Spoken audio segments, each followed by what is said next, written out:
Okay, okay. So I was running around in circles trying to figure out how I wanted to do this stream. Um, I wasn't sure if I wanted to do Google Slides or like I don't know, make edits or whatever. I just knew that I really wanted to nerd out about music that is very formative to me, um, very special to me, and I figured the best way that I could do this stream is to just do it off the cuff. So please bear with me. I'm going to try to be as cohesive and as simple as possible. There's a lot of history here. There's a lot of lore here. I'm not gonna dive in too deep with the history and the lore because that can get overwhelming very quickly. And I want to make this stream as simple as possible to explain these fantastic musicians' careers and the legendary things that they contributed to popular music and also their importance on my life and so many others. So yeah, I'm just gonna do this straight off the dome. um and talk about the history of two bands and five guitar players. So if you can't follow the stream, if you're watching this VOD later, I recommend using subtitles. Because I'm going to be talking a lot. What's up, Totes? How's it going? Anyway. Yeah. So I just wanted to say that before I started this stream. Because there's a lot here that I'm going to talk about and a lot here that I'm going to show. There's a lot of history. And I'm very excited to talk about it and show you a huge portion of my life. I know I've talked about life-changing things so many times on my streams. But these musicians and these bands truly, more than anything I've ever shown you on my stream have changed my life and made me into the person I am today. I know that sounds dramatic, but it is absolutely true. I can't tell you how important these people are to me. They basically morphed my taste and my personality at a very young age. And before I get into their history, I guess I should get into my history real quick with these artists. So basically, when I was about 14 or 15 years old, I was going through a really shitty time in my life. It's like I'm gonna try to not like get emotional because it is like a heavy thing for me. But I was pretty lost when I was 14 and 15 years old. And I was just angry. You know, I've never been an aggressive person or like or like hateful or just outwardly how would I put it? Mean-spirited. I'm not mean-spirited or whatever, but when I was 14 or 15 years old, I was going through a lot of drama, a lot of family drama, just a lot of bullshit, man. And I was pretty lost. I didn't know what I wanted to do with my life. I didn't know how my future was going to be, but I knew I had hobbies and things that I loved. But I needed something else. I needed something more. And I was just angry. I was angry at the world. I hated my life. I hated myself. And I really had nothing. Nothing that was me. I didn't have like my own identity. So my parents split when I was 14 or 15. And at the same time, I was watching my grandparents pass away.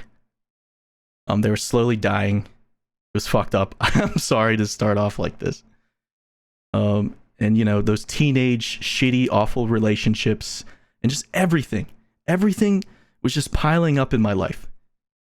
And I didn't know what to do. I didn't know how to react to this all. I didn't know how to respond to my circumstances. You know, my whole entire life up to age 14 was pretty normal.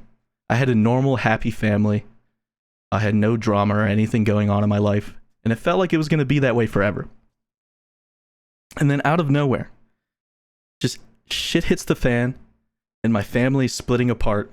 My grandparents are dying, and I have nothing going for me, and I'm playing sports and doing things that just don't interest me. And I remembered that I used to play the guitar when I was young. My dad had gifted me a guitar when I was 8 years old. And for a year, I sat in a closet and played it. Now, I didn't learn a damn thing. I would just sit there and pound away on it. Slap the fuck out of it. I had a shitty little PV amp. I can't even tell you the name of what the guitar was. It was garbage. I have it. It's at my mom's house. It is completely destroyed. But yeah, my dad bought me that guitar when I was 8 years old. And he would tell me all the time that he was going to give me guitar lessons. And he never did. Because he thought it was just a phase at a young age and I would grow out of it. And I kind of did. After a year of doing nothing, essentially learning nothing, I kind of forgot about it. And I stuck to my old habits of sports and gaming and blah, blah, blah. And then fast forward to age 14, where I'm extremely lost and all these terrible things are happening in my life. And I have so much built up anger, but I have no way to express myself. I have no creative outlet. I don't want to scream. I don't want to yell. I don't want to punch walls. I don't want to break stuff. But I want to express my anger, my disappointment in my life. So I asked my mom if she would buy me a guitar. This cheap little guitar I saw at a pawn shop. And she did. She bought me it for Christmas. It was the greatest Christmas present I've ever had in my entire life. Shout out to Christmas, which is in like a week. Anyway. I started playing that thing a little bit. And at the same time, I started getting interested in the history of this thing. I wanted to know where it came from and the masters before me, how they conquered it and how they expressed themselves on it. So I started to collect vinyl records and I got my first record player. And I found all this new music that I'd never heard of before. And it was actually old music. I was listening to old music that I would find in record stores. And I was just 14 years old, you know? And I just became obsessed with these sounds and this music. And I don't know how to explain it, but it just completely took over my world. And it was exactly what I needed at the time. It was the best thing ever to take all the shitty things in my life and just throw it to the side and ignore it and forget all about it. It was the best thing. It was like God had given me a gift, you know? It's like, don't worry about this bullshit. Fucking do something cool in the meantime. You'll get through it. That's what it felt like, you know? And I found an outlet to express my emotions and my anger and everything. And at the same time, I was becoming obsessed with the historical aspect of rock and roll and guitar playing. And I wanted to know how the masters learned it and how, like, who they learned from and the people they listened to. And fuck, man. Ugh, it's hard to talk about because it is a really shitty part of my life. But I found this band called Cream. It's funny because we got old Cream in the chat. But there is this band called Cream. They were famous for the song Sunshine of Your Love. Legendary blues rock song. If you look it up, I'm sure you'll recognize it. But I remember just sitting on my bed at like 3 a.m. on a school night with headphones on, and I was listening to Cream's first album from 1966. It's called Fresh Cream. And the guitar player in the band is named Eric Clapton. And he played something that was so angry and so full of emotions. And it gave me such an intense feeling in my head that I couldn't help but just bawl my eyes out, because it was exactly what I had been searching for the longest time. Like, it's so funny because it's so dramatic, right? But it really was. I never ever heard expression like this in my entire life.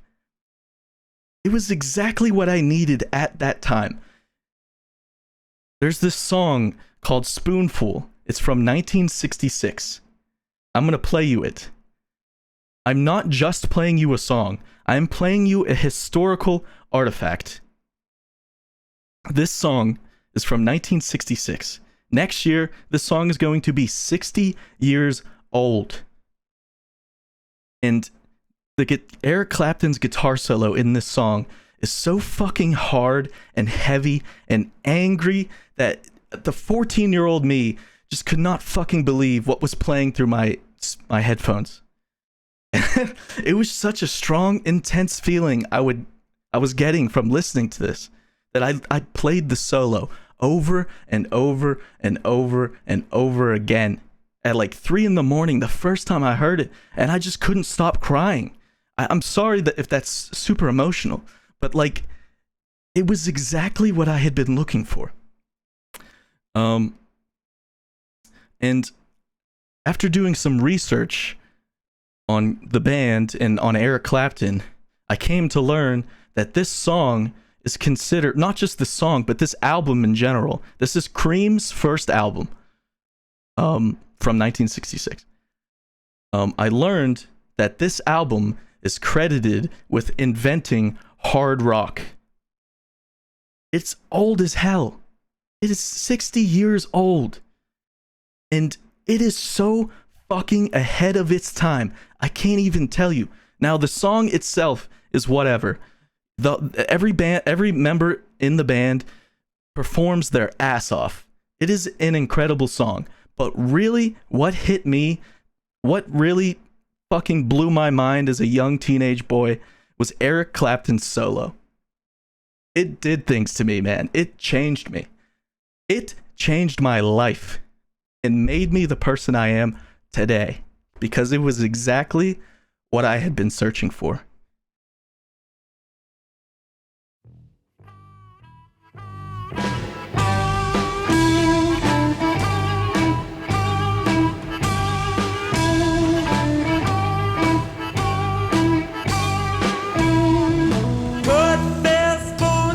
Diamonds, could fill spoons full of gold, just a little spoon of your precious love satisfy my soul.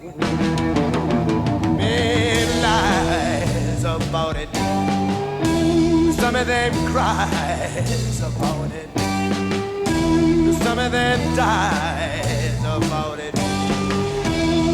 Everything's a fighting about the spoon. That spoon, that spoon, that spoon, that spoon, that spoon, that spoon, that spoon, that spoon, that spoon, that spoon, that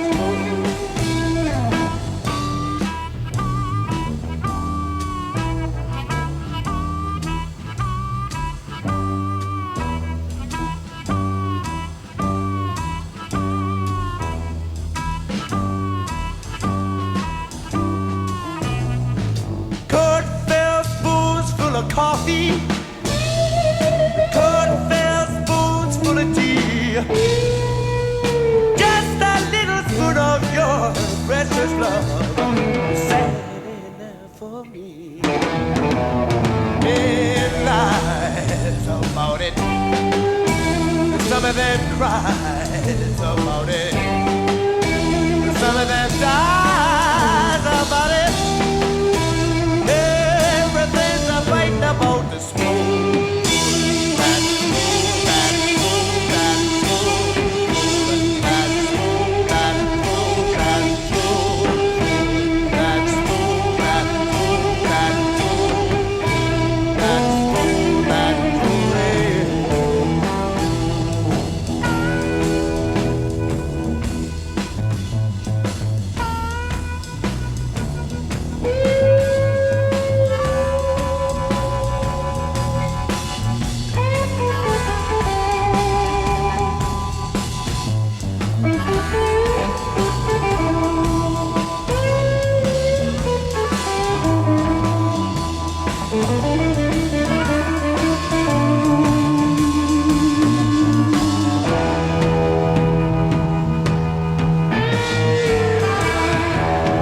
Everything's a lying about it.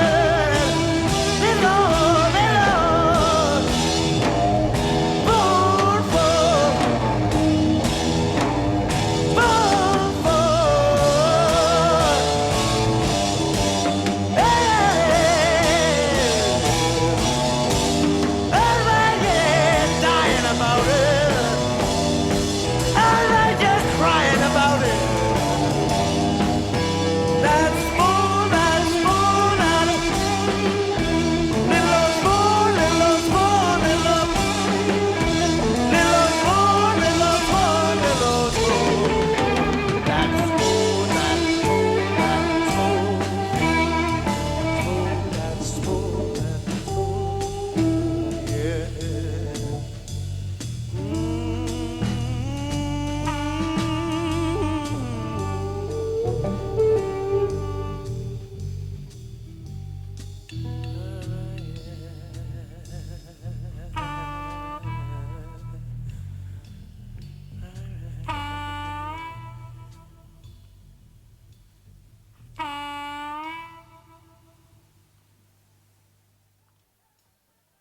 Everything's a dying about it.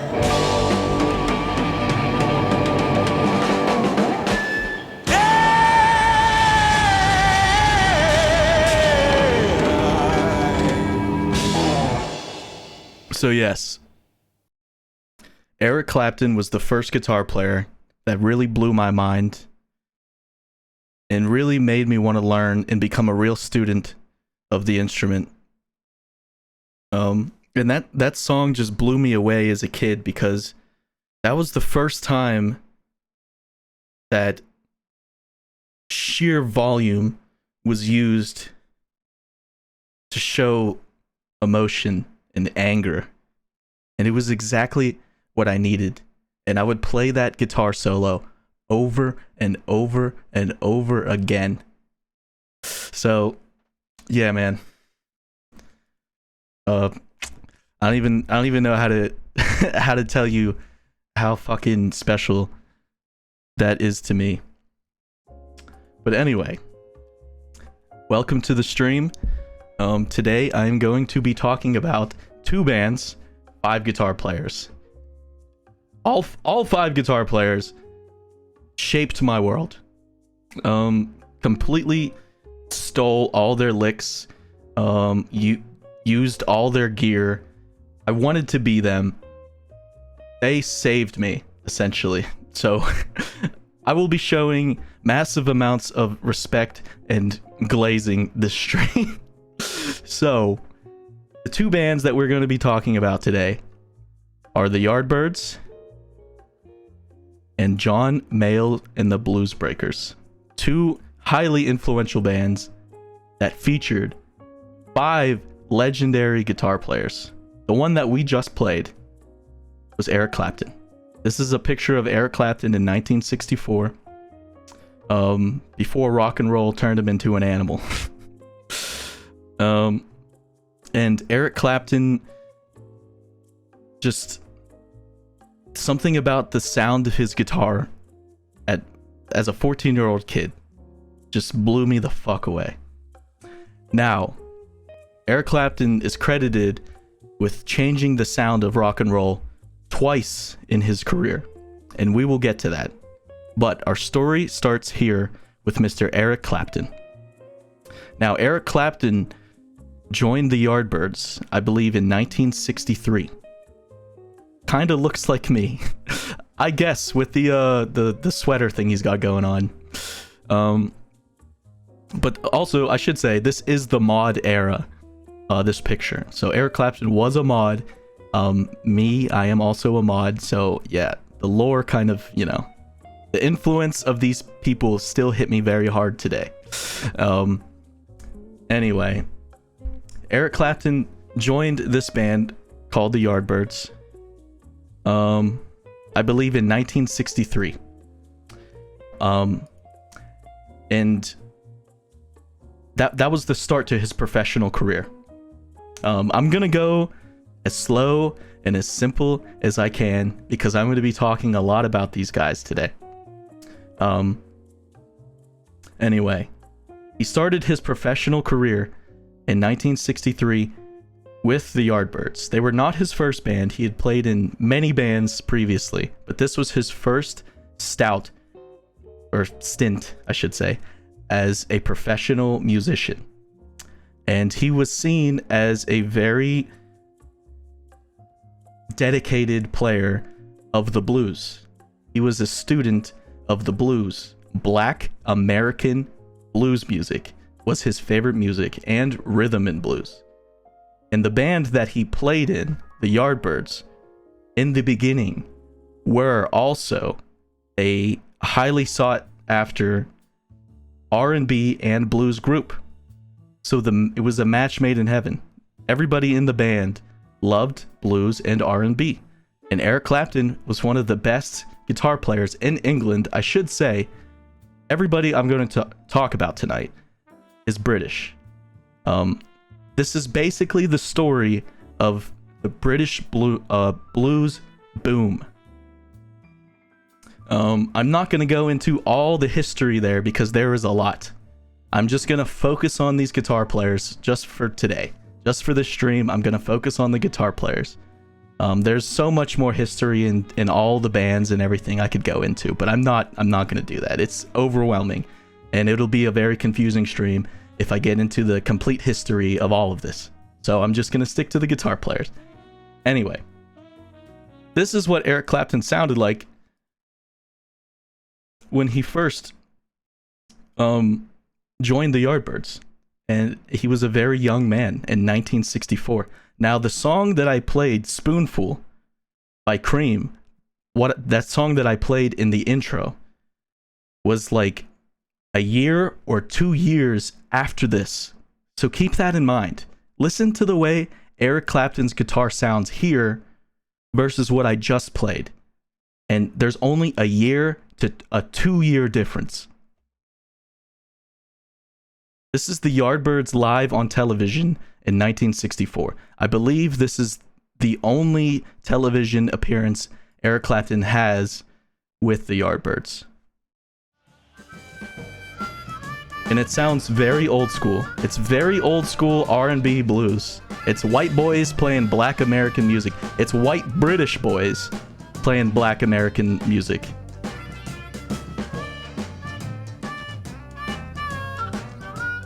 Very old school.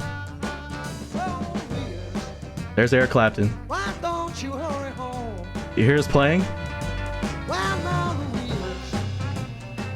Why don't you hurry Not home? loud. He might be playing aggressive, but there's no volume there. There's nothing pushing his playing. Now you know what we is? It's like a rolling stone.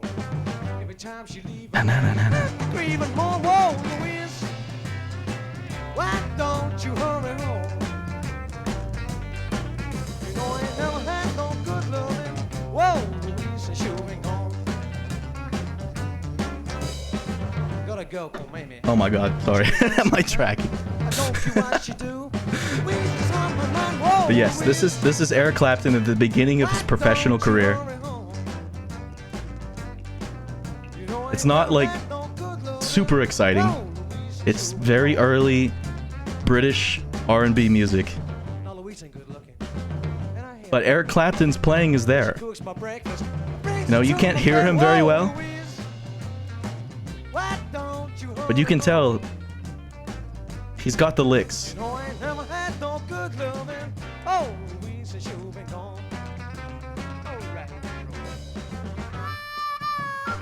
And at the time, Eric Clapton, this man right here, was playing a Fender Telecaster.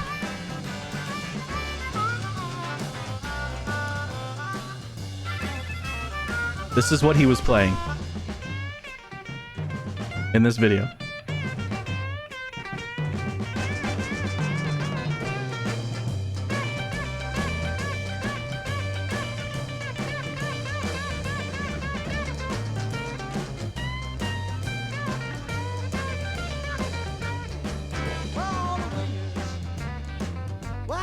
So he was a formidable player in his early professional career. and he played Why don't you hurry home? a Fender Telecaster and a Vox AC30. Now, the Vox AC30 was famous for being the Beatles amp. This was the amp that the Beatles played. And it was a very popular amp in England at the time. And that's what he played. But in the early days, in the early 1960s, this is what most people played. A Vox AC30 amplifier. They're very sought after nowadays. They're worth thousands of dollars, the originals.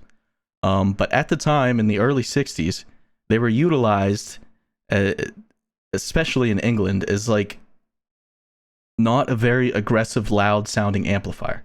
Now, nowadays, people push them and make them loud and aggressive, but during this period in rock and roll history, 1964, it was not seen as a powerful amp. At the time, it probably was. But you know, you could hear Eric Clapton there was not super loud and aggressive, you know, at the beginning of his career. This is what typical rock and roll was like at this time. It was not loud, it was not aggressive, but it was, not to sound cringe, just like groovy little R&B blues tunes, you know what I mean? So basically the Yardbirds were doing this type of thing. And Eric Clapton cut one album with the Yardbirds. Let's see here. And it was a live album called 5 Live Yardbirds. And this whole entire album basically sounds just like what I played you here. Now there's some good stuff on here, don't get me wrong. I think Smokestack Lightning is the best song on here.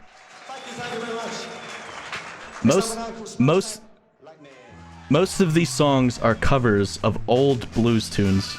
I don't believe any of these songs the Yardbirds themselves wrote. These are all songs that are blues and R&B covers from American musicians. That's England at the time in the early 60s was obsessed with American rhythm and blues music. And that's what this is. But this is a live album. And Eric Clapton only ever recorded a live album with the Yardbirds.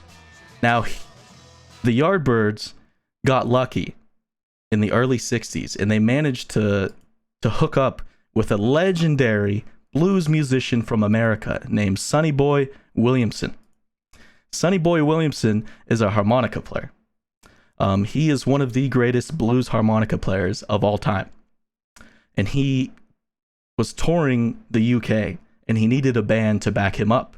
And the best blues band at the time in the early 60s was kind of the Yardbirds. Not really, but they were the most accessible. So Sonny Boy Williamson toured the UK with the Yardbirds, with Eric Clapton on the guitar, and they released a live album. So Eric Clapton technically recorded 2 albums with the Yardbirds, but they're both live albums. And also, I should note here, Sonny Boy Williamson hated the Yardbirds. He thought they were just a few British white boys that had no idea how to play the blues. He thought they sucked. This album's pretty cool, though. This is a great little tune from it.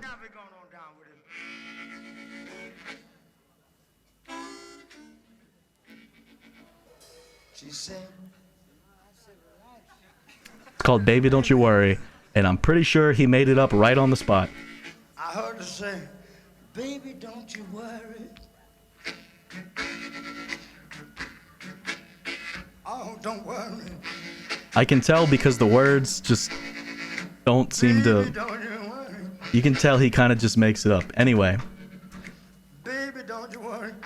the Yardbirds got tired of playing American rhythm and blues music. Now, Eric Clapton did not. Eric Clapton was a purist.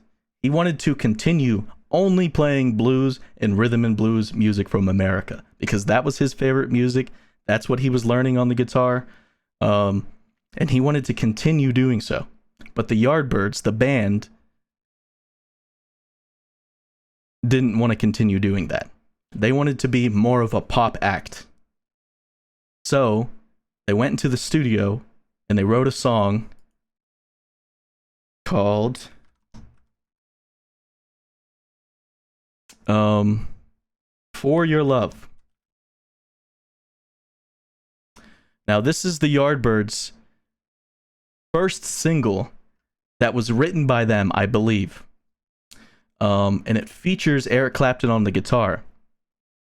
But I'm pretty sure this is the last time that Eric Clapton played with the Yardbirds. I'm not going to play one of these YouTube versions because they probably sound like shit. Okay, it's on this album. Okay. So yeah. The Yardbirds got sick and tired of playing rhythm and blues music covers, and they wanted to be an original pop band. So they wrote a song, what would have been considered pop music in 1965, called For Your Love.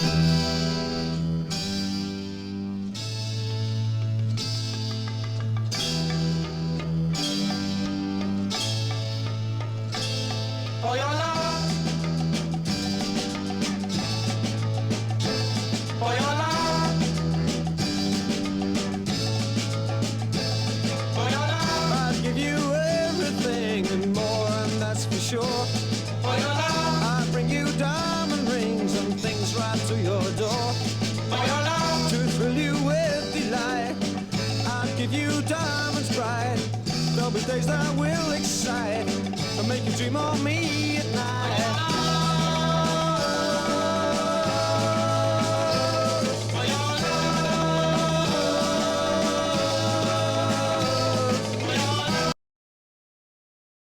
Eric Clapton hated this song.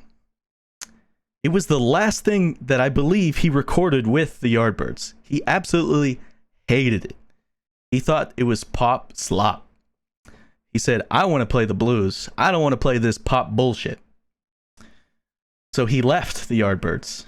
This was the last thing that Eric Clapton did with the Yardbirds. In 1965, he cut For Your Love, the Yardbirds' first attempt at the pop charts. And he did not like it, man. He hated it. So he was a free man, a free musician. He was highly sought after. A lot of people respected his playing and thought that he was one of the best guitar players in England. So there was a lot of bands that wanted him. And one of the people that contacted Eric was Mr. John Mayall, the second band that will be featured today. Now, I should say, all the guitar players that I'm going to talk about today, they're all linked. 2 bands can link 5 guitar players. It's absolutely insane. It has never happened ever in history other than at this point in time. It was a special time in history in England, and that's why I'm doing this stream. Not only was it a special time in the UK for music, but it is also some of my favorite music ever, and it is what is this music right here is what shaped me as a young guitar player in my formidable period.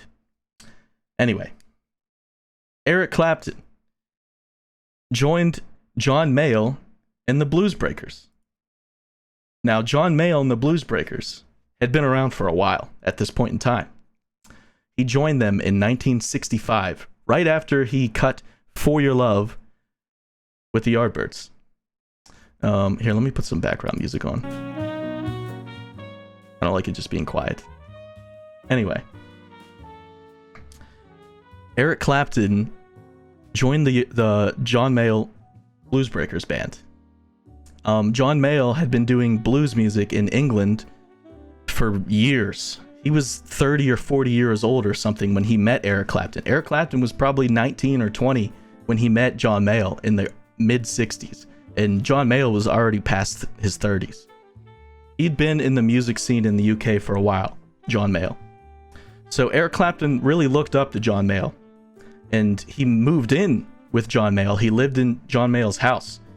And John Mayall had a massive record collection. This is John Mayall. He passed away a couple years ago. I talked about it on stream forever ago. But this is one of the most legendary musicians in British history. This dude, he's one of the people who helped pioneer blues and rhythm and blues in the UK. So by the time Eric Clapton joined this guy's band, he was already, clouded. John Mayall already had aura. So it was quite the honor for Eric to join this band. It was one of the most pure blues and rhythm and blues bands in the UK at the time.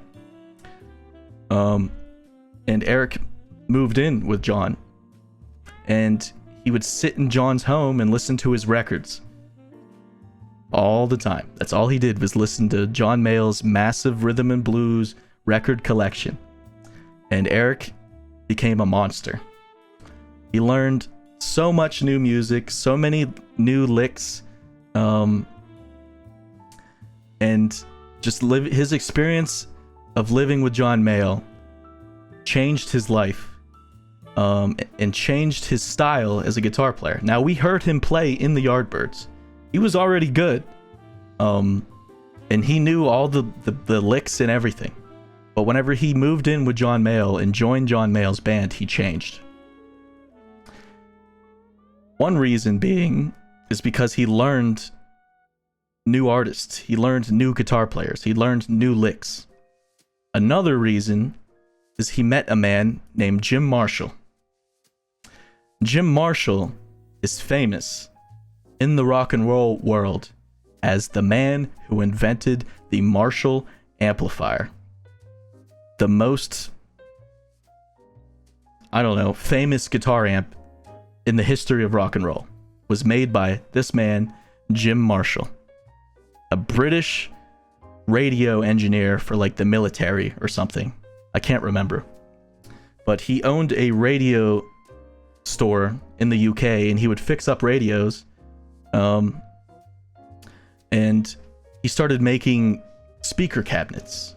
And guitar players in England at the time would come to Jim, because Jim would build them special handmade speaker cabinets for their guitars.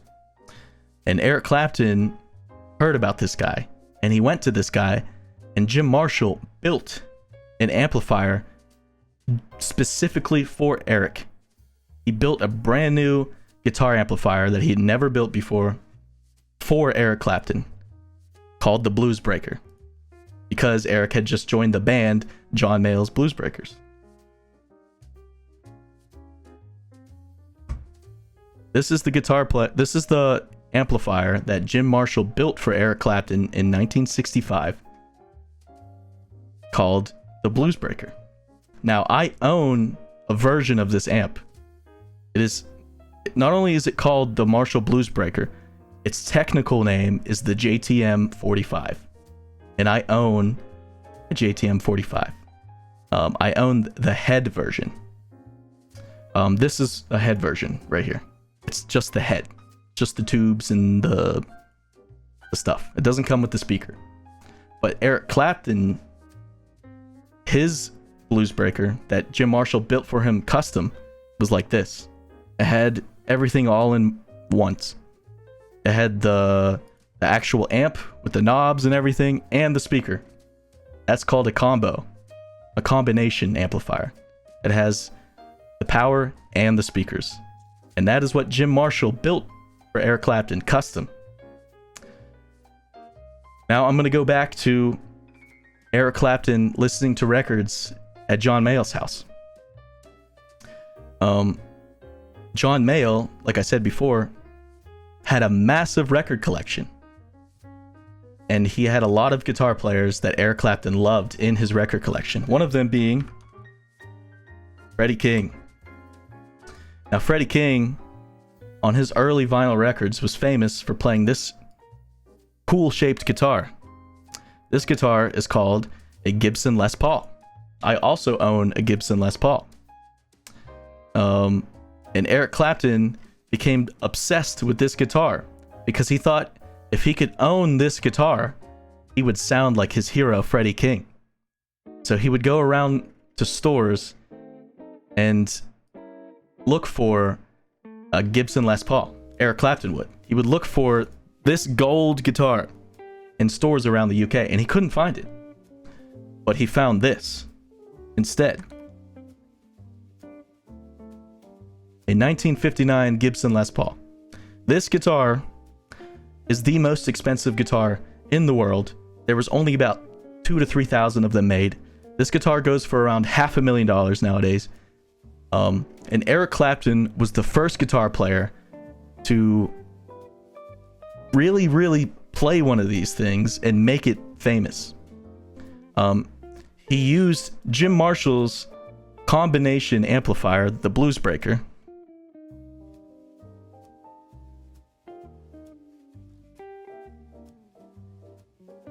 I'm sorry if I'm confusing anybody who may be watching, but I'll trust me, it's all leading up to something cool.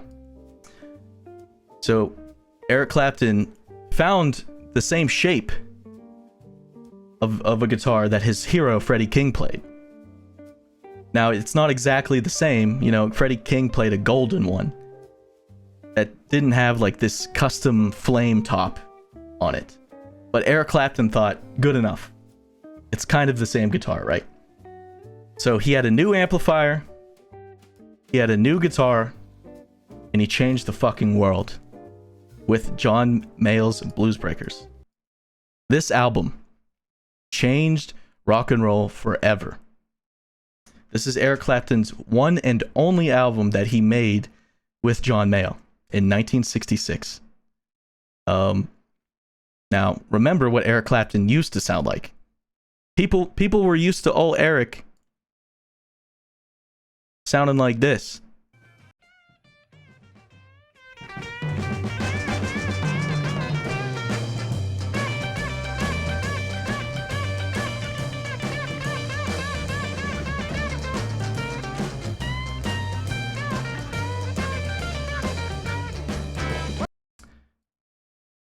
After Eric bought a new amp and a new guitar, and he lived with John Mayall, and they decided to record an album, Eric Clapton sounded like this.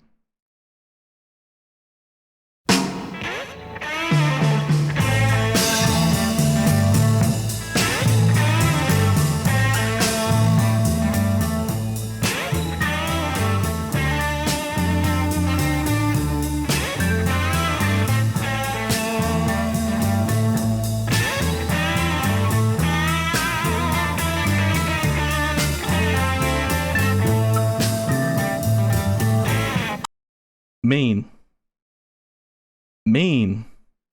He completely sounded different, and nobody had ever in the world heard a guitar sound like that before.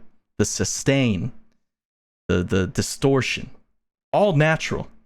All of that guitar tone being pushed by sheer volume. The speakers inside of the amplifier that Eric Clapton was playing were so loud that it was making his guitar distort, giving him this creamy, amazing guitar tone that nobody had ever heard before at the time. This combination of guitar and amplifier is very, very fucking famous and popular today. Most famously played by people like Slash, a Gibson Les Paul, and a Marshall. This is like one of the most famous combination rigs in music history. A lot of rock and roll legends played Marshalls and Gibson Les Pauls, and Eric Clapton was the first one to put the two together. And he changed the sound of rock and roll in 1966 with John Mayall and the Bluesbreakers. Listen to this.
you can see he completely, within 1 year, he went from fucking this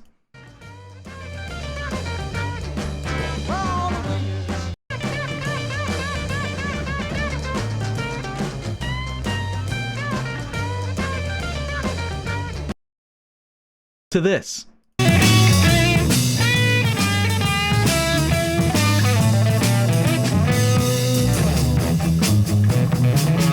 You hear the distortion? There's no pedals involved. Nothing. It is just straight amplification, straight volume. His amp is cranked to the max. That is what is giving him that distortion and that volume. Listen to this.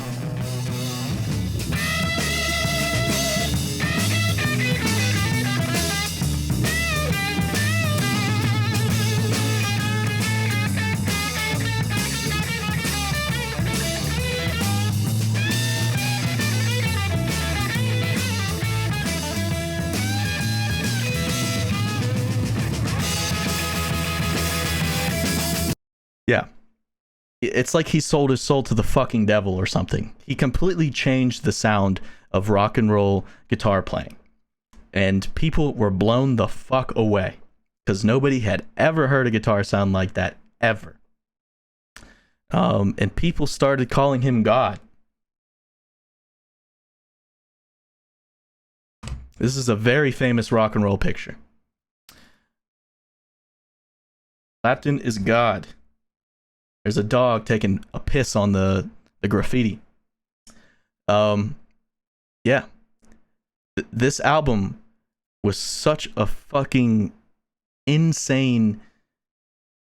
I don't even know how to explain it, but like in 1966, in early 1966, nobody had ever sounded like that on record, ever.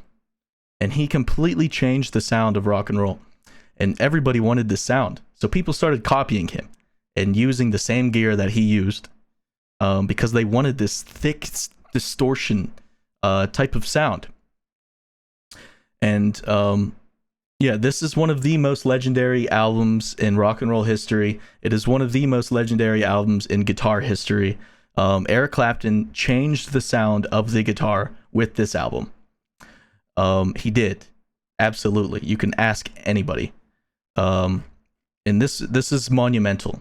It absolutely is. This is a monumental album. This is a historical album. And as you can tell just by listening to it, it is that traditional blues guitar that Eric Clapton loved. You know, he enjoyed being in John Mayall because it was an outlet for him to play blues music, which is what he loved. But eventually, that came to an end. This is the only album that Eric Clapton recorded with John Mayall. Now, I don't remember the history of why Eric Clapton left John Mayall, but I know that a few really talented musicians hit him up at one point to start a new band. And this new band would be called Cream. Now, the song that I played in the intro, Spoonful, is by Cream. It was on their first album, just a few months after the Blues Breakers album. Few months after this thing right behind me, Eric Clapton joined a new band called Cream. He left John Mayall and the Blues Breakers, and he joined Cream. Now, Cream is a three-piece band featuring Ginger Baker on the drums and Jack Bruce on the bass. They were originally a jazz group. They played in a band called I can't remember the name of the band that they played in before they started Cream, but these two guys over here, this is Ginger Baker, this is the drummer, and this is Jack Bruce, the bass player and vocalist, and this is Eric Clapton right here. But these two guys were jazz players, and they wanted to play rock and roll because rock and roll was becoming the next big thing in England at the time. And I think, I could be wrong. Like I said, I didn't want to go too deep into the history of the stream. But I think Eric just wanted to be, I feel like if I was to like theorize, I think Eric just got like massive popularity in John Mayall whenever he changed the sound of guitar, that he wanted more of that. I think he just wanted to be a pop star at some point in his career. So he decided to join this group with these fellas, and they cut their first album called Fresh Cream just a few months after the Blues Breakers album. And this album is credited with inventing hard rock, the sound of just straight heavy rock and roll. In just a year's time, I'm going to keep going back to this because it is absolutely fucking insane that somebody is capable of changing and becoming that better in such a short period of time. He went from this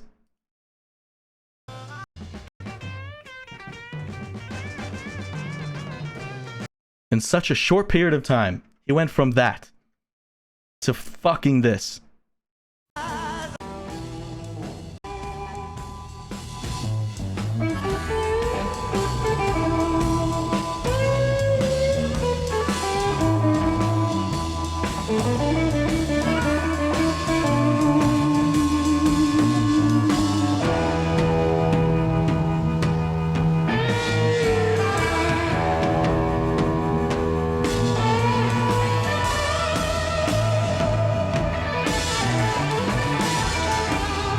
The difference is insane.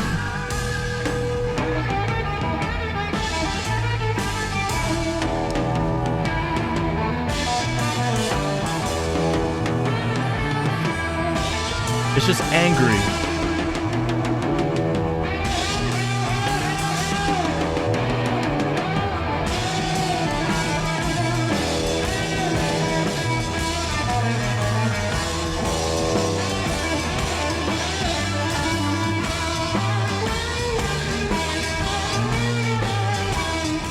Anyway, as a 14-year-old kid, man, that just learning all of this history was just like, it was like fucking crack. I just couldn't believe it. Like, I honestly couldn't. It was so fucking profound. And he was just like that solo right there is so pure. There's no effects. There's no pedals, no nothing. It is straight volume. It is just an amp and a guitar turned to the max. And maybe the studio put some reverb on it. I mean, it sounds like there is reverb on the guitar, but that is probably done just by the studio alone. But 1966 was a massive year for Eric Clapton, and he was insanely popular. He was considered the best guitar player in the world at the time, and people were calling him God. These pictures are from like his peak era. And this picture with a dog pissing on the graffiti is one of the most famous pictures in rock and roll history. I'm sorry, I know I've said this earlier, but this is an extremely music nerd stream, so bear with me. Anyway, Eric Clapton, after John Mayall's Blues Breakers, went on to form Cream. He released this album, which was another world-class generational album. John Mayall's Blues Breakers, that album is famous for him changing the sound of the electric guitar. This album is famous for him changing the sound of rock and roll. He went from being an R&B blues player to just a rock and roll monster in the span of 1 year. It is insane. And shortly after that, the psychedelic era hits. 1967, the world has become enamored with psychedelics. And our boy Eric wasn't so innocent anymore. He too fell victim to the psychedelic era. You're good, white noise. Okay, cool. This is Cream performing. I don't believe what you're hearing is live in the studio. Hey, that's John Lennon right there. I don't believe what you're hearing is live. I think they're miming, but it's still a great song and a cool, neat little video regardless. This is Cream a year after their first album. In 1967, you can see how different Eric looks, how much he has changed. into the cream mit I feel free. This is a German program, I believe. That's Eric right there. Jack Bruce.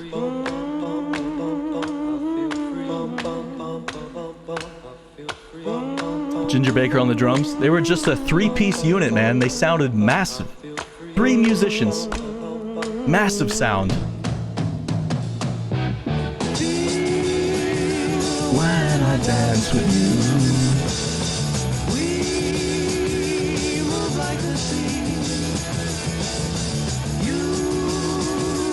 You're all I want to know. Feel free. Yep. This is Cream in 1967. They basically turned into hippies. They took acid. They were groovy. But they were still incredible rock and roll musicians, and they were also some of the biggest musicians in the world. They were massive.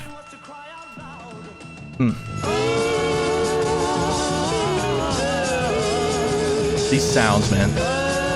Can you imagine me, 14, 15-year-old kid, hearing this for the first time?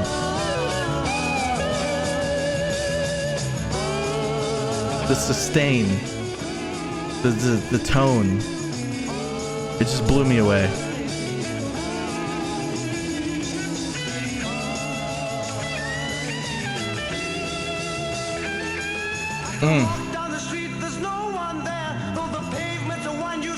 Needless to say, one of my favorite bands of all time.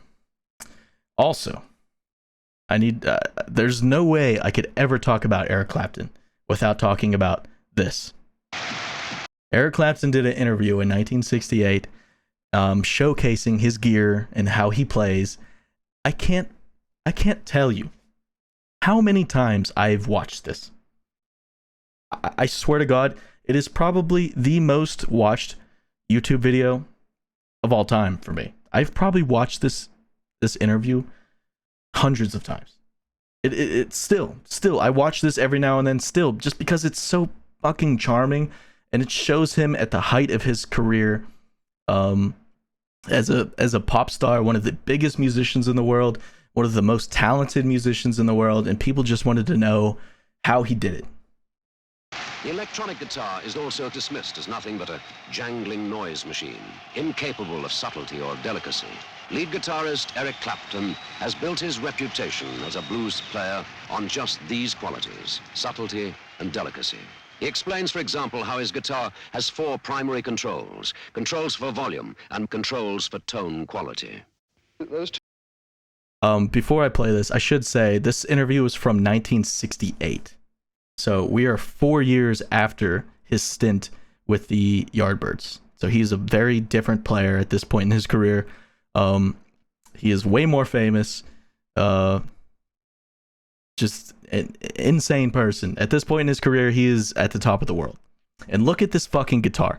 This is one of the coolest guitars of all time. This is a Gibson SG. It is dubbed The Fool. It was painted by a group of psychedelic artists in the 60s. And it is one of the most famous guitars of all time. I believe this guitar sold a few years ago for like $3 or $4 million. This guitar is fucking sick. So the volume. This one is for that. It's pickup. even more cool in his that hands. One is for that pickup. Listen to this, dude. And this is the tone for that pickup, and this is the tone for Here, that pickup. I'm sorry I talked over him. I feel like you should hear the master speak. Controls for volume and controls for tone quality. Those two are the volume. This one is for that pickup, and that one is for that pickup. And this is the tone for that pickup, and this is the tone for that pickup. And just by, you know, turning them all off or turning them all on, you can get a completely different sound. You know, you just get... And you get it very, very thin, like this.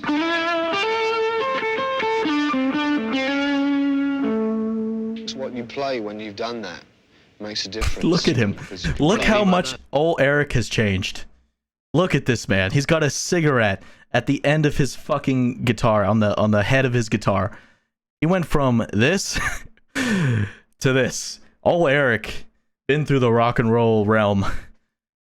He's seen it all at this point in his career. Well, you know, just the amount of pressure you put on with the flat pick, you know, because you can hit the strings very hard or hit them very soft, you know, or just touch them at any volume.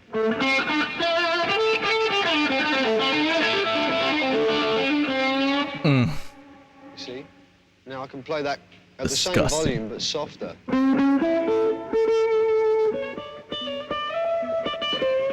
The sound that's characteristic of electric guitars is the wah-wah effect that you make with the pedal.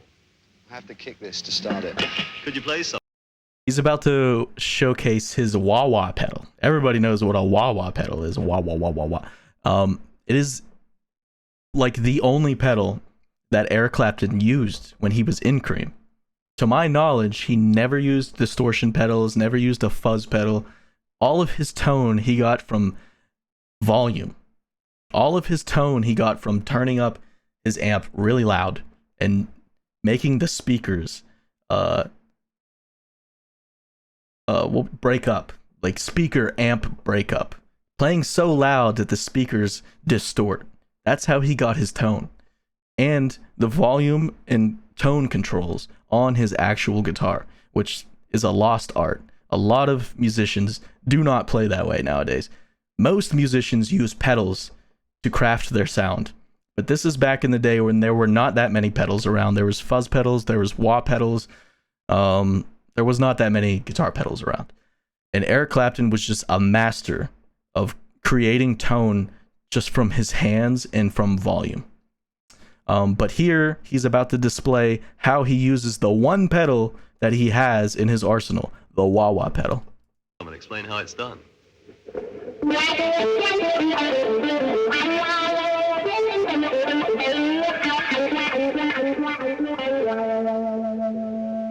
As I rock the pedal, you can hear it through the amplifier. As I rock the pedal, it takes bass off and puts treble on, you see, like that. So in actual fact, your volume isn't going down very much, but the tone is going wah wah like that. Another characteristic of your particular playing is a kind of whining noise, usually described as woman tone. Yeah, let me turn this thing off.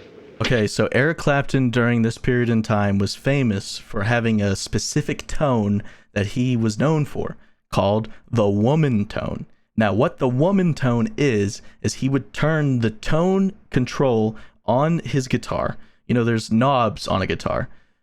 One of the knobs controls the volume. The other knob controls the tone. Now, if you turn the tone up, it makes your guitar sound bright. If you turn the tone down, it makes your guitar sound bassy and deep. Now, the woman tone, how you create that sound is you turn your bass, or you turn your tone control all the way off, and then you turn your volume all the way up, and it gives you a very bassy sound. And that's what he's about to show you. Can you tell us what that is? The woman tone is produced by using either the bass pickup or the lead pickup, but with all the bass off. And in fact, if you use both pickups, you should take all the bass off on the tone control. That is to turn it down to 1 or 0, you know, on the tone control. And He's basically saying to turn off your tone control. You know, the knobs on your guitar, the one that says tone on it, turn it all the way off. That's what he's doing. turn the volume full up, you know, and it's supposed to sound like this.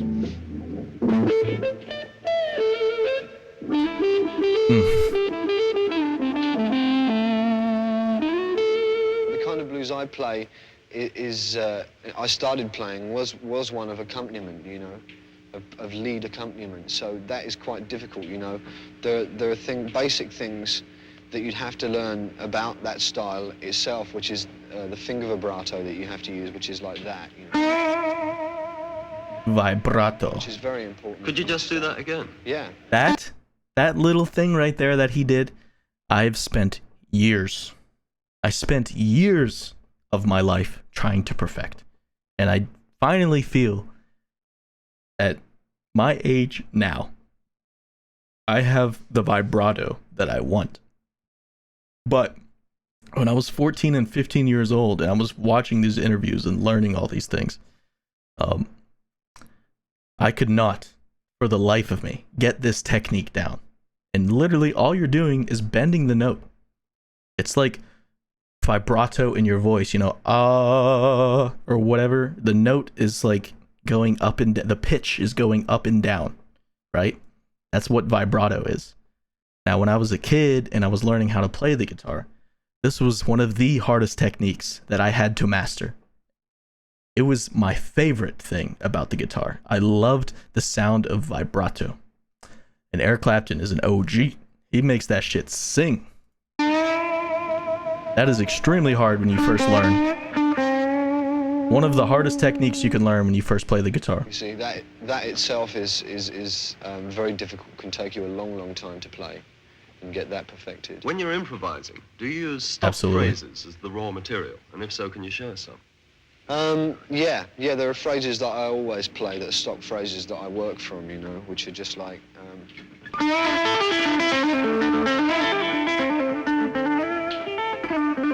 all these runs, you know, are put together from old phrases that I first started on, like, and now they're just all kind of messed up with other things which I learned like that, you know, which is... If a guy likes playing football, then that's what he'll use to get all of his kind of basic kind of angry bits out of him, you know, that you build up through any day. You know, you can just, like, someone will toot the horn in the car behind you and you'll get angry and you'll have no release for it, you know. Well, that happens to everybody, but you know, like, I've got the advantage of being able to sort of play that out on the guitar by being sort of fairly aggressive in the way I play, not the way I use it. I can't tell you, when I was a kid and I heard him say this, I felt like that is exactly what I was looking for. Just a reason to express myself, my anger, whatever it was, and I found it, you know. And then I heard him say this in an interview, and I was like, I totally get it. I totally understand. He just said he uses the guitar as a release, you know, a self-expression, and I just totally felt that at the time, you know. Well, that can be done too, you know, with people like The Who. Can you show us? And Pete Townsend. What do you mean? You want me to break the guitar up? Well, no, not quite. Just an example of aggression in your music. Yeah, right.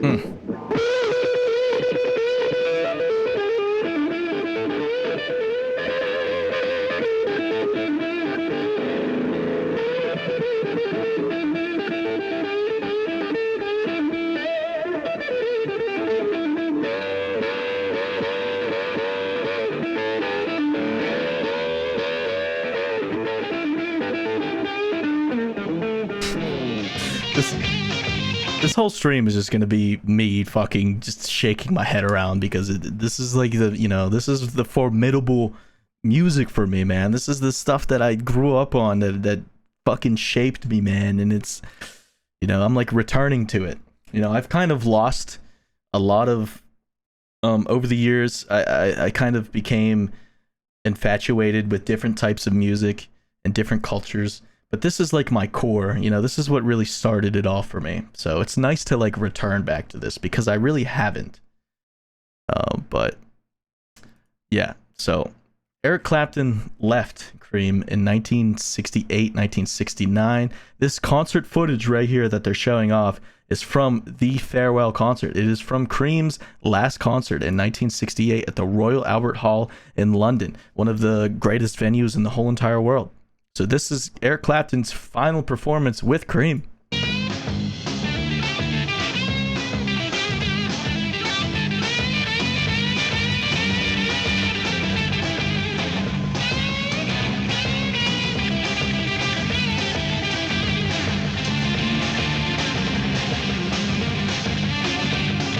I don't believe.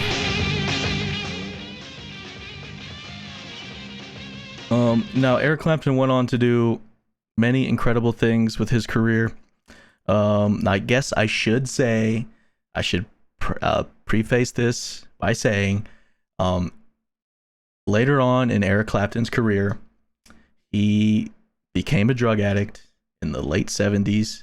He was an alcoholic, and he said a lot of mean and hurtful things during that period in his life.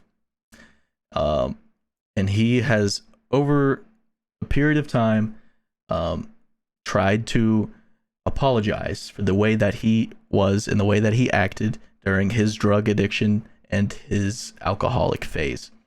I do not believe Eric Clapton at heart is a bad person. But I do not condone the things that he said or did during his period of addiction. I don't know a whole lot about that part of his career, but from the things that I've heard, they were not very good, and he said and did a lot of awful things during his addiction phase in the 70s. But he was a lost soul, and he had a lot of shitty things happen in his life, man. But before we get to that part, before we send old Eric off here, what Eric Clapton did after Cream, after he left Cream in 1968, he became a solo artist. He released his solo album, and it was pretty damn good. And then he created a band called Derek and the Dominos. If you don't know Derek and the Dominos, you probably do know Derek and the Dominos. Oh.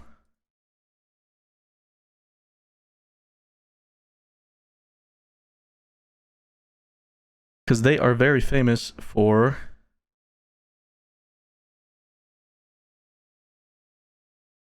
this song. Layla. This was Eric Clapton's solo band for a period of time.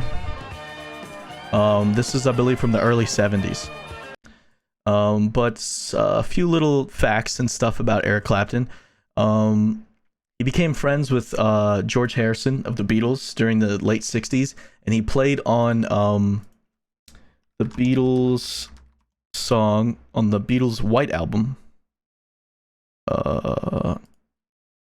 He's the only musician, I believe, other than Billy Preston, who played the keyboards. He is one of two musicians to feature on a Beatles song. He plays the guitar solo on While My Guitar Gently Weeps. For the Beatles, Eric Clapton did in 1968. And he became friends with George Harrison, and George Harrison and Eric Clapton recorded a song for Cream's final album titled Badge. George Harrison wrote this song with Eric Clapton in the late 60s, and it was on Cream's final album. When this album released, Cream had already been broken up. But this song was Cream's last big hit. Now I am not super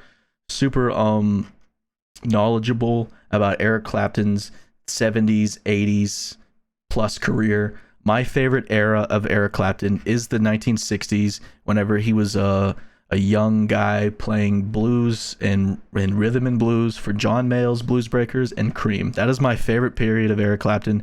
He changed rock and roll twice in his career. And unfortunately, at the end of the 60s, he kind of got overshadowed by a guy named Jimi Hendrix. And I would show Jimi Hendrix off tonight, but he's not really linked or involved with any of these musicians. But he is also one of my favorite guitar players of all time, Jimi Hendrix. But yeah, Cream's first four albums are all incredible. Fresh Cream, Disraeli Gears, Wheels of Fire, Goodbye, they're all incredible albums. So if you're interested in this kind of music, this stuff is all fucking amazing. Blues rock, psychedelic rock, just fucking amazing guitar work. Jack Bruce is one of the greatest bass players of all time. Ginger Baker is one of the greatest drummers of all time. Yeah. Now Eric did have a pretty shitty life. He became an addict in the 70s. His son passed away in the 80s. I believe his son fell out of a window or something whenever he was just a child and passed away. So, Eric had a very successful career after Cream as a solo artist. I believe his most famous songs are Wonderful Tonight, Cocaine, Tears in Heaven, which he wrote about his son that passed away. I love this music too, but as a guitar player, I was not super interested in his solo career. But the things that he did in the 60s and 70s are very historical. And that basically ends Eric's story. I didn't think I would go that long talking about Eric Clapton, but he is one of the most important musicians in rock and roll history, in guitar history. Now we're going to shit. Sorry. Ugh. My throat is fucked.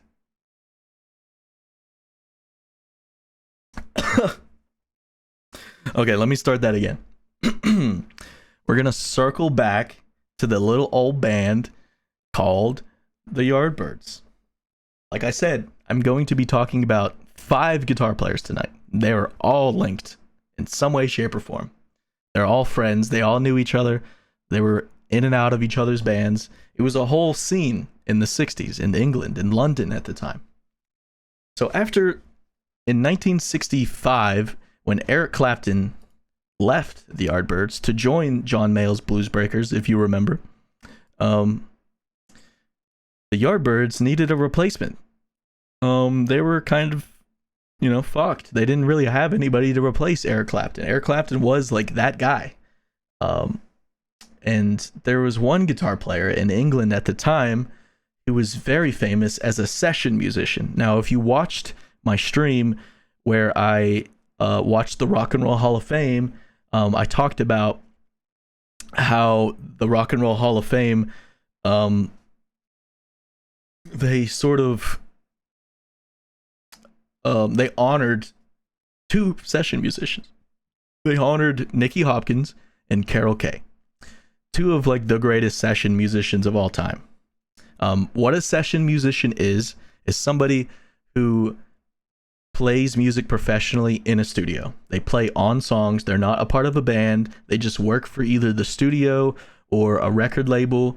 They don't go out on the road. They're not like in a band. They're not like a pop person. They're not in the pop scene. They're just a background character that performs on the song, and that's what they do. They're a hired gun. Now the Yardbirds were looking for a new guitar player after Eric Clapton left. And one of the top guitar players at the time in England was this guy named Jimmy Page. Jimmy Page, in his early career, was a session musician. He played on lots of big hits. He played on songs by The Who. He played on songs by The Kinks. He played on songs by many artists. He was a huge session musician at the time. But he was not ready to join a band. He was not interested in joining a band. And when the Yardbirds asked him to join the band, he declined and offered up his childhood friend, who was also an incredible guitar player, a guy by the name of Jeff Beck. Most famously, I shouldn't say most famously, but referred to in the K-On! Anime as Jeff Becku. Jeff Beck. Oh, whoops, sorry. Jeff Beck filled Eric Clapton's role as lead guitar player in the Yardbirds. Now this man right here is an absolute legend. In my opinion, in my humble opinion, this man right here is the greatest rock and roll guitar player of all time. I do believe this man is better than Jimi Hendrix, and a lot of people will shit on me for that opinion. But there has never, ever been a guitar player like Jeff Beck. Is he my favorite guitar player of all time? I don't know. I might reveal that at the end, as well as something else special if you stick around. Jeff Beck, in my opinion, is the greatest rock and roll guitar player of all time. And he filled Eric Clapton's shoes in the Yardbirds as the lead guitar player in 1965. And, he was best friends with Jimmy Page. They grew up together. They went to the same school together or whatever. It's insane that these 2 legends, and we'll get to Jimmy Page here in a second, but these 2 legends grew up together. Some of the faces of the electric guitar were just childhood friends.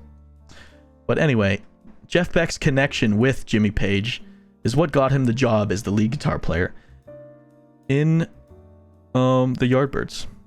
And let me close a few things here. So yes, Jeff Beck became the lead guitar player for the Yardbirds in 1965, and he absolutely is another person who changed the sound of the guitar and the way that it was played. Before people like Jimi Hendrix came around. All this stuff, a lot of the things that I'm showing you are before like legends like Jimi Hendrix and I don't know, name anybody. But this is like before any of that stuff. This is very early stuff. Jimi Hendrix didn't really get big until 1967. And we're talking like 64, 65, 66. But anyway. Yes, Jeff Beck became the guitar player of the Yardbirds. I believe the first big song that he played on with the Yardbirds was a song called Heart Full of Soul. And you can tell immediately that Jeff's style of playing was different than Eric's. And the Yardbirds liked Jeff Beck a lot because he had a different style than Eric. Eric, as I said before, was rooted in the blues. That's all he wanted to play his whole entire career. Even now to this day, all that boy Eric Clapton does is play the good old blues. He never really changed that much in his career. He always just played the blues. But this guy, Jeff Beck, was somebody else. He was different. He was like an alien. He could play the blues. He could play the blues like nobody's business. But he could also play Indian style, sitar type of things, crazy psychedelic sounding riffs, and just unreal stuff that you've never heard before. And it started. Now he's another guy who also had been in bands previously. But I believe the Yardbirds were Jeff Beck's first big, the first big group that he really got in. And he cut an album with the Yardbirds that features the For Your Love song. The last song that Eric Clapton played on with the Yardbirds. The rest of this album is all Jeff Beck, though. Let me see here. What is a good example of just how different Jeff Beck was immediately?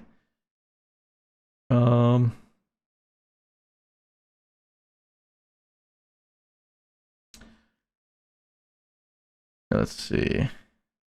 I guess I could just play.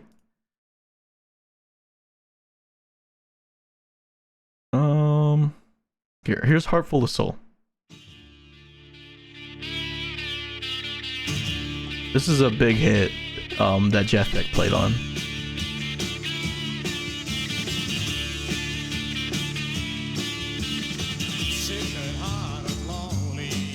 Yeah, but this is from 1965. And Jeff Beck was quite different than Eric because he was a guitar player who was maybe he wasn't as influential when it comes to like the gear and the tone. Like Eric Clapton is famous in that period of time for changing the sound of the guitar. Like he changed it with his gear, his volume manipulation. Now Eric Clapton is famous for that. He's famous for changing the sound of the electric guitar through those means, right?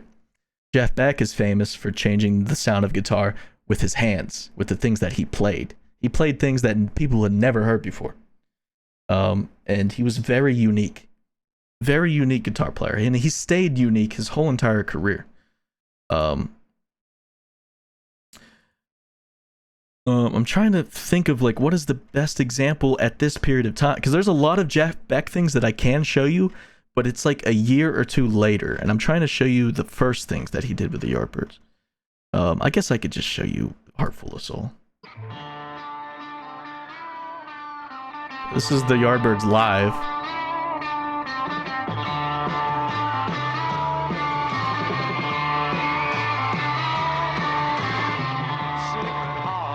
This is 1 year. This is only 1 year after Eric Clapton was playing that thing that I showed at the beginning of the stream.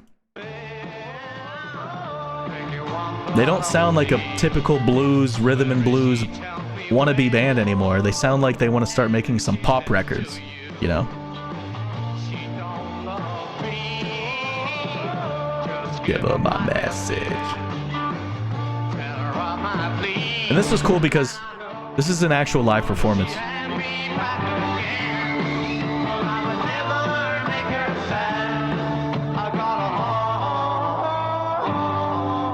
So that's Paul Samuel Smith. That's Jeff Beck.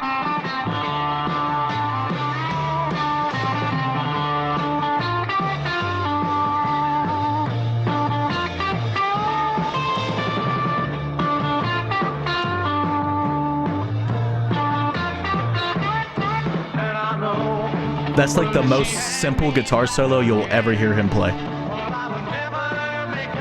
But you can tell Jeff Beck changed the Yardbirds. He made them sound more like a pop group. Okay, this guy right here, this is Chris Draja. Chris Draja was honored at the Rock and Roll Hall of Fame during the part where they talked about all the musicians who had passed away this year. This unfortunately, this man right here passed away earlier this year. He's the rhythm guitar player of the Yardbirds, and he was honored at the Rock and Roll Hall of Fame. He is a member of the Rock and Roll Hall of Fame. Rest in peace, Chris Draja.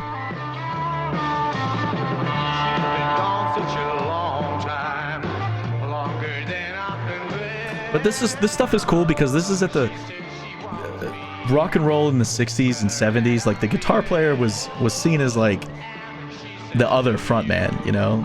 They got a lot of attention because the guitar was like such a hype instrument at the time. So, you know, people like Eric Clapton and Jeff Beck, they were seen as like these stars, you know?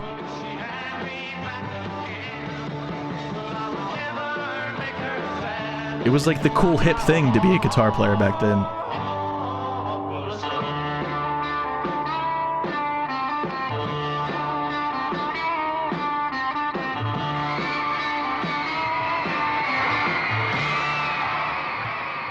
Well, anyway, that is like the most simple thing you will ever hear Jeff Beck play. So that was in 1965.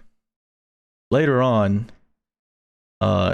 in 65, he would record a new album with the Yardbirds called Having a Rave Up. And let me think here. What is a good one to play? Where's Over? Okay, there's this song called Over, Under, Sideways, Down. And it is a perfect example. Let me see here. I thought it was on this album, but I guess it's not. It is just the most random, crazy riff ever. Jeff Beck is a really hard person to explain because, like, there's nobody like him. Nobody plays the things that he plays. He's like the secret sauce in every band. He's like that guy that adds something to the song that you just would never expect to be there. And I should say this, Jeff Beck, this guy is by far the best musician that ever played in the Yardbirds. And I know I talk so much up of Eric Clapton, but this guy is like all time. This guy right here is like some of the greatest to ever touch a fretboard. Seriously, he's so unique and he's so special. I'm sorry, I'm gonna be gassing up all these guys this whole entire stream. These are my fucking heroes. These are the people that seriously changed my life. But fucking what was I getting at? Oh, I'm just gonna show you examples of how this dude is just, his guitar playing is crazy. Like this riff.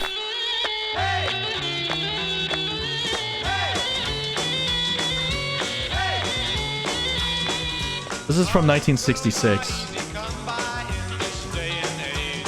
Like the thing about Jeff Beck with the Yardbirds is he was so much better than everybody else in the band. Now the problem with the Yardbirds is they were a good blues and R&B band, but they were not a good pop band. They had a few pretty good hits in their time, but overall the thing that carried this band were the guitar players that were in the band. A lot of this music without the special guitar players just ain't good. They were not a very good pop band. They were not that great at writing songs. They were completely carried by the lead guitar players that played in their band, like Eric Clapton, like Jeff Beck. Jeff Beck is what made this band popular after Eric Clapton. Without Jeff Beck, this band would have suffered and probably would have broken up way sooner. And he brought something to this band that people wanted to hear. A lot of these songs are not that great, to be honest, but they're worth listening to just for Jeff Beck alone. Seriously, some of the things he plays are just insane. Like this song. This song is just fucking whatever. Like, I don't really even care for this song. But like when Jeff Beck just starts ripping a solo out of nowhere in this song, you're like, what the fuck? You're like, why did he put all that into this song? This song's not that good. But then whenever he plays, it like turns the song to a 9 just because of him. And I mean that. Like, listen to this. It's just whatever. Like, who cares? If there was no sick guitar solo in the song, I wouldn't give a shit about it. But that guitar in the background, that lingering Jeff Beck, and then he just explodes right here. He just explodes.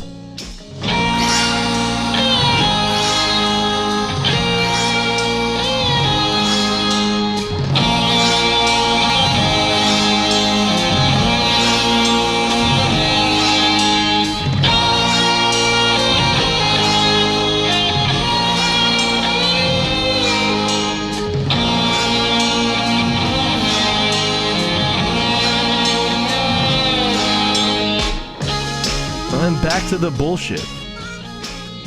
Like, that's why this band is special, because of their guitar players. Now, I don't want to sound like they're not a dog shit band. They are a good band.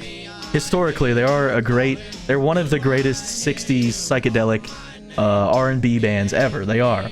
But what carries them are their guitar players.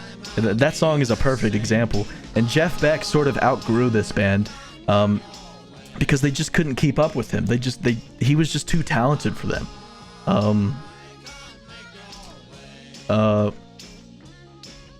And we'll talk about another guy here in a second, but another guy, after Jeff Beck left this band, another guy came and carried this band, and I'm excited to talk about that too, but we're on Jeff Beck right now. So yeah, Jeff Beck was just fucking... Like, he's just, it's so insane, and he's one of the hardest people to explain. Because there's nobody like him, and there's never been and never will be anybody like him. He has the ability to take a shit song and turn it into something worth listening to. Just because he's that special. And he is like a musician's musician. He is like the most musician of all time. Just because the things that he did were so special. What was another good example? Fuck. This is why I wish I had more stuff planned. But you know, I wanted to do this off the cuff. Let me think if there's more stuff with Jeff Beck. Because Jeff Beck, his stint in the Yardbirds was good. You know, he produced a lot of great music and he played a lot of great guitar. But what he did after the Yardbirds is really what made him special. I think I'm just gonna get to that point because I really want to show off Jeff Beck. So, in 1966, Jeff Beck's old friend Jimmy Page got sick and tired of being a session musician, and he said, "Hey Jeff, I want to join a band." And Jeff is like, "Hey, come play with us." And it's one of the craziest periods in rock and roll history. But there was, at one point, two of some of the greatest guitar players ever were in a band together. Jimmy Page joined the Yardbirds in 1966, and there was two legendary lead guitar players in the Yardbirds for a very, very short period of time. Let me see if I can get a picture of that.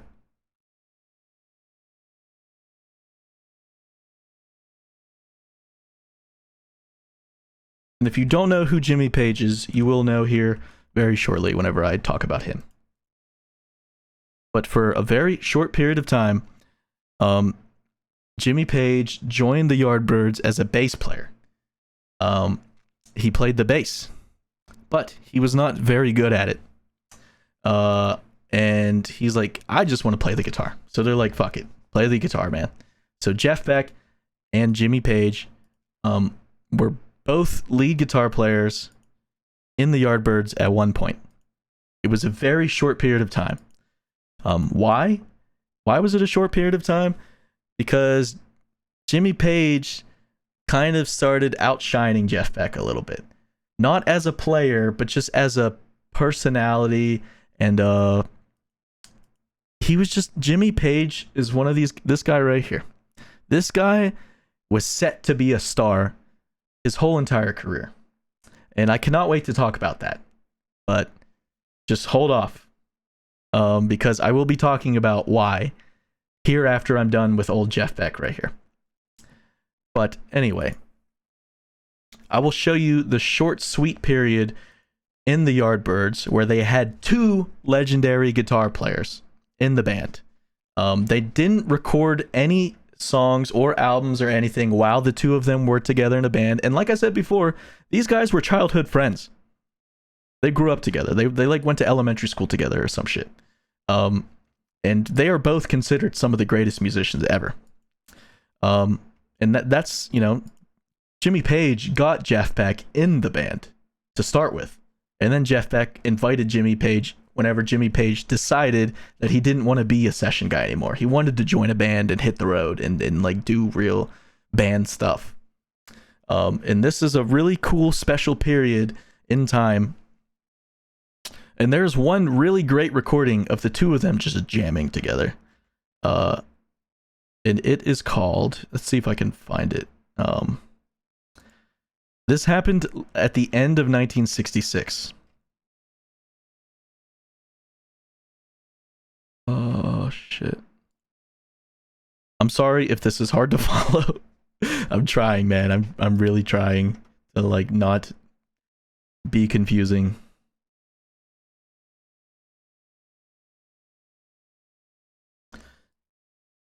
Okay.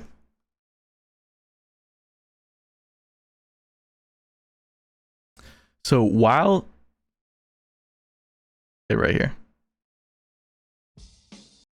While two of the greatest guitar players in the world were in the same band together, they got offered a role in a movie. The Yardbirds did. The film was called Blow Up.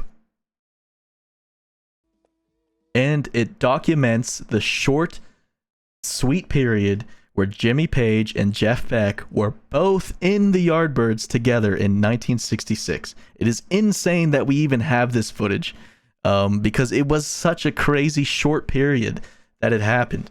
But the film Blow Up is considered one of the greatest films of all time, and I do recommend this film. It's awesome. It's a great film.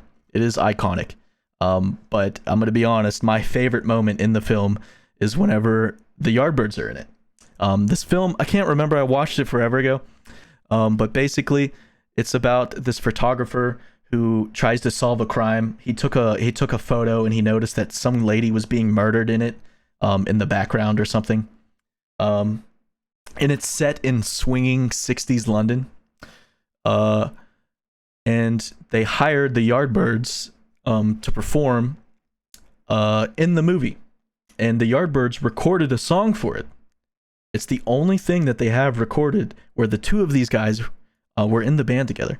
And I love this movie for this scene alone. It is so weird, but it's just so fucking cool. and it shows some of my favorite people to ever exist together in a band.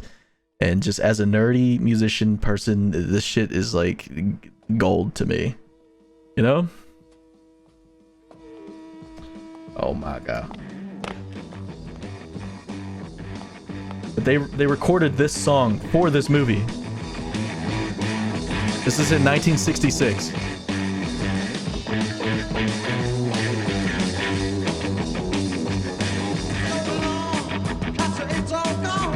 That's the Yardbirds. That's Jimmy Page right there.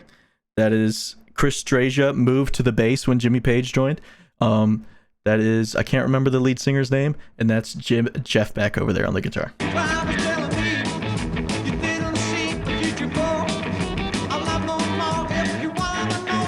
Love you so, don't wanna let you go.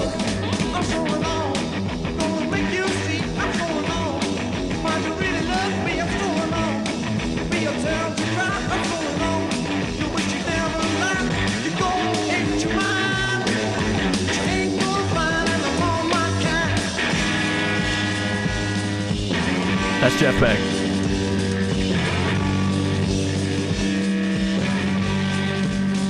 Notice how the crowd isn't moving, like, barely. It's so weird. This movie is very like 1960s pop art, you know. It's very artsy, but it's pretty good.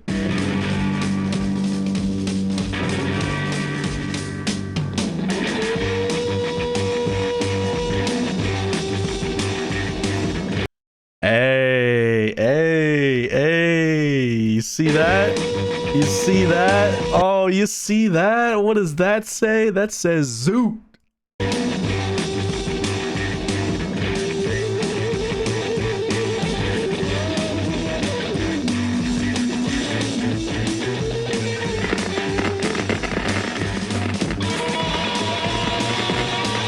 So Jeff Beck's amp is breaking.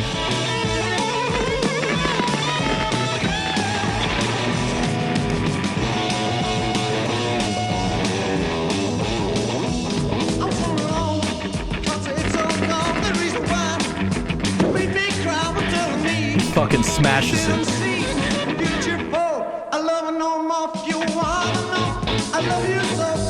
Don't wanna let you go.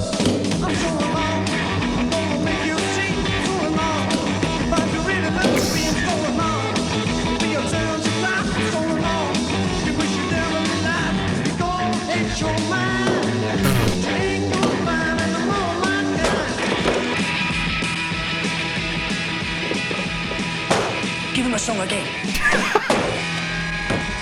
The voiceover is so fucking funny. And just look at Jimmy Page. He's born to be a star, bro.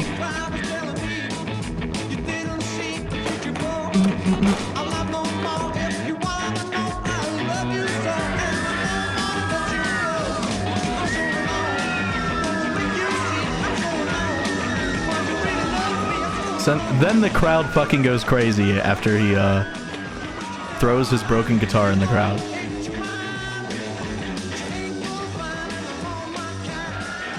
This is like one of those artsy movies that, like, you know, tries to be smart in certain ways. So, you know, I read up on it years ago.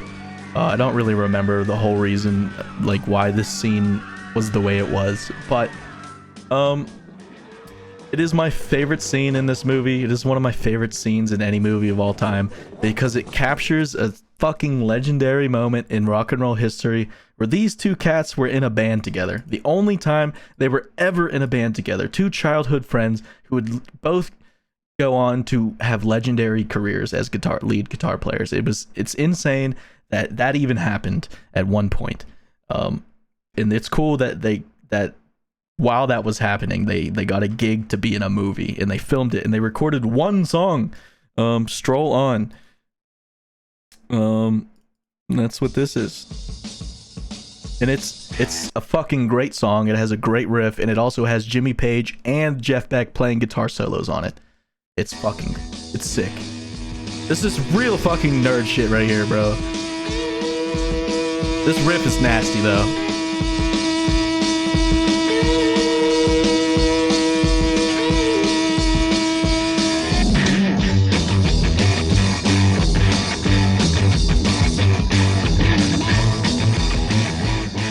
Yeah, but I'm just so happy that even exists.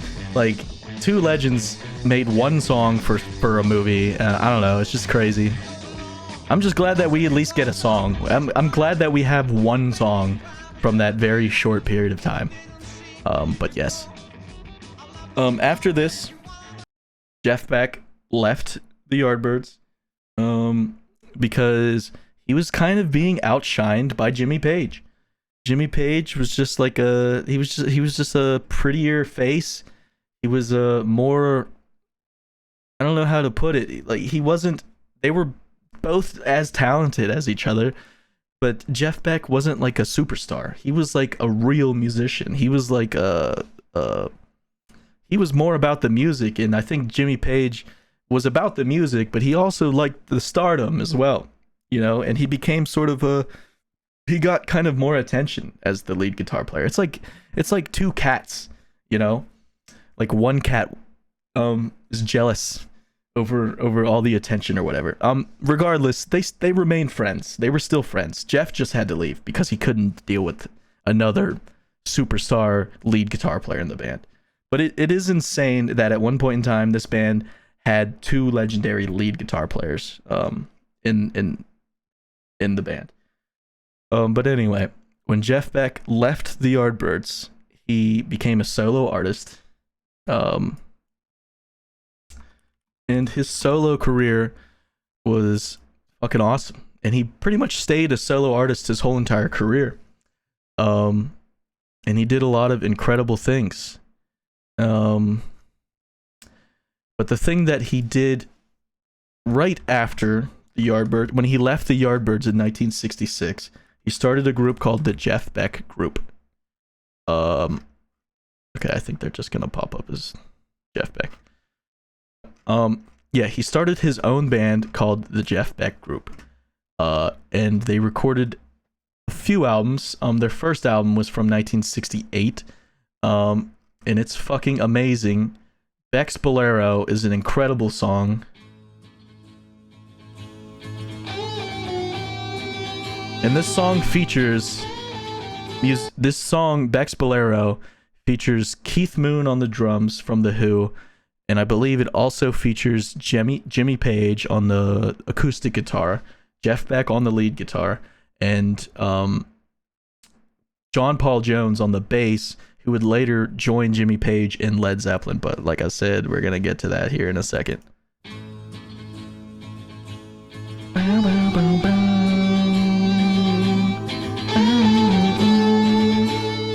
I guess the best way to describe Jeff Beck is he is like the most creative guitar player of all time. He is insanely creative.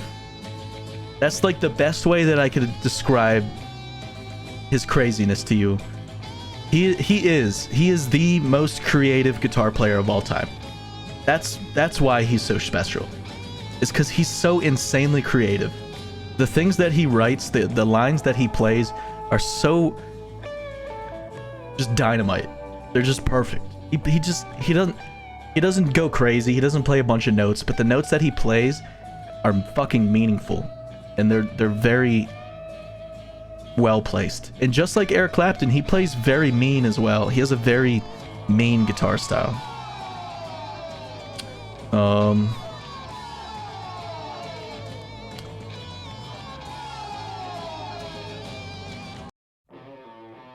Oh, like that, dude. Listen to this intro. Just that first note that he plays.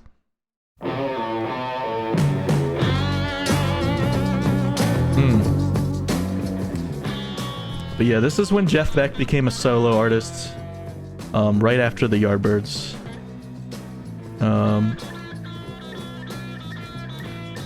Let's see. Jeff Beck Group.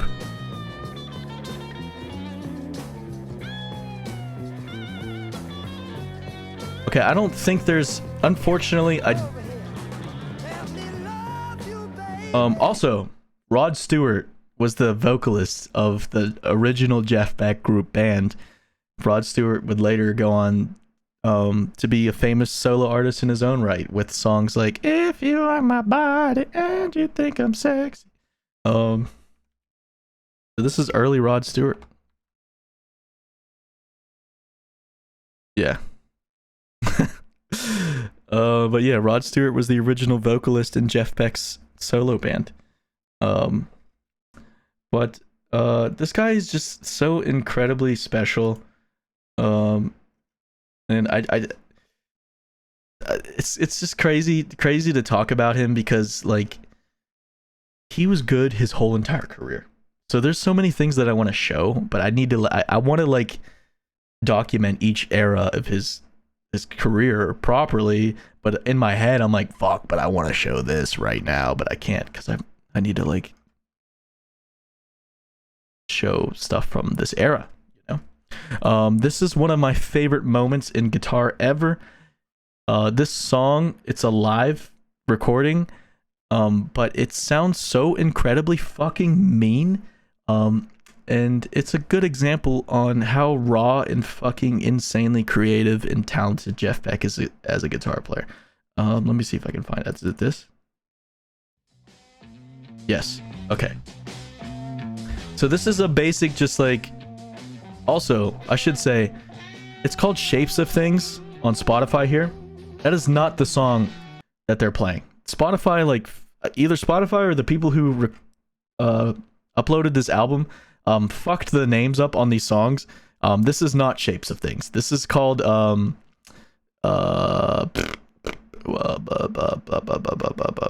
is it called? I don't remember. But this is not the proper name for the song. But there is a part at the end of the song that every time I hear it, it's just genius. And here, if you want to hear Jeff Beck, like his early genius in the 60s, this is a good example. I'm gonna skip all this and just play you the outro, because the outro is like peak Jeff Beck. It's peak Jeff Beck. Here.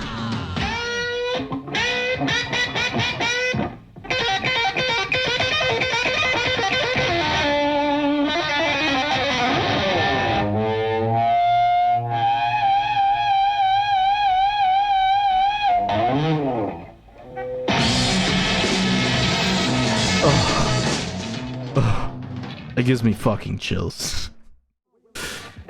Just like little things like that, man. Little things like his guitar playing is so. Like I said, he's so creative. He's so creative, but he's also incredibly precise. This man does not really make mistakes. 1 second here.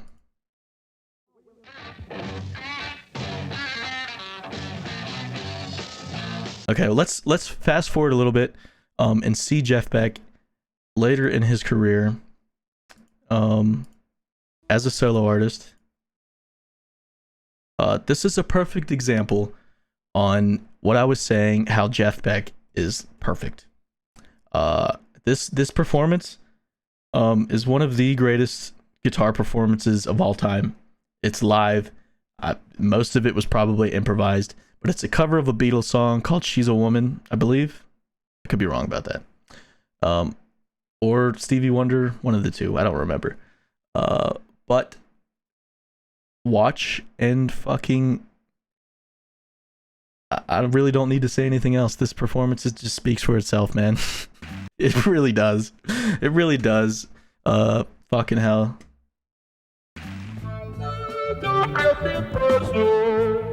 Watch the master at work.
This performance.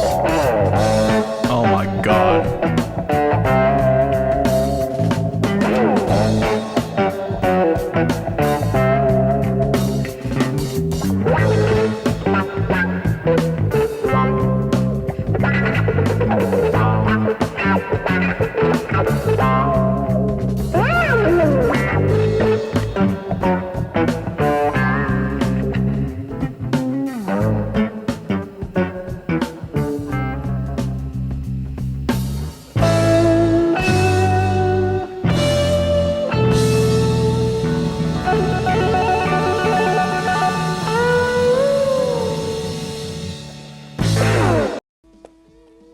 Oh, whoops. But yeah, I was just like, I couldn't wait to get to that, to be honest. Because that is one of my all-time favorite guitar performances ever. He's a fucking genius. And this is a cool ass interview. He gets to show off his gear and how he plays, and it's super interesting. So this is really cool too. Thank you, Jeff. Get Down in the Dirt was that one. This is the final outcome of the 4 sort of acoustic guitars we've seen. This is completely solid. Yeah, absolutely. Now, how important is the shape? Because Julian thought earlier on that a He's playing a Gibson Les Paul, just like Eric Clapton was. solid-bodied guitar, any shape body would be all right.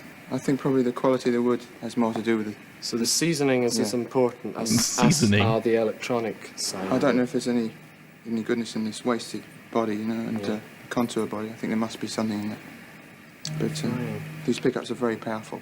Now, can you see why there are 2 pickups? This one here picks up a mellow sound from the strings. And this one, which is, I've gone through the middle position, which is both. Both, yeah. This one is this one alone. It picks up the harsh tone. The strings seem very light compared to, say, that used by Packer. Is this to facilitate the bending? Partly of the the notes? reason is I've got very weak flesh on my fingers. Yeah. And the bending that I do, it would probably slice it up like a piece of cheese. You show some bend. That's not true. He's just talking shit. It's quite a long way. I think I'm right off the board, you know. Right, so that's the guitar. It's a very low action. The strings are fairly close to the It's neck. not uncomfortably low. If it was any lower, it would ping. It would go like that. Yeah. All the time. I've seen certain guitarists use this bottleneck. You included. I didn't use it on this. Those two pieces. This It's is called a slide. That is stroked up and down the string. And if you're really clever, you can do all sorts of That's things with it. And super play fucking tunes. hard Do you to have do. to retune much at all? Super hard. Some people do tune to an E chord or maybe an open A, but I like to keep the guitar tuned regularly, The normal. so that I can change quickly back to regular chords. Okay, on the floor we have a vast selection of switches and gear. Can you go through what you use tonight? This middle well, one, I think. This first. middle one is merely just a booster. It's a volume booster. Okay, that pedal is called a color sound. It is a treble booster. It boosts the high frequencies or the treble frequencies in the amplifier. It's not like a distortion pedal or a fuzz pedal. It's just uplifting the treble frequencies. It is giving him more volume and probably more distortion. But it itself is not a distortion pedal or like a fuzz pedal. It is just an EQ boost, essentially. And I have one, but my color sound is a fuzz pedal. Color Sound is one of the OG pedal manufacturers. They're very small, and they're from England. And if you want an original Color Sound pedal, they're about $500 to $600 on any website. I got mine for like $300, I think. Here, I'll show mine. Color Sound Fuzz. Yeah, bro. Fucking $800. Like, what? Look at this shit. These are the prices of the pedals that he was using. Let me see if I can find the one that he's using. Dude, this is what I have. What? $1,653? What? I own this same exact pedal, except for mine is from 1973. This one is from 1976, and mine is in 10 times better condition than this. What? How much is mine worth? What? Bro, what? What? I have this pedal. $1,000? I did not buy mine for $1,000. I did not.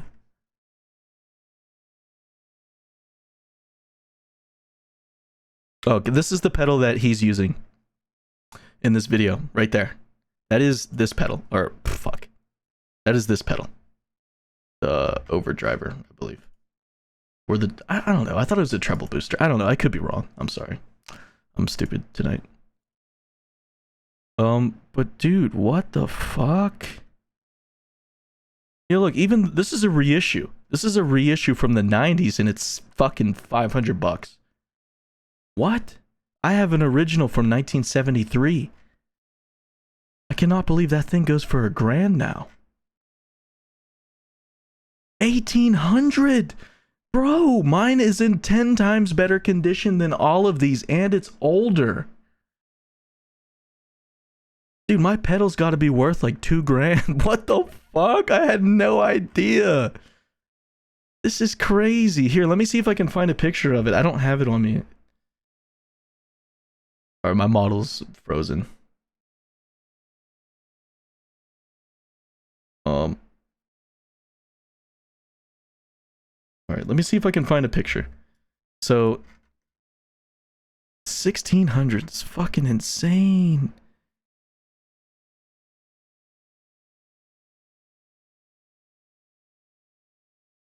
Okay. Alright, sorry for my frozen model. But I'm going to find a picture of this. I know I have a picture of this pedal somewhere on my phone. Where is it? Where is it? Where is it? Where is it? Where is it? Where is it? Doop-a-doop-a-doop-a-doop-a-doop.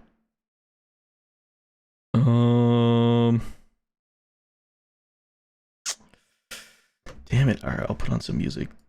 Hold up.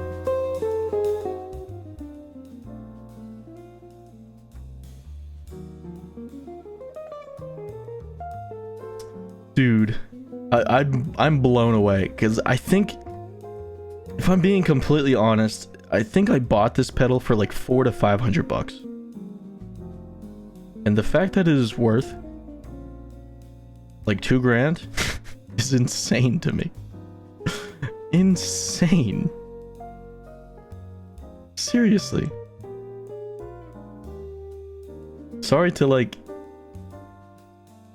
go off path here a little bit, but I am just fucking, I could not believe that. Dude, the market changes right before your eyes, you know? Shit is different nowadays, dude. Shit is different nowadays. Dude, I know I have a picture of it. I know I do. And I use it a lot too. It sounds amazing. It is a fuzz pedal. I don't have it on hand at the moment. Where is it? This is frustrating.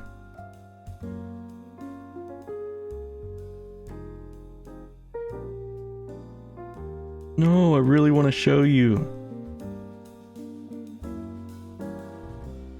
Mine it looks brand new compared to these things. Oh, do I plan on getting this? No, man, I own this already, but I had no idea it was worth this much. Because when I bought it, it was like fucking half the price, even less than this thing, dude. But I did buy it like a long time ago. Long time ago. I'm sorry. I just wanted to show you that I have this.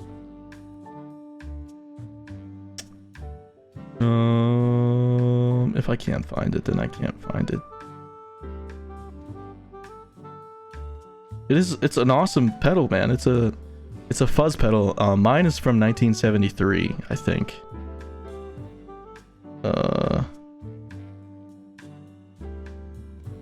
Let me see here.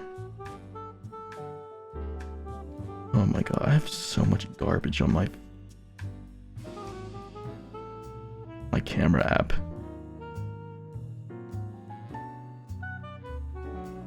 Wow, wow, wow, wow.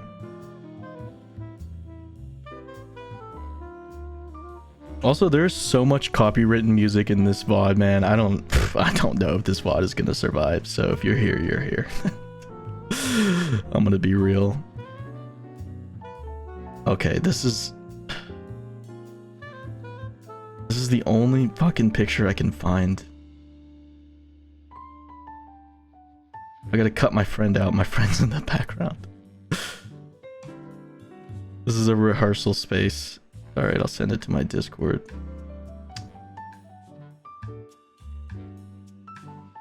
What the?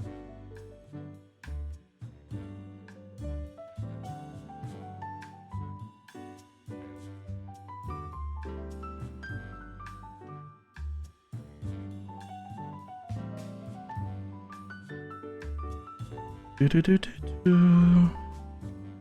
Do do do.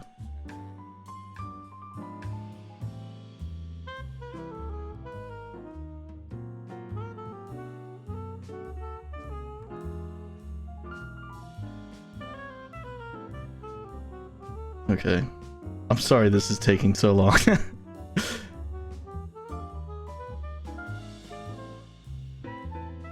Okay, that's one picture.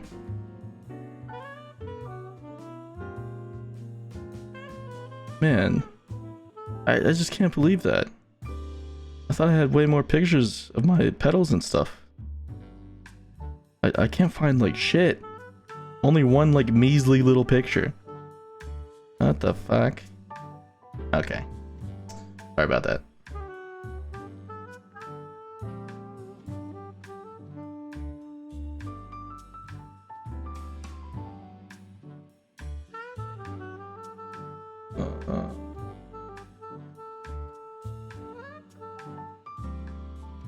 Okay.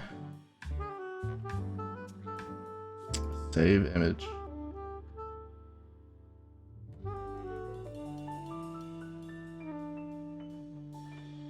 Boop boo doo doo boop boo doo doo doo doo. Image.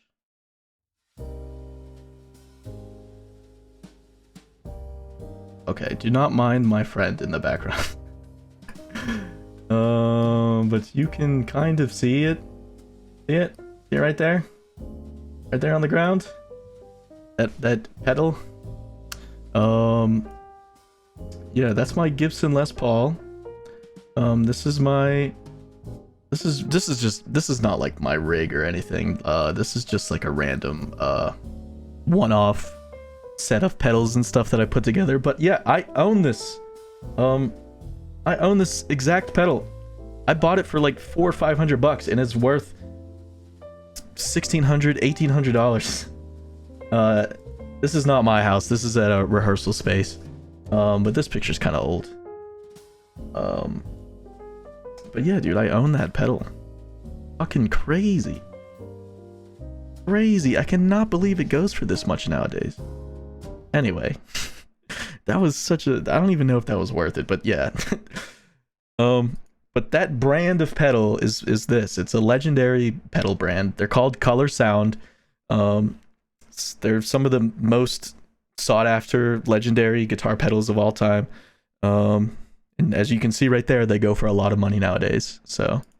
And it enables me to play it probably double the volume I was playing it. Just by pressing down, the button. Yeah. Can you show me? That is off now. That's normal. Yes, yeah. and when I press it, quite considerably loud. So they say rhythm, and then when the lead break's coming up, you would possibly. If you hit it at the right point during your solo, you can sustain a note. Yeah. So it's just switched in and out according Yeah, to what you feel. and at you've the got time. added tonal qualities by bass and treble. Yeah. The wah-wah is this This one? is a wah-wah, yes. Probably the most gimmicky thing, I suppose. He said it's a gimmicky thing.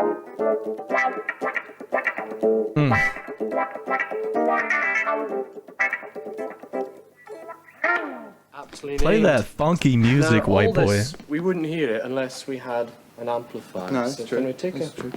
brief look at that? Okay. How important is the size and shape? Look I've at seen look you- at these cute little amplifiers that he has. So that right there, that is called an Ampeg, and these amps are most famously known as bass guitar amps. Most people use these things for basses, but a few guitar players use them for guitars, and that's what he's doing. front of vast walls of gear. Oh, that's for Why is that? large concerts, Yeah. you know, where you've got to play to about 10,000 people. But this is big enough to record and do things like, you know, maybe small concert halls. Yeah. Or You can get the same Record. range of effects and tonal quality as probably you can better. out of I a mean, bigger you know, one. with lots of amplifiers, you tend to spoil the delicate qualities, if there are any, in the guitar. Some guitars use feedback. Now, I know this is caused by, depending where you stand in relation it's just to a the continuous speakers. cycle of sound. It builds up. I suppose it builds up in your string somewhere and feeds into the pickup.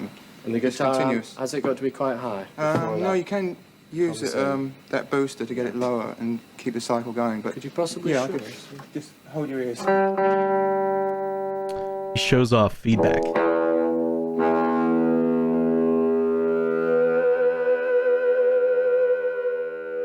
Legend. Just go on and on until I stop. You can control that. Yeah, at you will. can bend the note to it.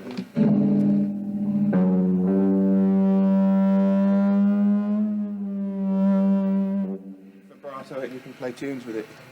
So it's not can only play tunes what with you're it. doing with your hands, it's what you've set on the amplifier. Yeah, certain where you're ranges- in fact standing. Because if you move away, sometimes the feedback goes. Well, it's better with There's an quite a few acoustic critical electric guitar. things, yeah. They do make one with F-holes and an acoustic body, and it seems to feedback a lot better. Yeah. This solid body restricts the feedback because that was more desirable when they designed the guitar. Right, having been over here, I've seen this bag Yeah. with tube. Can you demonstrate This that? magic Will you bag. Use it tonight? Use it in the next number? Yes. Right, what do you call it? It's just a bag. The bag. I won't tell you what's inside it. Okay, doc. It's too simple. It's a and, secret. you know, it's rather my little toy at the moment. So that thing is called the Talk Bag, and he is one of the first guitar players to use one. It is a couple years after that. This was recorded in 1974. A couple years later, a guy named Peter Frampton in 1976 recorded a live album. Can't remember the name of the live album, but he used one of these things, a talk box, a lot on that album. And Jeff Beck is one of the first guitar players to use one. I believe he got that from Stevie Wonder.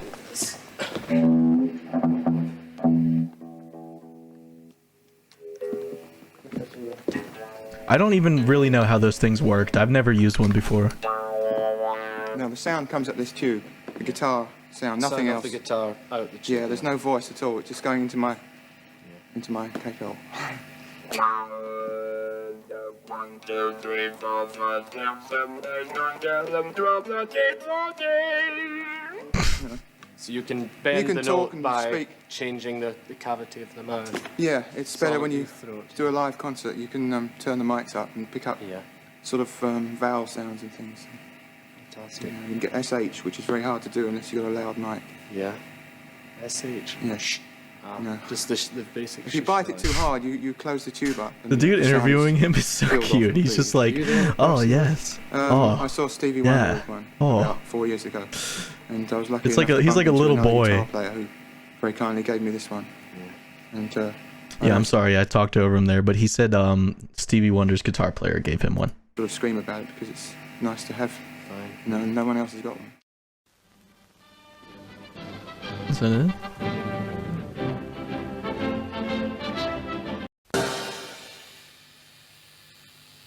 Thank you, Jeff. Get Down in the Dirt was that one. This is the final outcome of the 4. Oh, is that? Oh, it's better with an Quite a few acoustic. critics. Oh, why did they just show it twice? That was weird. But yeah, that was Jeff Beck. He's an absolute legend. I don't know if I did him justice there. He's just such a hard person to talk about because he's, like I said, he's a musician's musician. He's somebody that you have to spend a lot of time with musically. You have to really dig into his career, but that's what makes it so fun. Is because it's like when you dig into his past and his music, it's like you find like gold everywhere. And it's not just my opinion. There's a lot of people who consider him the greatest rock and roll. I'm not saying greatest guitar player ever, but rock and roll guitar player. Yeah, he's definitely up there. He's one of them for sure. Let's see. I mean, he had a very successful solo career. He's never really been like a superstar musician. But he was always like, you know, at the cusp. You know, everybody kind of knows him in the rock and roll world. But yeah, he's a special guy. Unfortunately, he passed away a couple years ago. That was really hard. That fucked me up, but you know, I love this dude so much. Please go listen to Jeff Beck. He is an absolute legend. But I think I'm going to move on now to the next guitar player. Good old Mr. Jimmy James Page. If you don't know who Jimmy Page is, sit back and listen, because I will give you a little lesson. James Page started his professional career as a session musician, like I talked before. And his sister, or Jeff Beck's sister, knew Jimmy Page before Jeff Beck knew Jimmy Page. And Jeff Beck's sister was like, hey, I know this guy at school who's weird like you and also plays the guitar. Do you want to hang out with him? So his sister, Jeff Beck's sister, is how Jimmy Page and Jeff Beck met as kids. And they were brothers ever since. But this dude was set to be a star from a very young age. He was put on television as a child playing a little popular niche genre of music, very famous in the 1950s in England, called skiffle. Jimmy Page, skiffle. As a child, he was on television.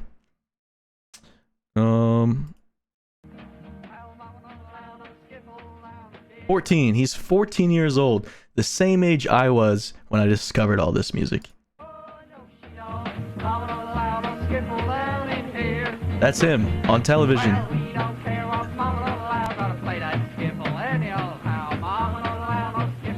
Skiffle is basically. JG Skiffle Group. And you come from? Epsom. What are your two names? Yours is? James Page and David House. Both from Epsom. Yes. Well, what are you going to do when you leave school? Take up skiffle? No, I want to do, biological research. Do you? I knew that already. In fact, what do you mean by biological research? Well, cancer, if it isn't discovered by them. He was studying cancer as a kid. But yeah, man, he got put on television as a young kid, in a skiffle band. Skiffle basically in the UK was like their version of Americana. And a lot of these guys, these guys who grew up to play blues and rhythm and blues in England or the UK started out in skiffle bands as teenagers. It was very popular. And it was very all of that kind of music was inspired by the Americana folk scene, like Woody Guthrie and Leadbelly and stuff like that.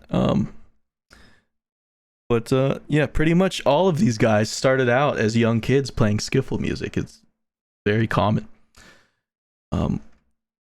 1963 interview. What is this?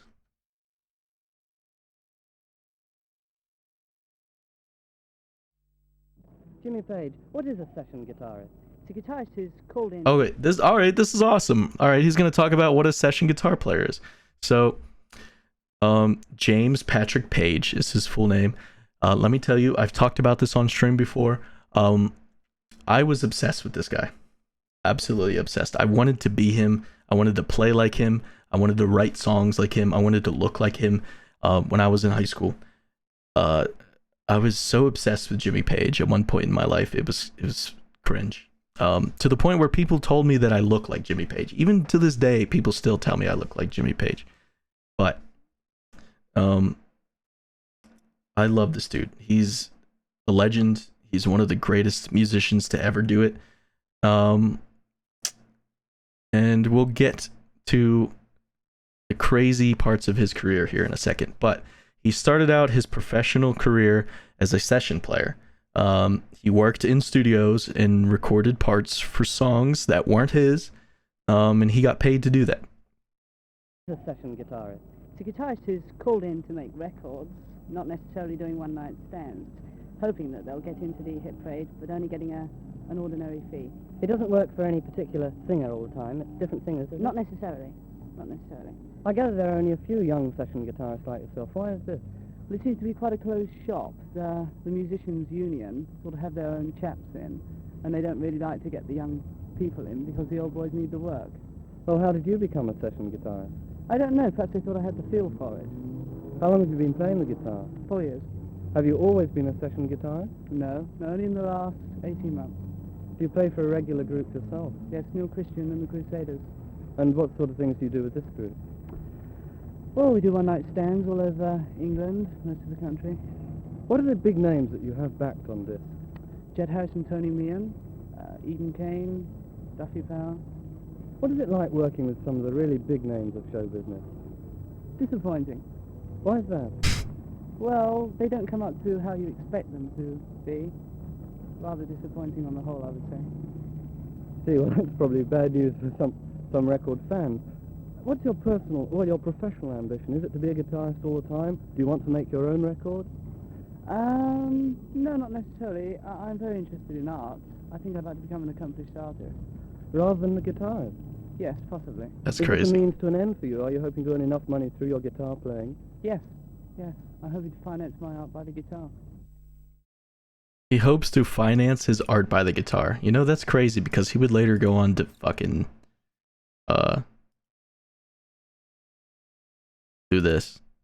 Anyway, we're talking about Jimmy Page. If you don't know Jimmy Page, Jimmy Page is one of the most influential musicians ever of all time. He is famous for this little band called Led Zeppelin.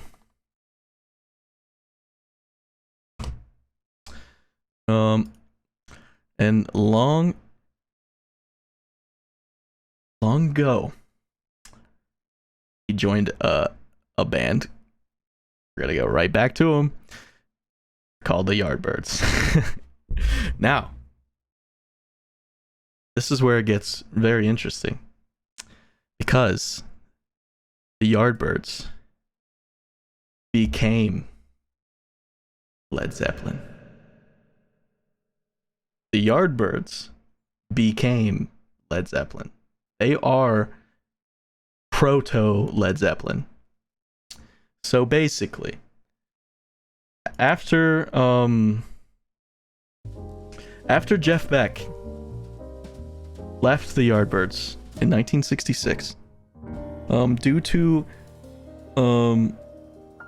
just not he outgrew the Yardbirds, and he also didn't want to spend time, he didn't want to share time with another lead guitar player.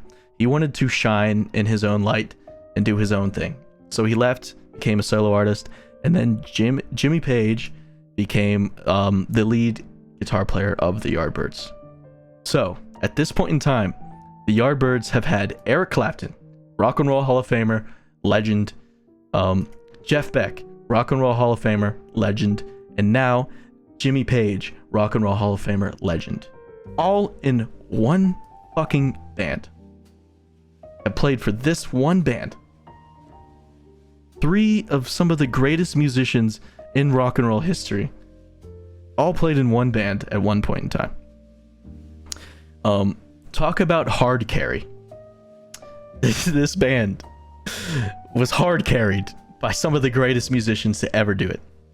And they just so happened to be guitar players. But anyway, this is a picture of Jimmy Page right before he quit becoming a session musician, and joining the Yardbirds full time in 1966. And I showed previously, way before I went on that long tangent about my pedals and stuff, that there was a period in time where Jeff Beck and Jimmy Page were in the same band together. I showed it on the Blow Up video.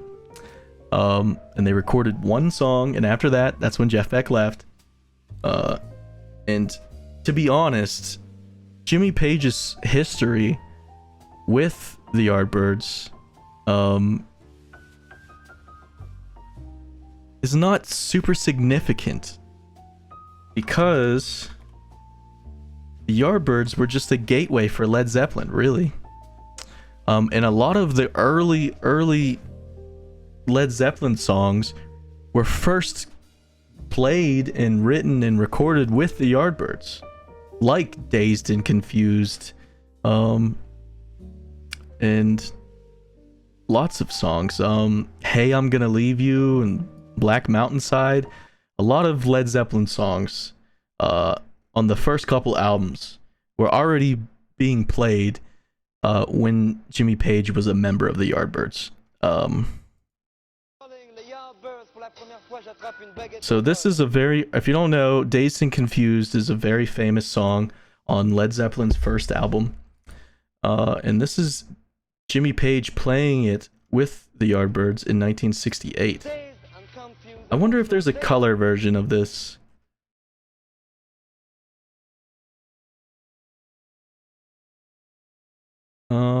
There's a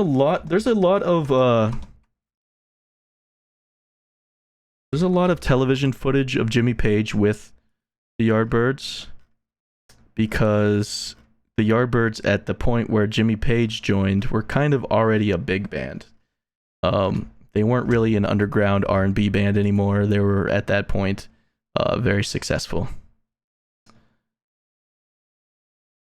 But yeah. So on Led Zeppelin's first album,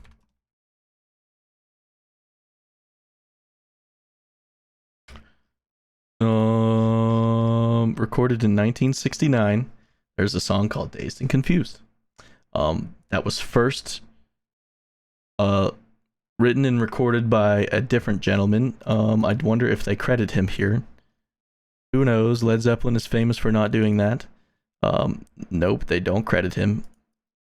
Anyway, Led Zeppelin did not write Dazed and Confused. I can't remember the original artist who wrote Dazed and Confused. But anyway, it was originally recorded with the Yardbirds.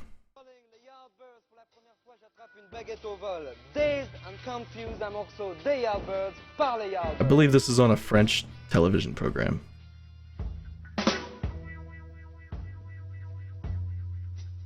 But yeah, this is basically pre-Led Zeppelin.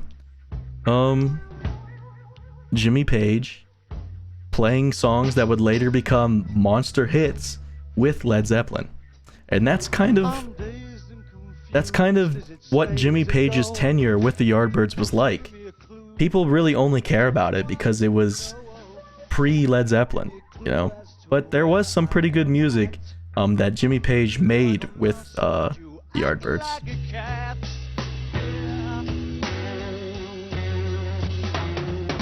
Now, Jimmy Page basically joined the Yardbirds during their heavily psychedelic era, so they were very psychedelic. Jimmy Page played this guitar that was painted like a dragon. Let's see if I can find a good picture of it.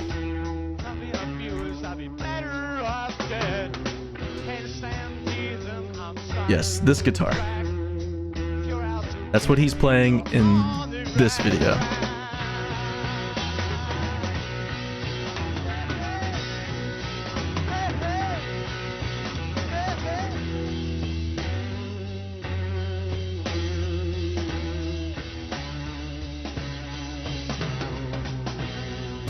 Yes, at one point in my life, I wanted so badly to be this guy. I was obsessed with his fashion, with his hair, with his guitar playing, with his songwriting, with just like his presence. Everything about him, I so admired. I was just a massive fan. During my high school years, he was like my favorite musician. And I don't know, I just loved everything about him.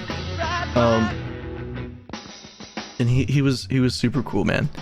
But yeah, this was the guitar that Jimmy Page played while he was in the Yardbirds, and it was gifted to him. It was gifted to him from his friend Jeff Beck and Jimmy Page. I don't know if he painted it himself or he had somebody else paint it, but it is very psychedelic, and Fender remade it a few years ago and resold it, and you can get one nowadays, but like for ridiculous prices, because it's like a remake of like a one-off guitar that Jimmy Page owned, you know. But this is also pretty interesting here. One thing that Jimmy Page was famous for during this time, the late 60s, 66, 67, 68 is whenever he was with the Yardbirds. He would do this thing where he would play a violin bow on the guitar. And he's about to do it here. These freaking hippies just start doing some weird shit. And as you can see, Jimmy Page is playing a violin bow on his guitar. A technique that he would later perfect with Led Zeppelin and use all the time. Now, Jimmy Page will have you believe that he was the person who came up with this technique. He's not. He took this technique from another guitar player. Very interesting, though. It's very cool, but it will also fucking destroy the top of your guitar if you hit it with the violin bow. It'll tear up the paint. So I don't really do that. I would love to try it sometime, though. What was I gonna show? Okay, so this technique that Jimmy Page has, the violin bow thing, he did not come up with this technique.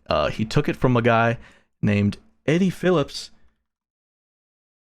and Eddie Phillips is the guitar player of my favorite band from the 1960s. Now, he has nothing to do with all these guitar players I'm talking about tonight. I'm only talking about guitar players that are associated in this group of the Yardbirds and John Mayall. But I'm showing you where Jimmy Page got this technique from. He stole it from this band. Now, this band, The Creation, they are my favorite band from the 1960s. And Jimmy Page must have liked them too, because he stole a few of their things. Like this. With songs like Dazed and Confused. Now, one of my favorite Yardbirds songs, featuring Jimmy Page while he was in the band. Isn't it insane, though, that this band had 3 crazy guitar players? Like, that's, you know, that's actually pretty fucking crazy. 3 legends all in this one band. That's kind of why I got the idea to do this stream, is because it was just such a crazy period of time where I don't know, it was just like these 2 bands and these 2, I don't know how to put it into words, man, but it's never really happened before, you know? And I don't think anything like this will ever happen again. It's really just a time in history. But this is my favorite song of whenever Jimmy Page was a member of the Yardbirds, when they were called the Yardbirds. We'll get to that in a second. It's called Think About It. It's live. This is a live song recorded for BBC, I believe.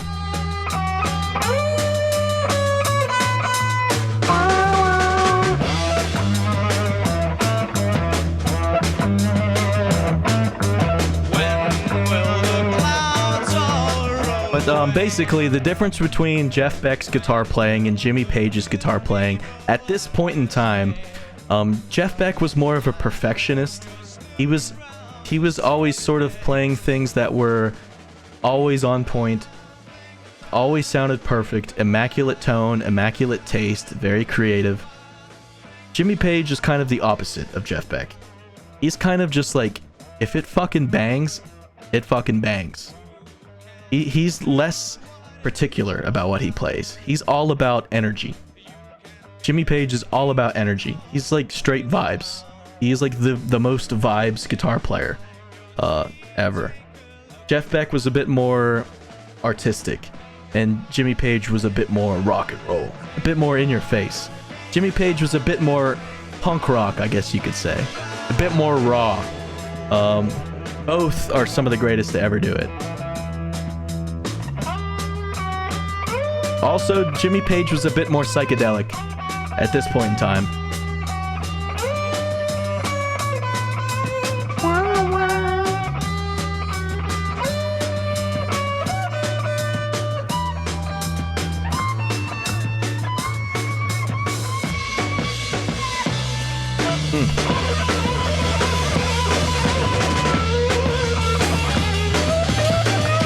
See, Jimmy Page is one of the original shredders. He just shreds.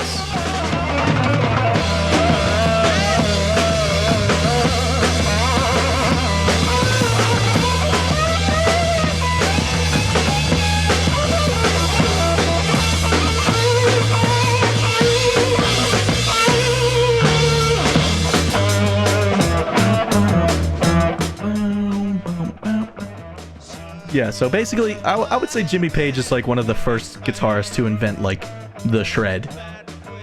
It wasn't always precise, you know. Jeff Beck is very precise. Jimmy Page was very like shred. Fuck the notes. Who cares what I'm playing? As long as it bangs, it bangs. You know, that was Jimmy Page's thing. He was a bit more in your face, a bit more raw. But Jeff Beck was a bit more precise, a bit more creative, you know? But anyway, the Yardbirds were not doing very good. And let's see. Let me close some of these tabs. I have so many tabs. The Yardbirds were not doing very well. Jimmy Page, 1967. Oh, this is another great song. Also, I just love this dude's fashion. Josephine. He was built to be a star. His whole entire career. He was just always in the business doing the right thing. He's like, I don't know how to explain Jimmy Page. He's just that guy that just wins. He just wins, but like, you don't hate him for winning because he's like cool. You know what I mean? Josephine.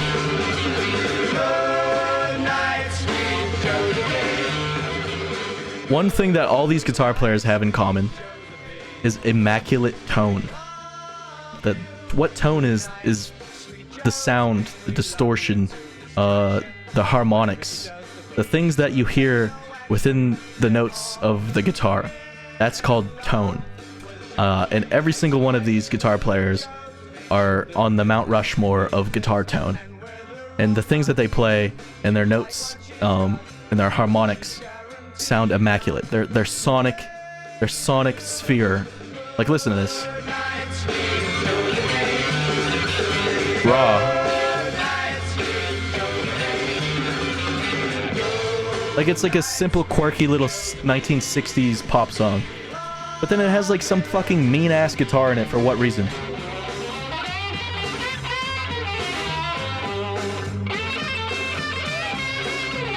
Like, that's what blows my mind about the 60s. It's like they have the most whatever quirky songs, but they just have fucking nasty guitar solo for no reason. Like why? It's like the most strange period in time ever, but it was so immensely creative, and that's why I became so obsessed with this generation, because the creativity was just off the charts, and also innovation. innovation was off the charts. The Beatles were innovating, The Who was innovating, the Kinks were innovating, the Yardbirds were innovating, Eric Clapton, Jeff Beck, Jimmy Page, they were all doing new special things, you know? But anyway, as I was saying, the Yardbirds were not doing too good.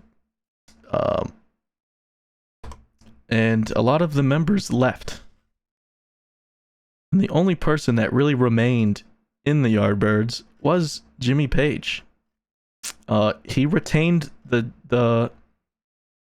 Yardbirds name. Wow, there's not as much footage with Jimmy Page as I thought. I know there is, I just have to like dig for it.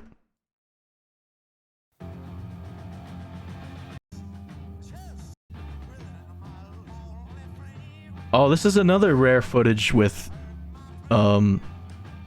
Jeff Beck and Jimmy Page are both in the band. But I believe this is at the point where Jimmy Page was playing the bass, not playing the guitar. Also, if you can't follow like the little historical things that I put in there, don't worry. It's not that important. It's the music is what's important. But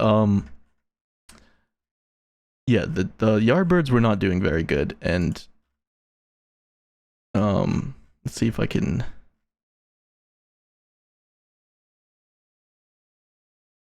Okay.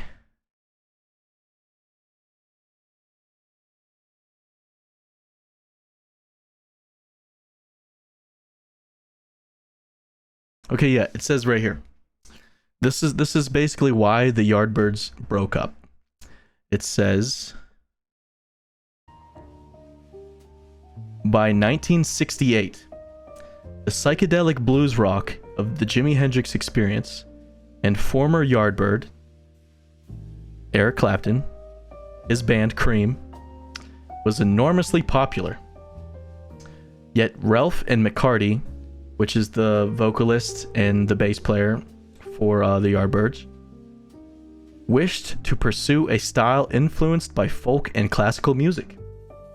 Jimmy Page wanted to continue with the kind of quote-unquote heavy music for which Led Zeppelin would become iconic.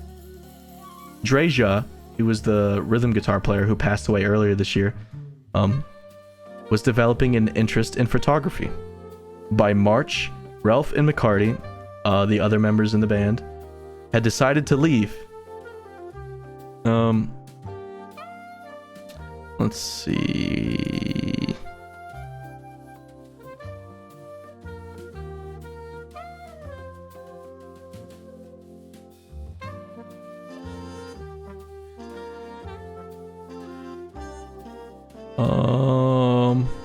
I know the history. All right, I'll just it's not going to be like the most in-depth sort of take on their history, but basically the Yardbirds broke up and Jimmy Page was like the one remaining member of the Yardbirds by 1968, and he wanted to continue on as like a psychedelic heavy rock band, and he was looking for musicians to start a new big thing.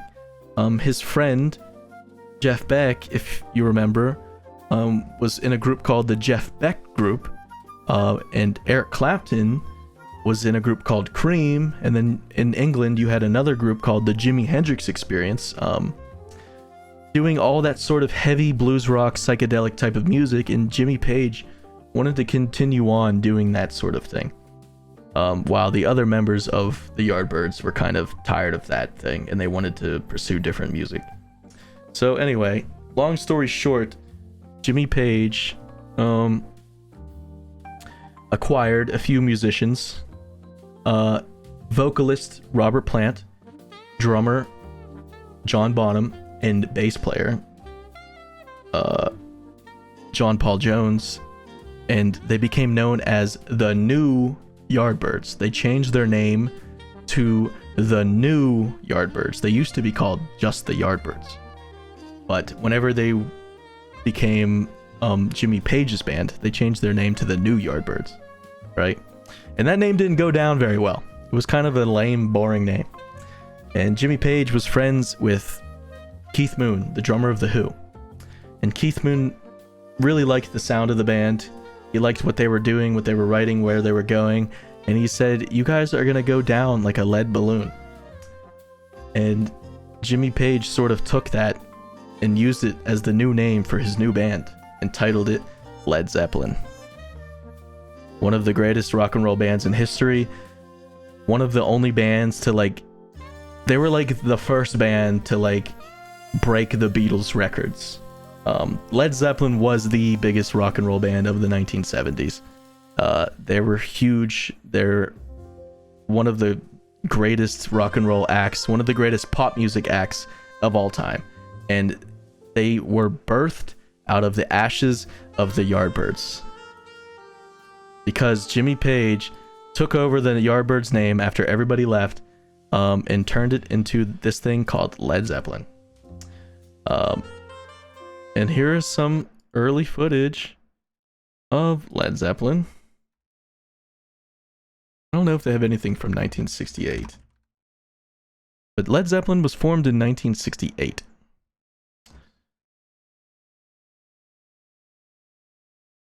Let's see. All right, I think this is one of their first live television performances.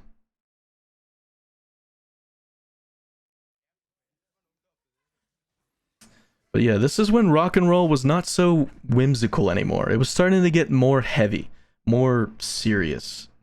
It was kind of out of that flower power era and starting to become what Eric Clapton had played years prior with Cream on songs like Spoonful. It was starting to become more like that. Now, Eric Clapton had done that way ahead of his time. But that thing that he did in 1966, 4 years later in 69 and 70, was starting to become the main genre in the world. The most popular form of music in 1969 and 1970 was hard rock. And that's why I was flipping out about the Cream thing at the beginning of the stream. It's because that song was so incredibly ahead of its time, and in it birthed all of this music, everything. Led Zeppelin wouldn't be around if it wasn't for Eric Clapton, you know. That's why he's such a legend. But yeah, this is at the point in time where the Yardbirds are gone, and they are now called Led Zeppelin with all new members, except for Jimmy Page, the one remaining member of the Yardbirds. And they sounded fucking phenomenal. And they went on to become one of the most successful rock and roll groups ever exist.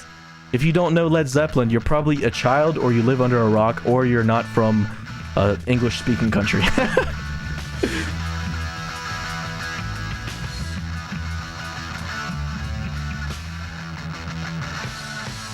This is one of the greatest bands of all time. I love them. All of my music friends love them. This band kicks so much fucking ass. It's unreal. But this is very early Led Zeppelin in 1969.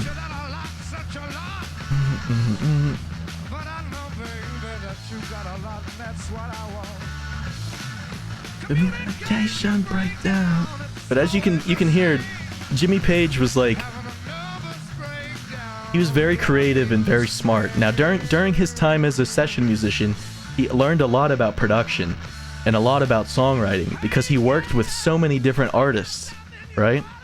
And he was the main producer of Led Zeppelin. He produced all of Led Zeppelin's records, him, the guitar player. And he was a primary songwriter as well, and the band leader. So a lot of Led Zeppelin's success is on his back, man. This guy is incredibly talented, incredibly legendary musician. Not only is he one of the greatest guitar players of all time, he is one of the greatest songwriters of all time, and one of the greatest producers of all time.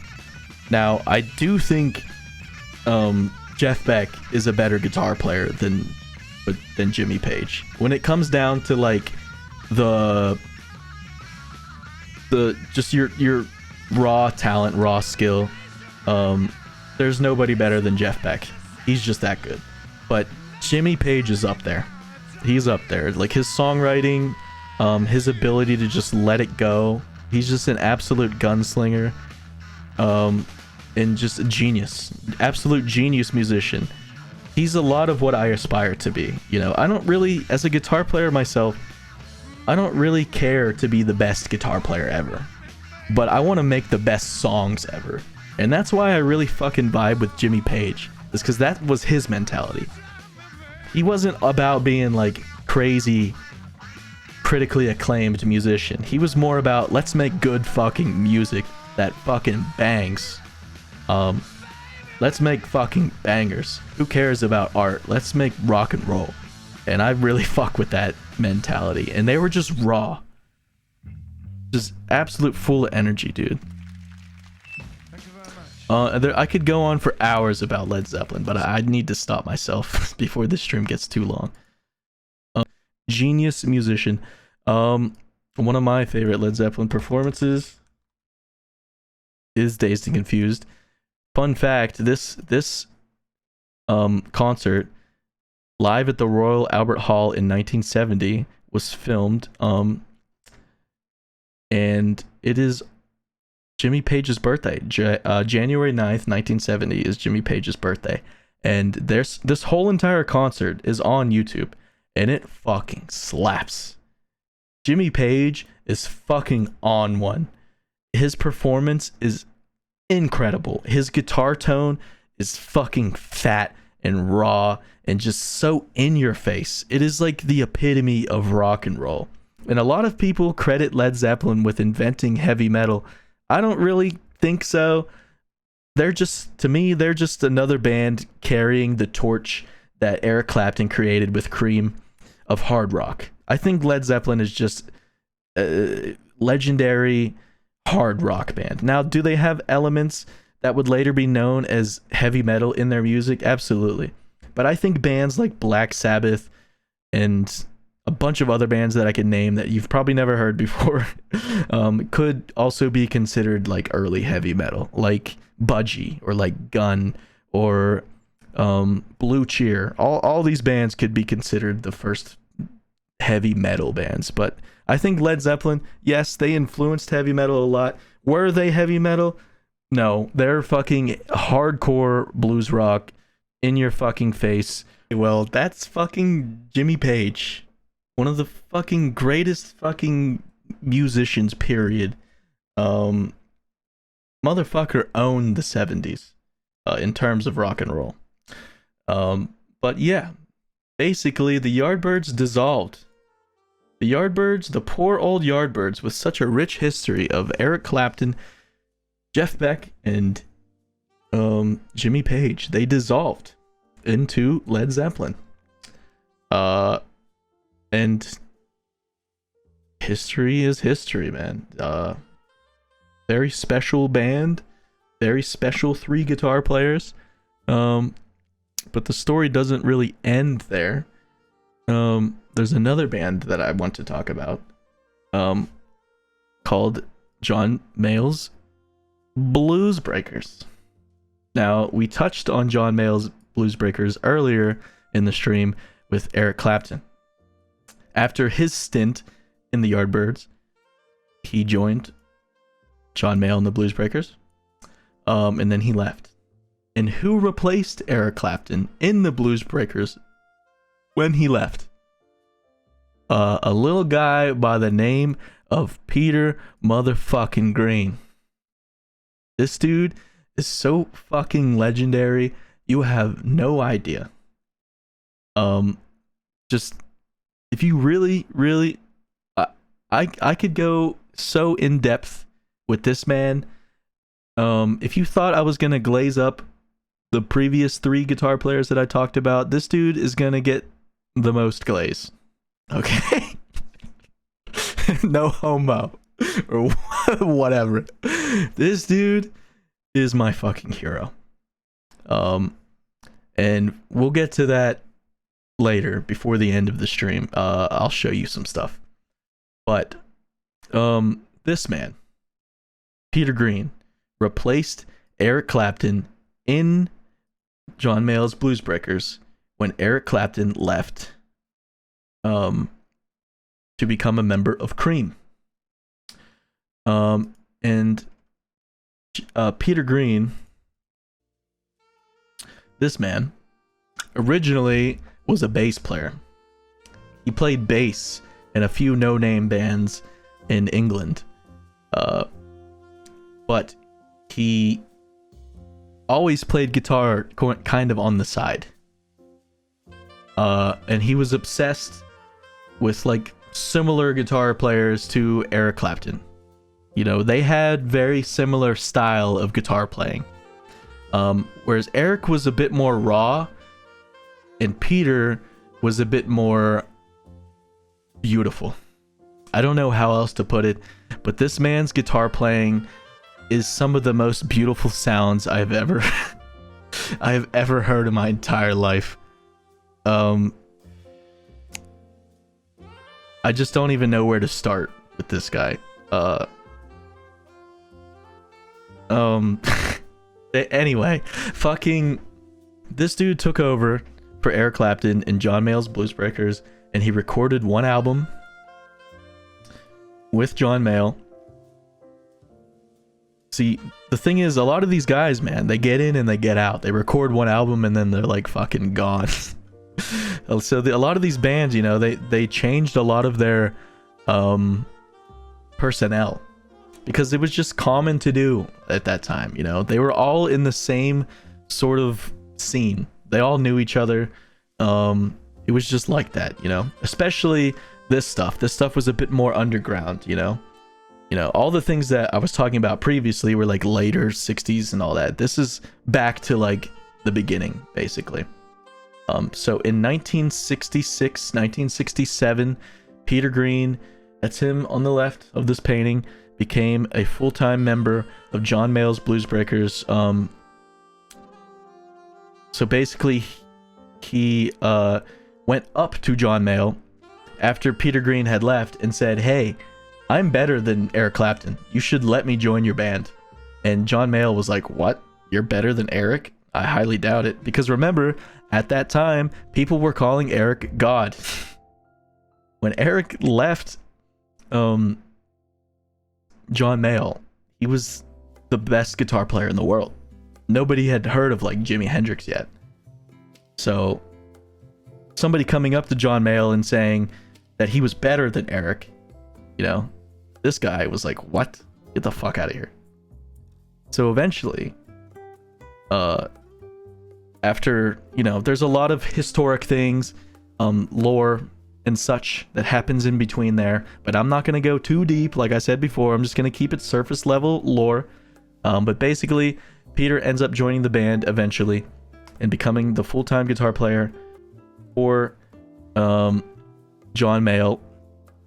And immediately, the John Mayall Blues Breaker fan base, their fan group, falls in love with Peter, and they start calling Peter God, and they start saying that Peter is better than Eric, and it's like this whole crazy underground guitar playing like weird thing. It's like K-pop in England in 1960s, but for guitar players. You know, it's strange like that. It was a weird scene, but guitar players were kind of seen as like magicians back then. You know, they were like these crazy clouded guys.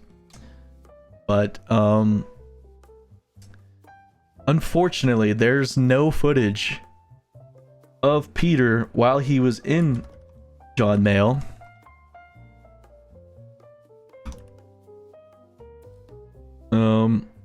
Yeah, there's no real footage of him in John Mayall. There's a lot of footage of him in another band you might have heard of, but we'll get to that later.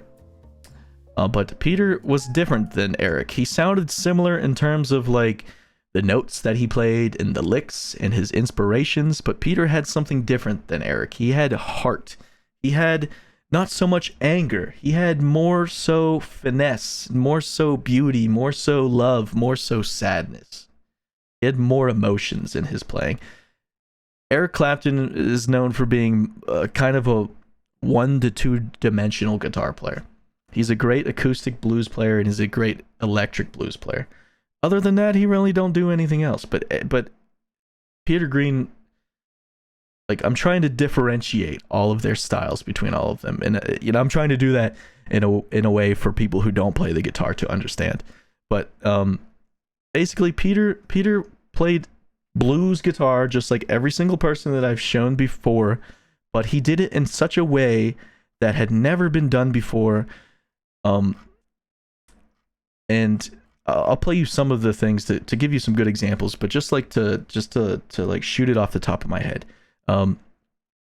Basically, in my opinion, Peter Green is the first guitar player to really play his heart and his emotions through his guitar. He is like the saddest sounding guitar player ever. Like, he started out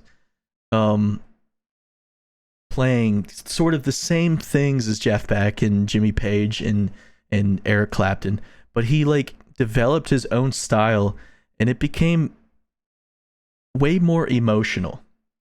He's like the emo out of the group, you know? He was like the first guy to really fucking to play like with his heart on his sleeve, man. And he continued to do that throughout his career. But in the early days with John Mayall, he was very green, you know. The fucking what the fuck was I gonna say? Pun not intended, because his last name is fucking Green. But he was very like, he'd never really been on a big stage or been like a big artist or anything like that. But this was his first time sort of showing himself off, and he also was filling a massive role. He was filling a massive space where one of the biggest guitar players in the world had once sat, you know. So he had a lot of fucking bullshit to deal with when he joined this band. He had to prove himself to their fans and their crowd, because they were done with this band. When Eric left, people were like, fuck this band, I don't want to listen to them anymore. But then this new guy came and they're like, who the fuck is this new guy saying he's better than Eric? And then he kind of was. But this guy was just different, man. He was different in a way that he could play everything that Eric Clapton could play, but he could do it more with soul. And I will show you examples of what I mean. And he also sang more than Eric did. He sang on more songs. He had a better voice than Eric as well. And that was different. But this is the song that he is most known for in his early career. It is called The Supernatural. Now, one signature thing that you will hear a lot, because I will play a lot of Peter Green, one signature thing about Peter Green, this gentleman right here, is that he used a lot of reverb in his guitar tone. He loved using reverb tanks, spring reverb, studio reverb. His guitar sounds washed out a lot, and that's kind of what gives it its charm. It sounds like a ghost.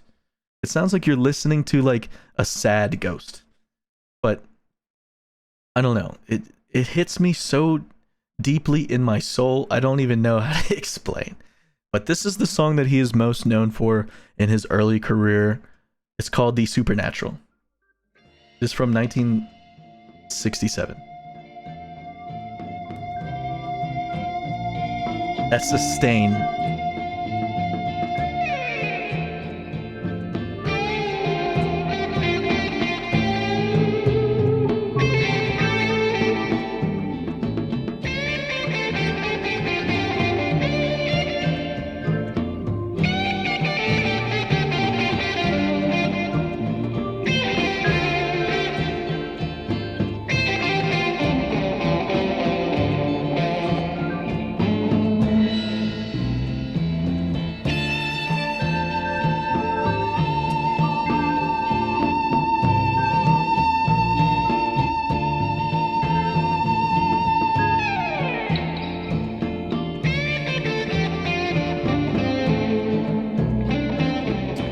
Peter Green is the king of feel, the king of feeling. Just like That didn't make any fucking sense. Basically, he just played with so much emotion. Every note sounded like it came from his heart. Always. No matter what he's playing on. Always sounded that way. It sounded like he was just squeezing the notes out of his fingers. But like, I don't know, like directly coming from his heart. And this song is not like the good example of what I mean. But this is like his most popular song during his early career.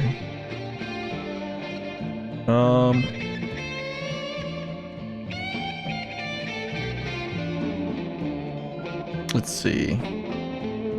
Now Jeff Beck didn't sing. He's not really a singer. This dude, he didn't really sing. Jimmy Page doesn't really sing either. Now Eric Clapton does sing a little bit in his early career. Whenever he became a solo artist, he sang on all of his songs.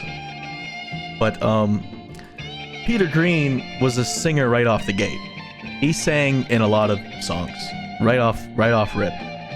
And which was unusual because John Mayall, this dude right here, was the singer in the John Mayall band. Not only was Peter Green an incredible guitar player, but he also was an incredible singer. And during this point in his career, he was a novice singer, so he's not super there yet, but you can tell that he has like heart and he has soul. And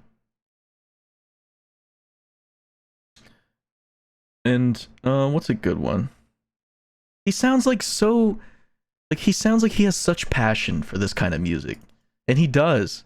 I bought like I'm sure there's more nowadays, but like forever ago, I bought the only book I could ever find about Peter Green's life, and it was like $200.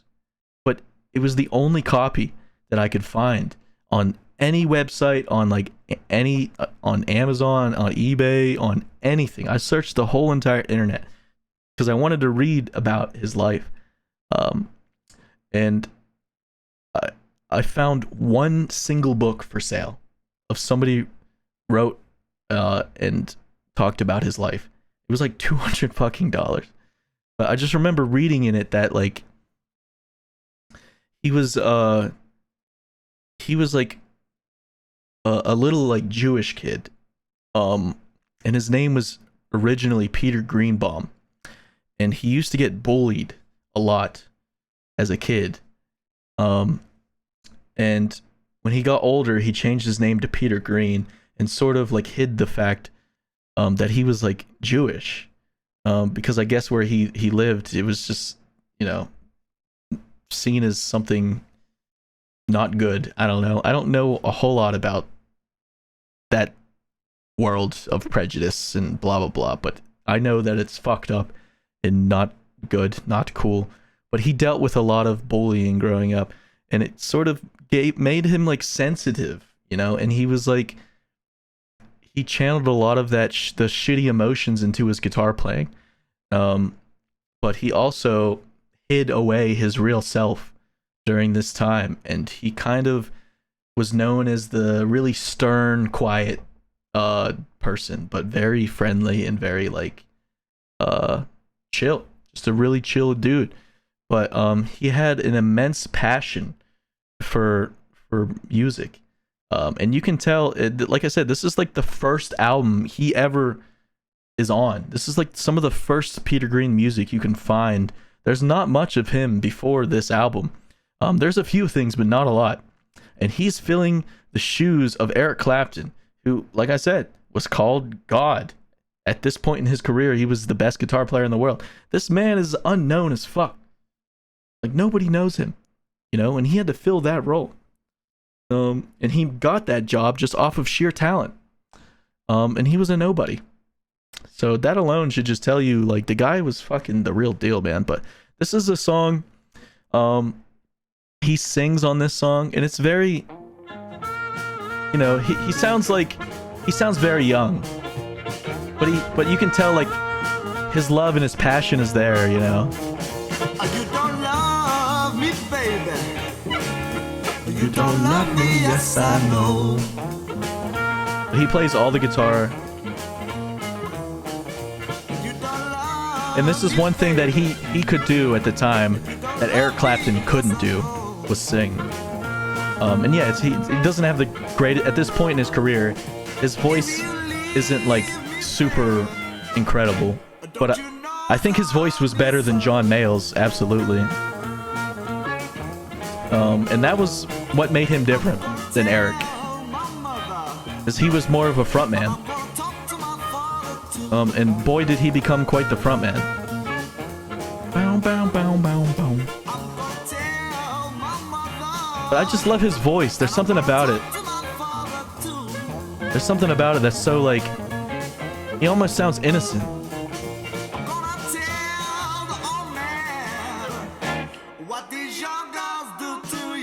Bow, bow, bow, bow, bow, bow, bow, bow. But this is before he became, this is, all this music that I'm playing you right now is like before he became really, I guess, in tune, not to sound like hippie type shit, but it's like before he became really in tune with his emotions and he really displayed it on the guitar. Now, this album shows like bits and pieces of him starting to become comfortable as a player and as a person, and starting to show his real emotions and feeling through his playing and his singing. But like, he just progresses with each era of his career. He just progresses more and more, and is so good at just like, I think he is like the first musician from the 60s and 70s era to really talk about like depression and like fucked up sad things. And that's why he is like such an important person to me, because at the time, you know, the mental health was not like, it had a major stigma behind it in the 60s, you know, and nobody talked about that. Nobody. But the way that he just became such a fucking voice for like those type of things. And it's funny because he started out playing the blues, which is all about those type of emotions, right? But in a way, the blues still didn't really, the blues that he was playing at this point in his career was not really his emotions. Most of it was like covers of other Black American artists from the 40s and 50s and 60s that he was covering. You know, those were songs that he didn't write. But as he developed as a musician, he became more comfortable sharing his emotions through his playing and his singing and his songwriting. And I think it's some of the most, I don't know how to explain it, but it's like some of the most, there's just something about his music that is so fucking personal. It just gets there. And a lot of his bandmates didn't really notice what he was going through later on in his career, but they eventually came after. I'll talk about, you know, his career unfortunately is kind of tragic. He is sort of one of the great could have beens in rock and roll history. But before things went south for him, he truly did release some of the most intrinsic, like, beautiful music ever. And we'll get right to it, man. We'll get right to it. But anyway, this is his early career. Unfortunately, there's no real footage of him with this band, the John Mayall Blues Breakers band. There really wasn't any with Eric Clapton either. But let's see. Let's see if there's like,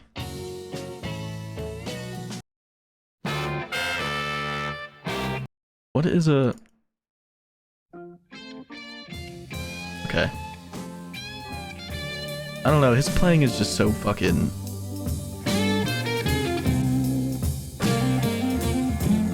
his guitar playing hits me in my soul.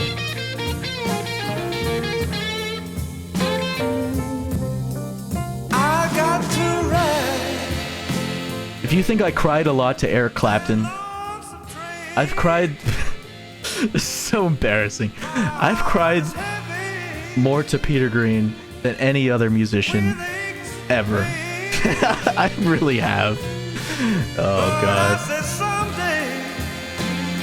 Someday, baby, after a while, you'll be sorry. Okay, that's not Peter Green singing. That's John Mayall singing. But he is ripping on the guitar, though.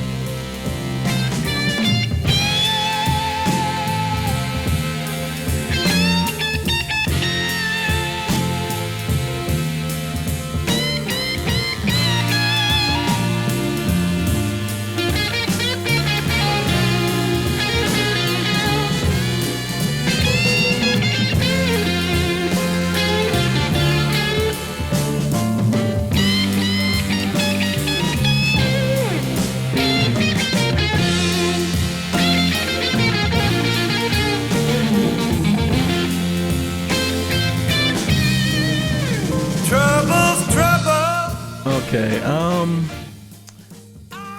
I don't really listen to a lot of Peter Green during this era. I mean, I still love a lot of it. But right off the top of my head, I can't really think of... This is some cute little guitar.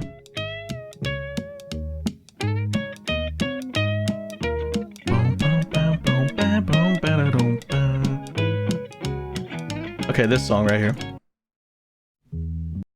This song is a perfect example on what set him apart from people like Eric Clapton or Jeff Beck or Jimmy Page. This is a good example of him breaking out of his shell and becoming more of a fuck, man, I wish I was better with explaining this stuff. But this song is like probably the one song during this period of his career, whenever he was with John Mayall, that kind of showed what was to come. This song kind of showed what he would be known for. This super intense emotional music, the singing, the guitar playing. The song is called Out of Reach. It's kind of like the beginning of what he would be known for. And I think whenever I show you later stuff in his career, you'll kind of get what I mean. But yeah, this song is called Out of Reach. This is my favorite song of his during this period. He sings on it and he plays the guitar on it. But from this period in his career, this is my favorite song. And it's just a good example of what he would later become known for. And it's a good little tune, and it's fucking emotional, but it's like awesome.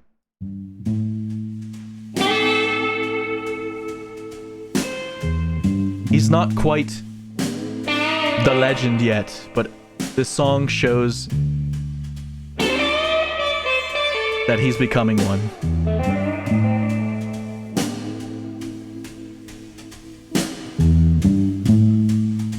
So lonesome,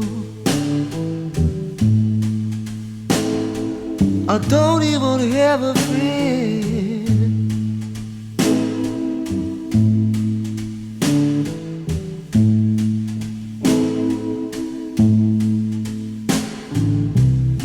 I'm so lonesome, I don't even have me no friend. He wrote this song. Very early Peter Green composition.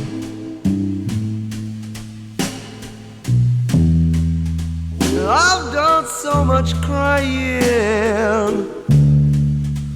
Will I never laugh again?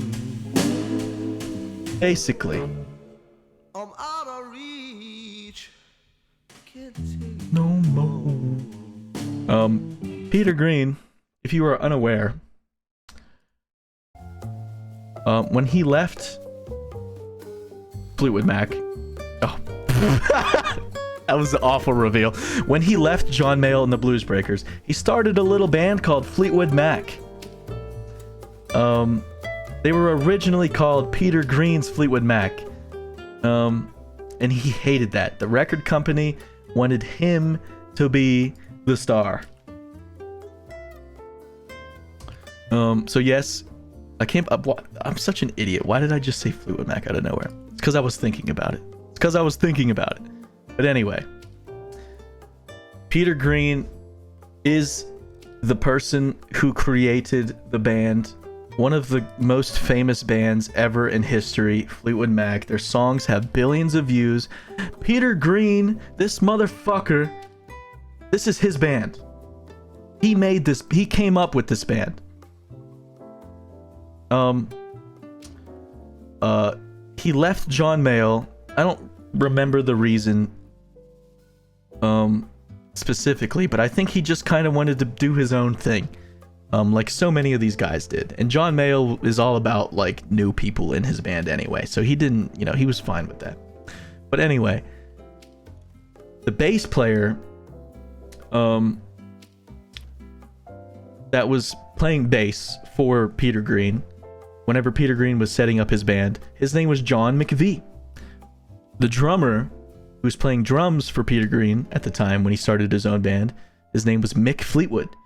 And Peter said, listen guys, we're going to start this band together, but I'm going to name it after you. Because I do not want to be seen as like the star of the show. He already from the start of starting Fleetwood Mac had intentions of doing something else. Like he wanted to start Fleetwood Mac, record a few albums, and then leave the band and do other things. He already thought about his whole future. He was like, I'm leaving John Mayall, I'm gonna start my own band, and then after that band I'm gonna start another band. Like that was his thought process. And he named this band Fleetwood Mac to leave his friends with a name. And you see how that fucking turned out. Now they have billions of views and nobody even knows who the fuck this guy is. Nobody's ever heard of this man. The average person does not know who Peter Green is. And he is one of the most legendary musicians ever. Like he is massively respected. Yeah. He named the band after his drummer and his bass player, John McVie and Mick Fleetwood. He named the band Fleetwood Mac, and he started recording his first album with Fleetwood Mac in 1968, and the record company named it Peter Green's Fleetwood Mac, and that fucking pissed him off. He is like, no, I am not the star of the show. It's all of us together. So after this album, they changed it back to Fleetwood Mac, and then ever since then, every release has been Fleetwood Mac. My God, is there some fucking magic in the Fleetwood Mac catalog. They're a magical band from start to current day. I always say Fleetwood Mac is my favorite band of all time from start to finish. I don't really know. I just love Peter Green. I love him so much. But unfortunately, his story is a little heartbreaking. Because when Fleetwood Mac started kicking off, they recorded their first album. They recorded their first album, and it's just typical standard blues tunes, but there's a lot of real magic here. And you can also hear Peter Green develop and progress as a musician in the early work as well.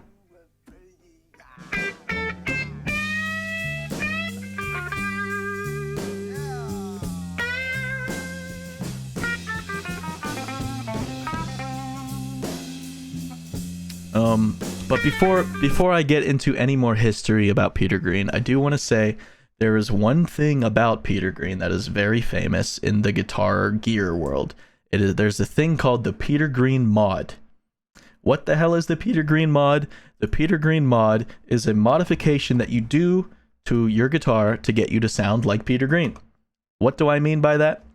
Peter Green's guitar sounds like it's out of focus. It sounds like it's not out of focus, out of phase. I'm sorry. It sounds like it's out of phase. What is a good song to...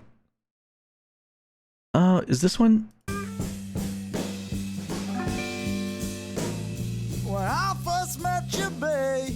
So basically, whenever Peter Green left John Mayall and he started Fleetwood Mac, he started experimenting with his tones.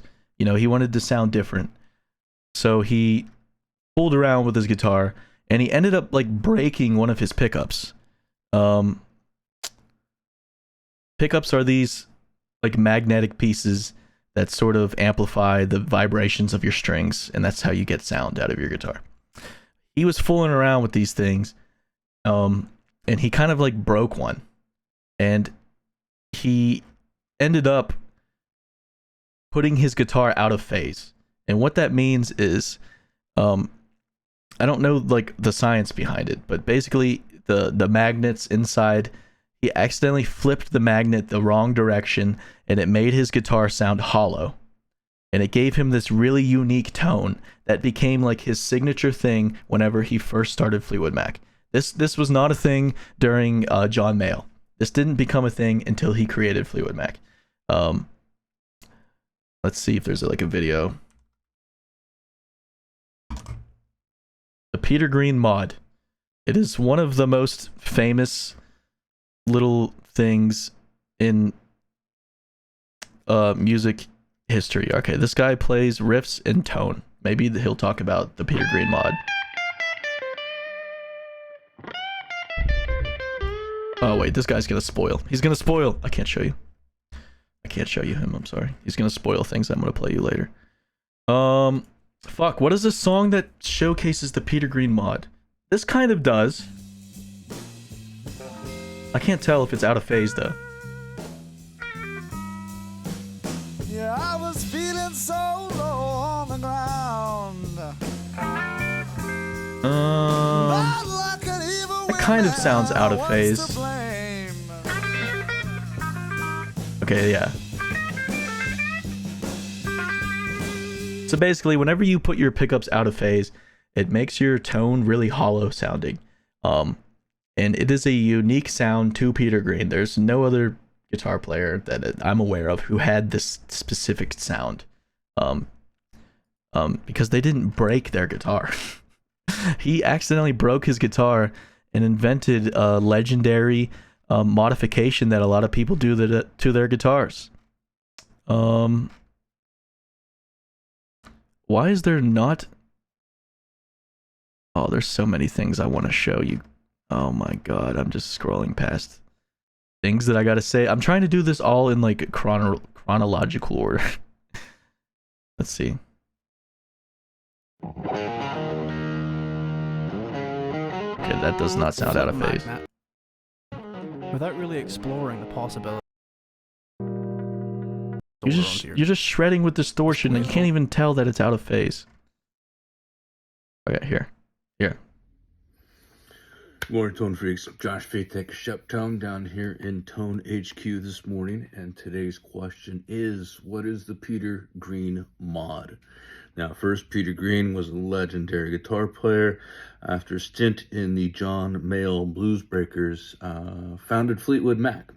And great guitar player, great songs, but became known for a specific tone. When repair work was done on his Les Paul, the neck pickup was accidentally put in backwards, and thus inverting the magnets to the point where when you selected the middle position had both pickups on, they were out of phase, and it created this nasally sound which people started wanting. So you can order that option, and I just flip the magnet in the pickup as I build it, and you can have that tone too. It's also what is now the legendary Greenie Les Paul. Kirk Hammett has it now. Oh, you spoiled it.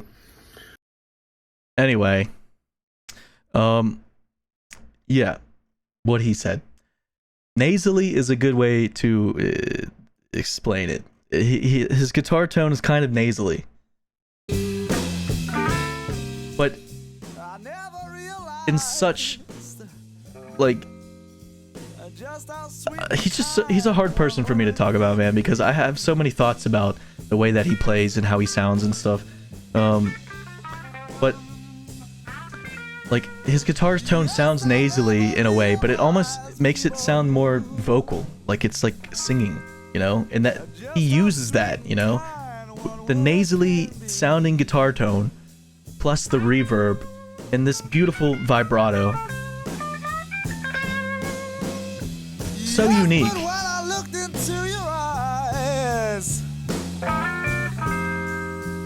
I knew true love had come to me. So this is all standard blues kind of music, but he very quickly changes into a different animal, man.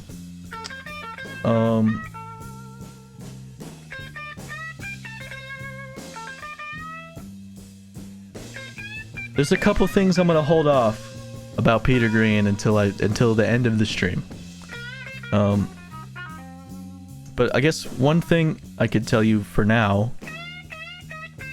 is that Peter Green is, like I said before, he is the person who invented Fleetwood Mac. They're his band. He started them. He formed them. He is the founder of Fleetwood Mac, one of the most famous bands of all time, and not a fucking person, regular person on the street. Everybody knows Fleetwood Mac. Nobody knows Peter Green. And everybody in the band, all the later members of Fleetwood Mac, all look back at Peter Green with massive amounts of respect. Okay, so Peter Green went from that bluesy kind of music to in 1969, where he completely changed as a musician. He completely changed. His music became more influenced by like Indian styles and even like fucking spaghetti western, like Red Dead Redemption type shit. He was doing all sorts of kinds of different music, right? And he even created a song that topped the Beatles in the charts. He had a #1 hit song. Isn't that crazy? This guy invented one of the biggest bands ever, and he also had a #1 hit record. Why is it that nobody knows him? His #1 hit record is called Albatross. It is one of the most fucking beautiful songs you will ever hear in your fucking entire life. It's fucking beautiful. But it was a #1 hit song, and it beat the Beatles on the charts. He's one of the few musicians to beat the Beatles. And this record sold millions of copies. But just fucking listen to this magic.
Imagine beating the Beatles with a song like that. Very different. very, very fucking different from the typical blues stuff that he was playing as a kid earlier in his career. Now, he's also famous for writing the famous... I can't fucking talk tonight, bro. I'm sorry. So there's a little song by a band called Santana called Black Magic Woman. Everybody knows this song. Not everybody, but if you've been around rock and roll, you've heard of Black Magic Woman. Well, that song was written by Peter Green.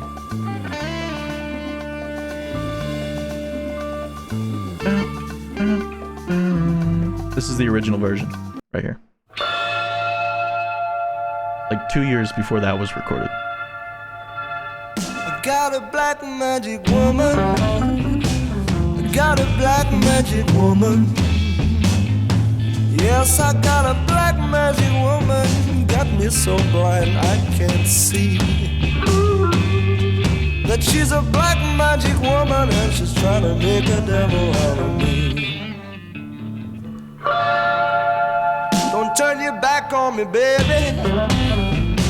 Don't turn your back on me, baby. Yes, don't turn your back on me, baby. You're messing around with your tricks. Don't turn your back on me, baby. You hear his guitar? It sounds like a ghost.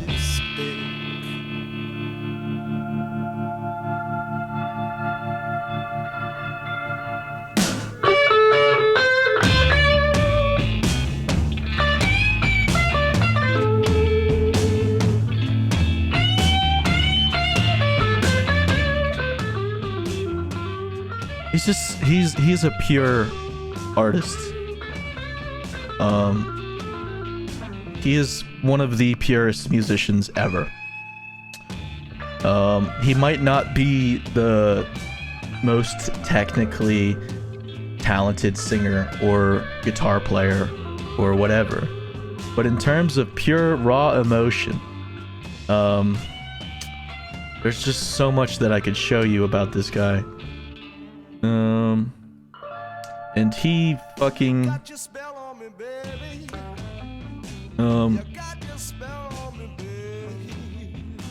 basically, all right, I'll leave this. I was gonna say something, but I'll leave it for the end. There's one more guitar player that we need to talk about after this, but it's not going to be as extensive as this. But I'll just play you some more things, just to show you how beautiful he was, man. Like all this stuff is so fucking beautiful. There's so many songs of his that are just beautiful.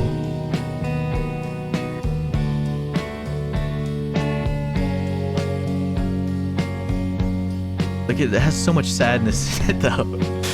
It's like his music is extremely sad sometimes, you know? It kind of like fucks me up. You can really go deep with Peter Green, and I think that's what I really appreciated about him.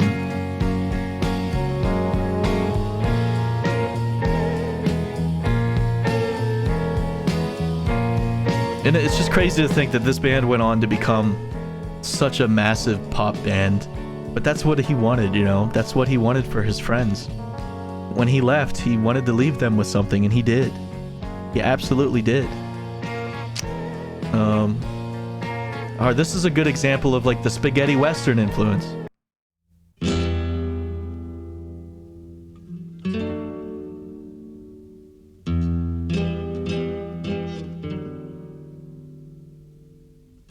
Also, he's playing the recorder on this. He plays the acoustic guitar and he plays the recorder.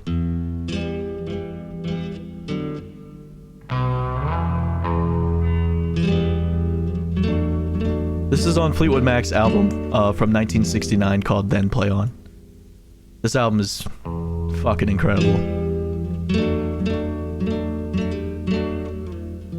This was the last album that he made with Fleetwood Mac.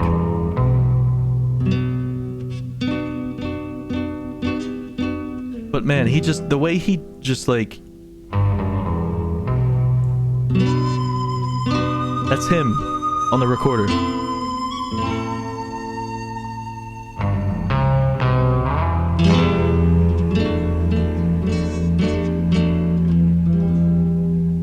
My boy had like fucking music in his soul, man.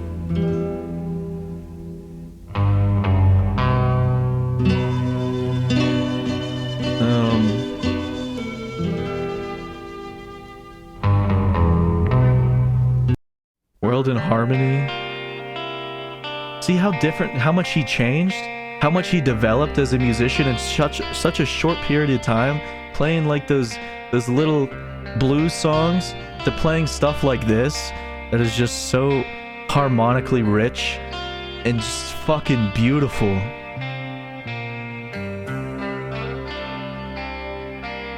Truly, like, one of the craziest, I don't know, this is what music's all about. Music is all about sharing and transcending, and I think he's one of the masters of realness. He's one of the realest motherfuckers to ever live. And that's why I really fuck with Peter Green. He's the real one. He's the real one to the fucking max. I can't even explain to you.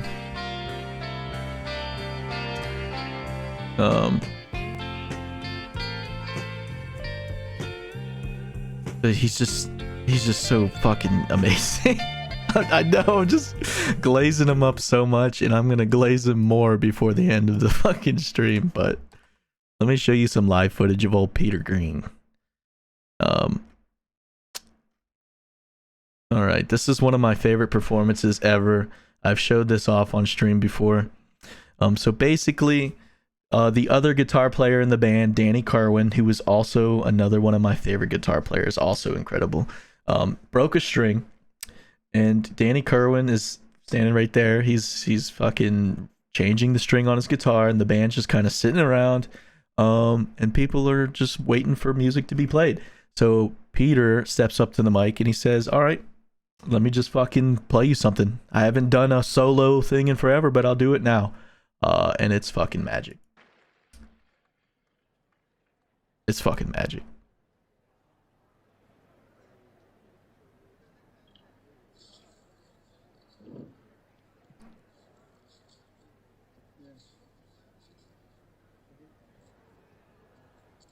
So they're like, "All right, what do we do?" Danny has broken a string, so while he puts it on, I'm going to do a thing that I haven't done for a long, long time, which is a solo number. Bro, he's just got that fucking soul in him, dude.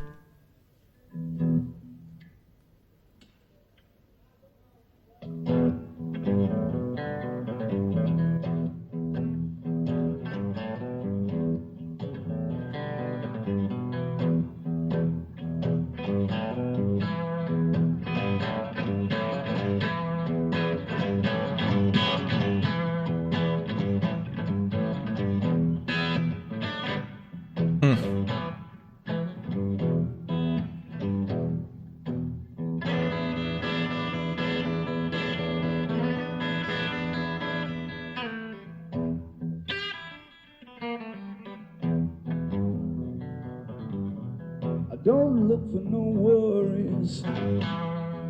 Worries and troubles come around. I don't look for no worries. Worries and troubles come around. The world keep on turning. Got to keep my feet on the ground.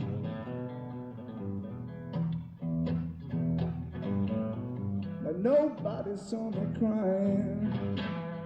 Nobody knows the way I feel. And nobody saw me crying. Nobody knows the way I feel.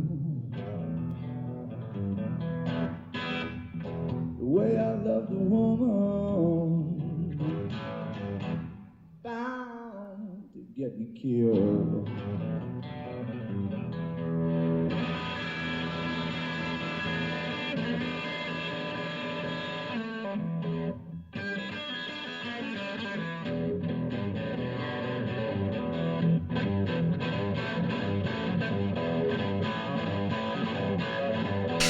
It's so fucking good. This isn't even a song that he wrote. He's just fucking playing an old blues song because that's what he had in the tank. I love that little girl. I love this line. He says, I know I've said this before, but this fucking line just kills me. He says, I love the little girl so good, she makes my low down butter come. Listen, bro. That is an old blues lyric that's probably from the 1940s in southern United States, okay? That he's probably covering an old blues song. But the lyric just fucking blows my mind. It is so fucking crazy. Make my low down butter come. That's such a crazy line. Love that little He's girl smiling so too. good. Make my low down butter come. Such a crazy line. Yes, I need the woman so bad. I need her like the sky, I need the sun. Anyway, that's a really cool little moment. There's just so much, bro. There's so fucking much.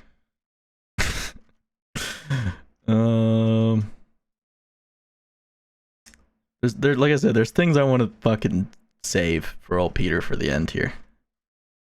So yeah, basically, the unfortunate thing about Mr. Peter Green is,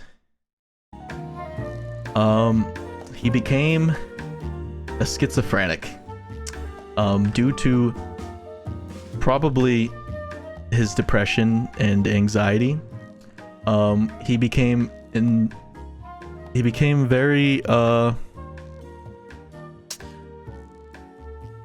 what's it called?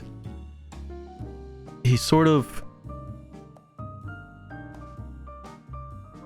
I'm looking for like a good picture of him during this period in time.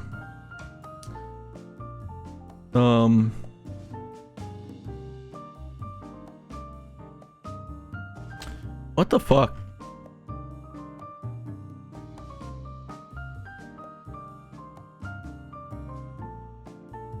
Yeah, this is a good picture. Oh, that looks like ass.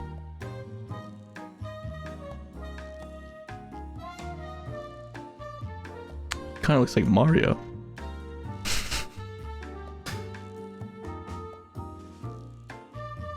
I don't know. This is fine, I guess. Unfortunately, Mr. Peter Green became a schizophrenic in 1969, 1970, from his use of psychedelic drugs.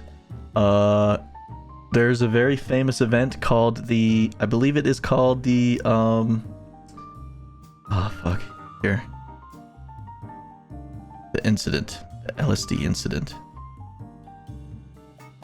Here, this is only 7 minutes. I don't know if I watched the whole thing, but yeah, basically the LSD Munich incident. Peter Green, a lot of people think that, you know, he had mental issues before he got really involved into psychedelic drugs. And anytime, you know, obviously you can't abuse them. Fucking hell was I gonna say? If you're like susceptible to like, fuck. It's at the point of the night, man, where my brain just dead. I'm cooked. Anyway, fucking if you have like prior mental illness, it's like not very good to take psychedelics. And he did, and it sort of like brought the inner schizophrenic out. But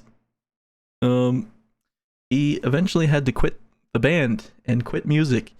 And it is one of the most tragic events in music history because he did it at the top of his career. He had just had a #1 hit record, and Fleetwood Mac was massive. And then he quit, and then the band struggled for a few years, and then Stevie Nicks and Lindsey Buckingham joined, and the rest is history. But yeah, one of the most tragic things in music history is that Peter Green had to quit the music business because he became a schizophrenic. And this is very fucking sad.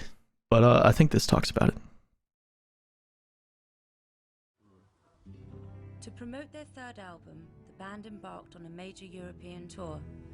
When they reached Munich, Peter was greeted by some unexpected fans. Munich, Germany. Certainly John McVie would fully blame... That's, okay, it already says. This is the drummer. This dude was the drummer from start till nowadays. He was the guy wearing the balls thing at the Rock and Roll Hall of Fame ceremony. If you know, you know. An event in Germany where Peter took some more drugs and for sure never really came back from that, to our recollection. And John is, to this day, absolutely furious with these people. We call them the German jet set. And they captured Peter completely and pulled him away. We got to Munich airport. All of a sudden these people showed up. I don't know if it was 2 or 3. But I remember the 2 of them specifically, a very beautiful girl. I mean, like model actress looking, dressed in this black velvet. And, whoa. And this guy next to her, and he looked like a John Lennon. He had his wire-rimmed glasses and a cape. And they met Pete right there. It looked like it had been arranged somehow, and it was kind of unspoken. I thought, well, maybe Mick and them know something about these people. They didn't acknowledge any of the rest of us. They were very rude. The reality was that Peter was already set to leave Fleetwood Mac, pretty much. But my God, this was like the final nail in the coffin, which of course we related to as a band. So they came to the gig, kind of like they looked at the rest of the band in disdain. And I don't know if it was musically, they didn't think we were quite in the zone enough or whatever it was. They're very intellectual types, you know. They said, oh, there's a party we've been invited to at the this big, huge mansion place in the forest. We went out to this sort of mansion, pseudo, you know, big old weird house. And so we're driving into there, and finally we come to this place. And it was a kind of hippie commune sort of thing, with weird stuff going on in all the rooms. That girl was there. She was one with the psychedelic painted walls and everything, but a rich, rich place. There was definitely some money flying around. They were like German aristocracy-ish. Arrived there, I got out of the van. Dennis Keane comes walking up to me, he's shaking in his boots. And he was stoned, too. He comes up to me and he goes, it's so weird out there. Don't go down there, Jerry. Don't go down there. Pete is weirding out big time. The vibes are just horrible, you know. I didn't realise what was going on until I tried to talk to someone and didn't realise they were German. And I was on this trip and I didn't understand what was going on. Then I see Pete in this studio playing this guitar with all these, you know, it was like mayhem. Pete was laughing and, you know, he thought it was great. Dennis Keane, I have some recollection of him being somewhat trying to be the responsible sort of road manager guy. It's like, come on, it's time to go. But in truth, they started sort of getting to us as well. And then as like anything else, it wears off, and if you can wear off with it, then you know what's going on, you're aware of it. And that's immediately I said, well, we got to get out of here. He was practically in tears. I tried to kind of, you know, reassure him, look, you know, God is in control, he can keep, you know, I do my best, you know, But it was really weird. And the music coming up from below, down there, it was bad news. So I really was, can't play with no one listening, or enjoy myself, or whatever it was. I got the sound, of interesting sound, curious sound. They definitely knew who they wanted to be with, and nurture, and they had a music thing going on there, and Peter was the man. And I believe they were some sort of cult. That is what they do. They get you in and they strip you of your identity, of your belongings, of your money, and it helps them to become more powerful. And the reason I say that is because they very likely were just starting up, and Peter Green was a prime man who's making millions. And he did give off this religious look, Peter. So Pete says, so what do you think of my playing then? And I said, shit. It sounded like out of the pits. But he said, well, okay, that's what you think. He said, that's the most spiritual music I've ever played in my life. I had a good play there. It was great. I recorded that. Or I didn't record it, someone recorded it. And they gave me a tape. And that one girl was there. She was taking nude photographs in one room. The chap who John has a distinct disdain for had an incredibly beautiful girlfriend or wife. Stunning. And it was all very, yeah. There's other people playing along, and then playing with a few of us just fooling around, and it was great. I didn't know where we were, but when we used to play Europe, I'd always have a box of matches or the key of the hotel, so I knew.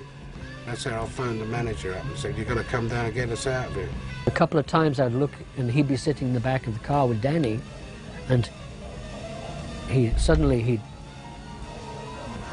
like this, and Danny would do it, and he would be on the other side, but it's like this, together. And I can't remember how this, they were locked in something together, and it wasn't good. Peter Green and Danny Kirwan both went together to that house in Munich.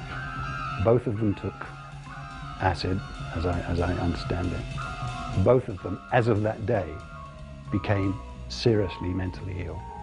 I think it's too much of a coincidence for it to be anything other than taking drugs. It's as of that day, and I think if you speak to Meg and John and Jeremy, they would tell you exactly the same story. For me, yeah. I think that was the fork in the road. Buggers. After the cathartic experience of Munich, Peter was growing more disillusioned with the constraints of the band, and during the European tour, he finally decided to leave. Yeah, so unfortunately, I was watching a video about Peter Green. He's the guy who invented the band Fleetwood Mac. But there's a very famous incident in his career where he was basically abducted by a cult, and they gave him an overdose of psychedelic drugs, and it gave him, well, the theory is that night is what gave him schizophrenia. And he became kind of crazy and never recovered ever from that, and he was sort of schizophrenic for the rest of his life, and he was permanently mentally ill after this event. It's very tragic. But he didn't stop making music. He's continued to make music. What is his solo album called? It's very good. The End of the Game. So after Fleetwood Mac, after he left, he released a solo album.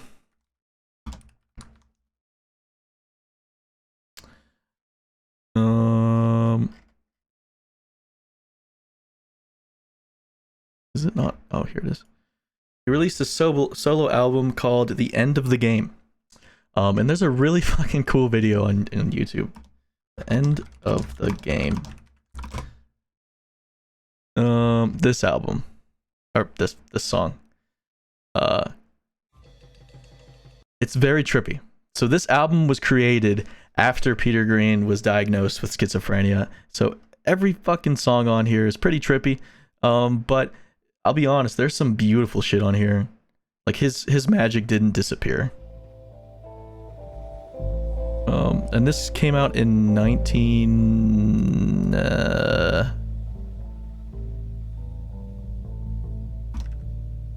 of the game. This came out in 1970.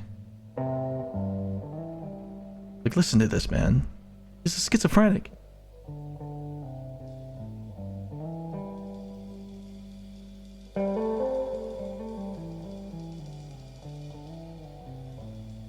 Beautiful. Nobody plays like this. Nobody.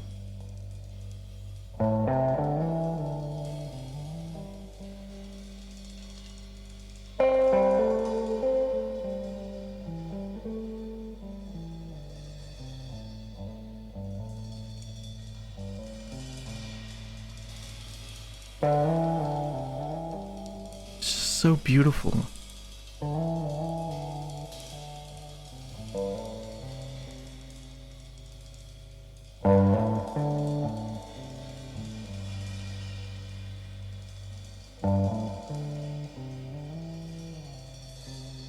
It's just crazy to think that he recorded this after he became a schizophrenic, you know? It's fucked up, Dan.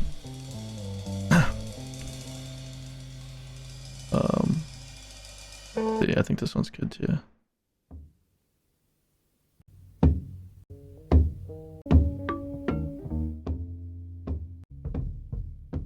Okay, there's a video of him on YouTube where he did a live performance, and you can see that he's not quite there.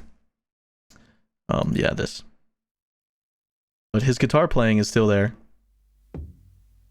This is in 1971. He is a diagnosed schizophrenic at this point in his career. He is mentally ill. He does not function like a regular human at this point.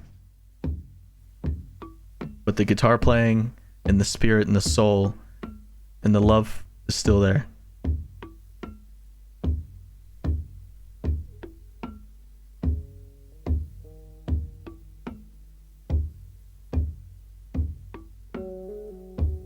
Just think, a year before this, he was one of the biggest musicians in the world.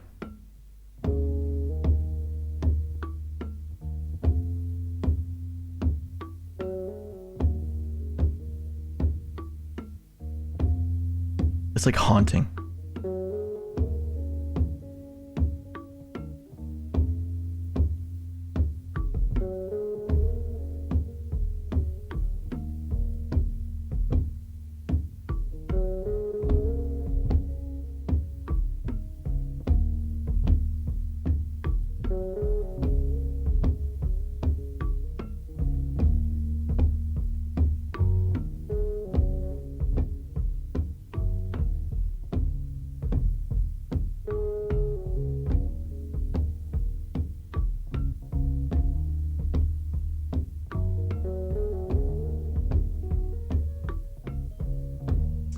I don't know, man. It's just, that's this type of stuff just blows my fucking mind.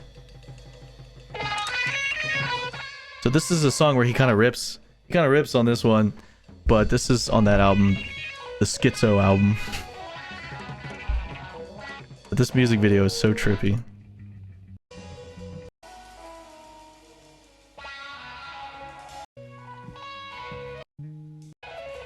I don't think of the part that's really good.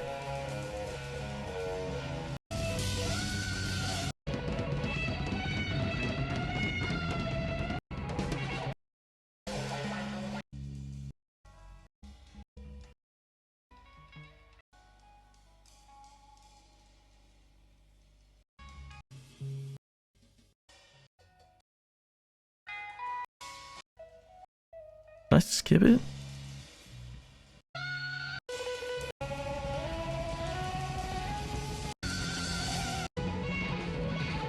Maybe I'm thinking of something else. What am I thinking of? Oh yeah, they called him the after they called Eric Clapton as God, they called Peter the Green God. So this song isn't even on Spotify. I don't think.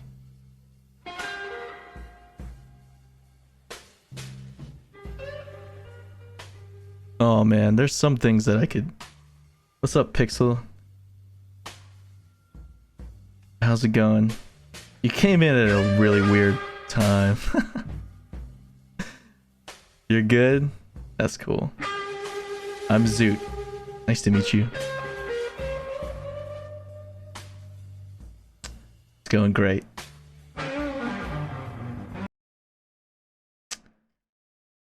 Zoo. Add a T on the end there, buddy.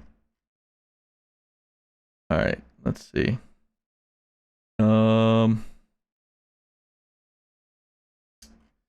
Yes. Correct. Let me see here. Okay, I think that's all I'm gonna say for Peter Green at this moment. You like my model? Appreciate it, dude. It is a Vroid model that I made for free. Yeah.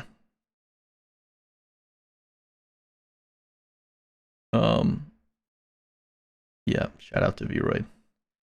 I did a good job. Thank you. Appreciate that. I'm just going over some of my favorite guitar players of all time. But I'll be done here in a moment. You came in at a crazy time. Anyway, the last person that I'm going to speak on. If you want to know all the stuff that I talked about tonight, if you're interested at all, just watch the VOD because I'm not going to recap all of it. So, sorry. It was just so much. Anyway, after Peter Green left John Mayall needed a replacement for Peter Green, just like he had needed a replacement for Eric Clapton. Right? Well, there was a young kid in the British blues scene by the name of Mick Taylor. This gentleman right here, he is the youngest one out of the group of musicians that I have shown tonight. I believe when he joined John Mayall's Blues Breakers in 1967, 1968, after Peter Green left, I believe he was like a 16 or 17-year-old. He was a young teen. Anyway, his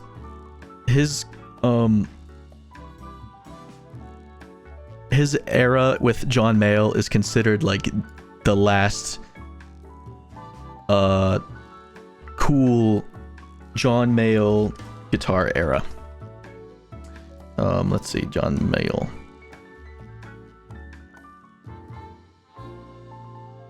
Okay, so we had Eric Clapton in 1966. Then we had Peter Green in 1967.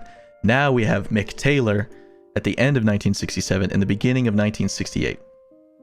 And Mick Taylor was this young kid who impressed John Mayall, and John Mayall invited him to the band. And Mick Taylor is famous, if you don't know, for later becoming a member of the Rolling Stones and playing on some of the biggest Rolling Stones songs of all time. This dude was fucking awesome. And he joined the Rolling Stones in 1969, whenever he was just like, how old was he?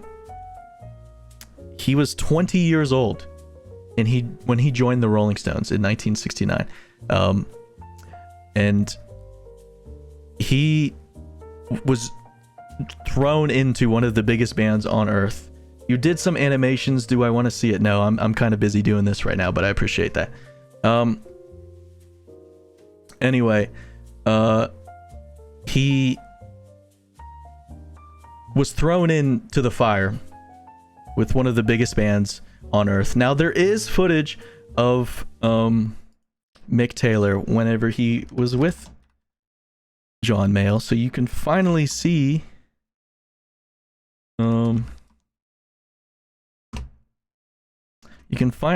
what the hell the John Mayall band looks like, because the only footage we've had tonight is of the Yardbirds.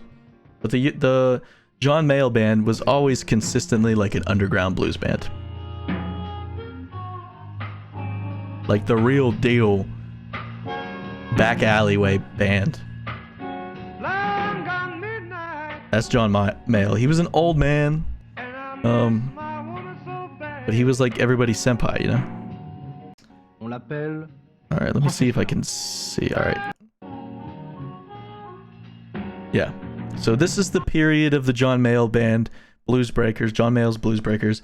This was the period after Peter Green had left to form Fleetwood Mac and Mick Taylor had just joined.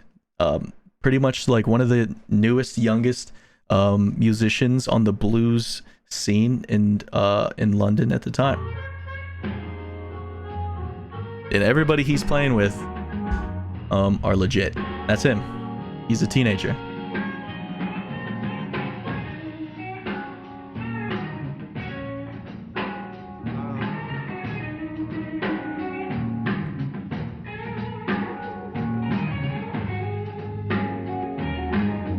But yeah, there's some really great stuff with Mick Taylor as a member of the John Mayall Blues Breakers band.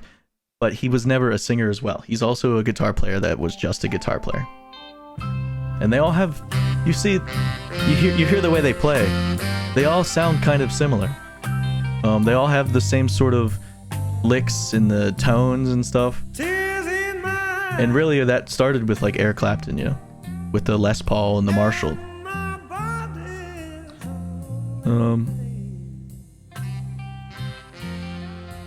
Let's see here.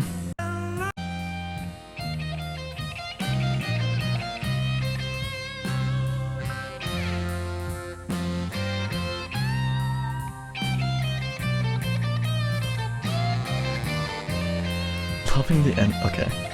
Alright, now I'm just getting hit with bots. I need to get out of here.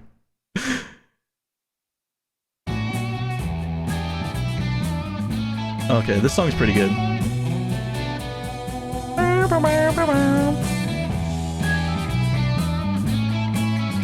Okay, so anyway, Mick Taylor was with John Mayall for 1 year, and then he left to join the Rolling Stones. The Rolling Stones were looking for a new lead guitar player because Brian Jones had just passed away. And if you don't know who Brian Jones is, he's basically like one of the dudes who helped form the Rolling Stones. He was an original member of the Rolling Stones, and he died in a swimming pool in 1969. So they were missing another member, and they were looking for a talented guitar player. So basically,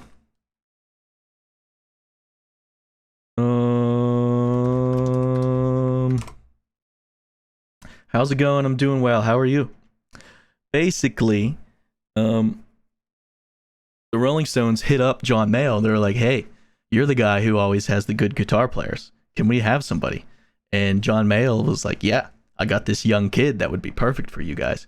And yeah, Mick Taylor was sent into the flames because at this point, the Rolling Stones were, if not the biggest, one of the biggest music acts in the entire world. So this guy, Mick Taylor, he went from playing these little clubs, little bars, little venues with 50 to maybe 60, 70 people max, that's like packed, you know, to like 1,000 people arenas and festivals and the Altamont Speedway, which was like a 200,000 person concert. Yeah, this is Mick Taylor's first ever performance was documented with the Rolling Stones, and it was hectic. It was Hyde Park. Wait, Rolling Stones live at Hyde Park.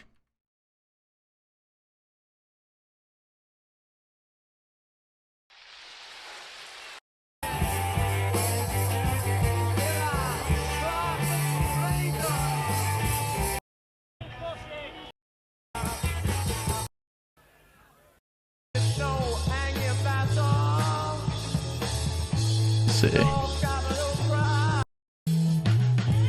Yeah, that's Mick Taylor.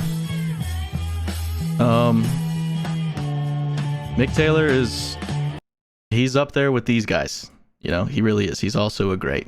But he's also the one that I know the least about. I really just love his stuff with the Rolling Stones. He's an incredible musician.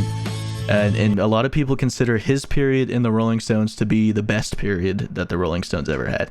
So he was in the Rolling Stones from 1969 to 1974. And then he left and just kind of like did whatever. He's... Yeah. There you go. Thank you, Totes. Let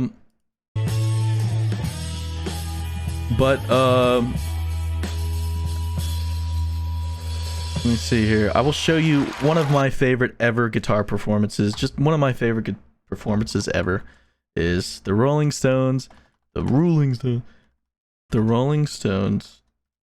Dead Flowers, live. Let's see. That's in Texas. Okay, this one. This performance is fucking incredible. This will be like the last thing I show, and then I'll fucking finish up the stream here because I'm getting tired. I went a little bit longer than I thought. Go figure.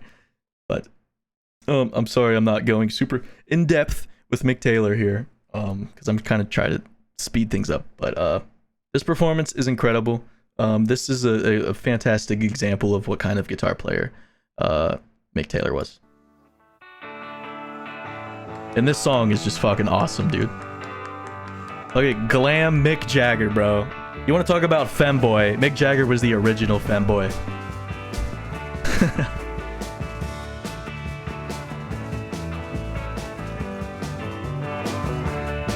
Yeah, when you're sitting there in your silk poster chairs, talking to some rich folks that you know.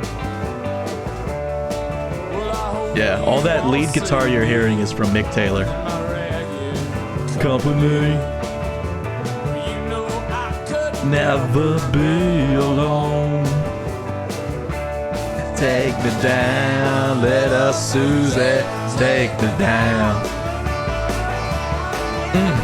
I know you think you're the queen of the underground. Send me dead flowers every morning. Send me dead flowers by the mail. Fucking love Mick Taylor, dude.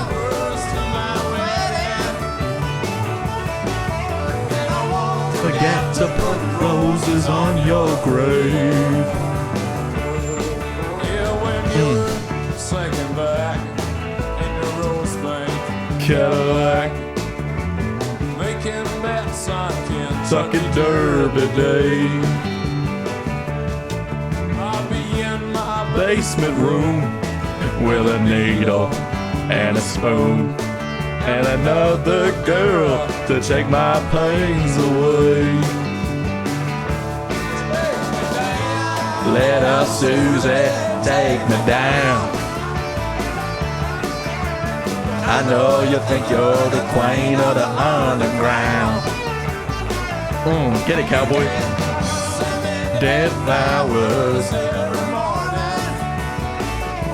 It's one of my favorite Rolling Stones songs of all time.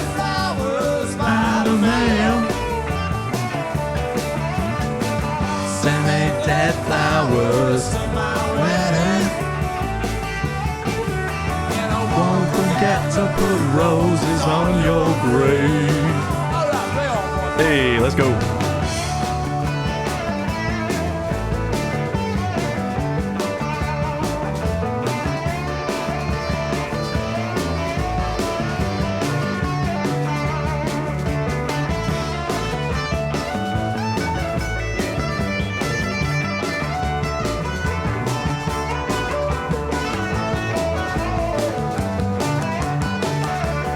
Take me down, little Susie, take me down. This is real rock and roll right here. I know you think you're the queen of the underground. The Rolling Stones are fucking beer drinking music, dude. I could down 20 beers to Rolling Stones songs. with those by the U.S. mail. Dead flowers wedding. Fucking love this shit. And I won't forget to put roses on your grave. Won't forget to put roses on your grave. Alright, well that was Mick Taylor. What do all of these fellas got in common? They were a part of two bands, the Yardbirds and John Mayall's Blues Breakers. These lads. Eric Clapton, Jeff Beck, Jimmy Page, Peter Green, and Mick Taylor. These 5 musicians are extremely influential to my life.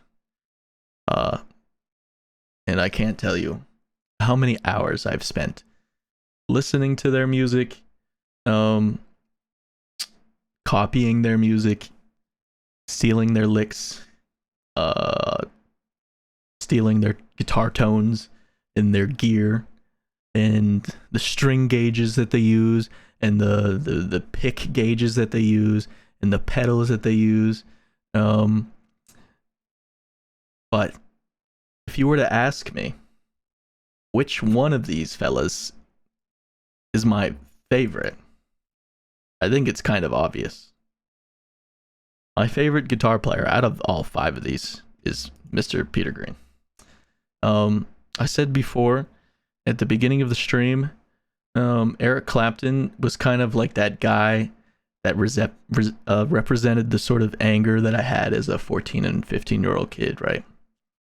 And the way he played kind of, I really just, it was the thing that I needed to hear at the time. And it changed my world. And then I became obsessed with this guy, with this guy, with this guy, with this guy, and many other guys. Guitar players, I should say. And yeah, Eric Clapton represented that sort of angry side to my youth. And Peter Green sort of represented the beauty side, the side where I just kind of let go of all the bullshit and the anger. And you know, there's a lot of sadness in his music that I resonated with, but there's also way more beauty in his music. And he is my favorite guitar player of all time. And he will be forever. Just his story and his music and his songwriting and guitar playing just fucking blows my mind all the time. Mr. Peter Green, absolute legend, forgotten hero, the biggest could have been ever in rock and roll history, and he still had a #1 hit record, and nobody knows about him. He created one of the top-selling popular music acts in history, and a lot, you know, to be fair, most of that was not his doing, but it wouldn't exist without him. So I think this dude deserves respect. And my favorite song of all time is Peter Green. It's a Peter Green song. It is... I've played this on stream before. I Need Your Love So Bad. This song is just so fucking beautiful. What is the problem with it though is there's like 30 versions of it. And it's like I'm only looking for the one, you know? Is it this one? Don't try. Yes, it is this one. Oh yay, the blues has got me. It's that version. But before I play that, there's other songs that I would love to play you by Peter Green before I head out. because this dude is very, very fucking special to me. Man of the World. There's never been a song ever like this. I don't know if the quality. Let me see here.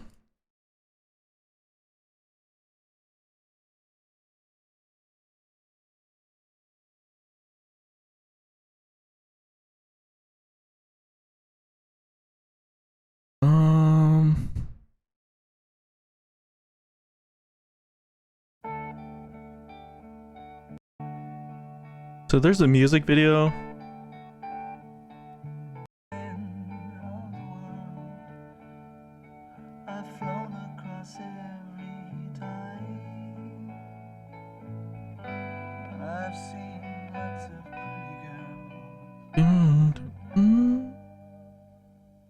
But I feel like this song is, these next two songs I'm going to show you are like the epitome of the Peter Green vibe. And this song, man, is just fucking, yeah, just dig this, man. He wrote this at the end of his tenure with Fleetwood Mac, and it's haunting. These are real emotional lyrics that you don't get from a lot of artists during this era.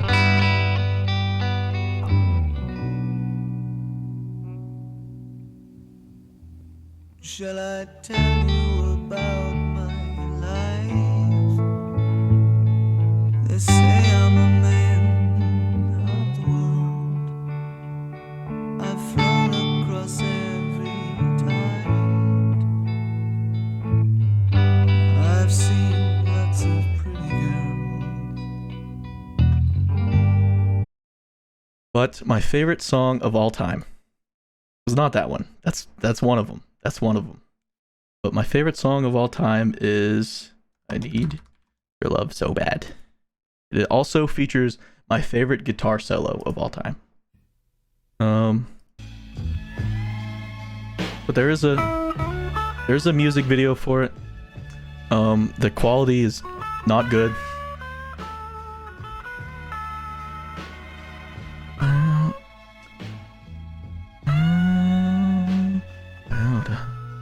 This song is so fucking beautiful, man. This is one of the most beautiful songs ever performed.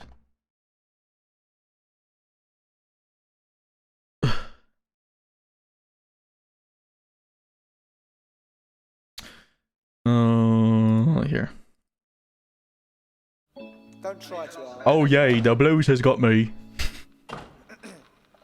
Studio chatter.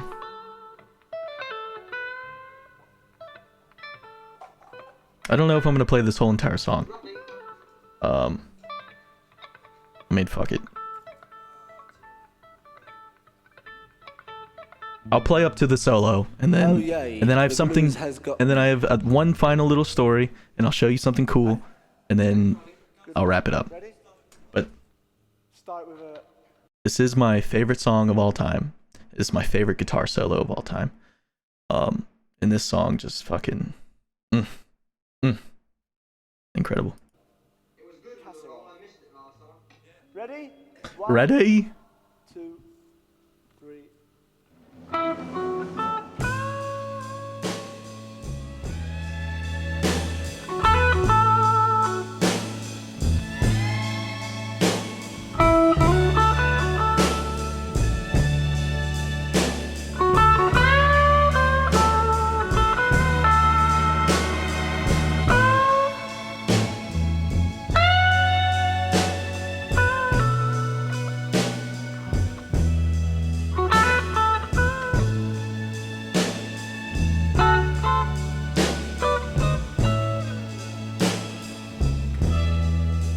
Need someone's hand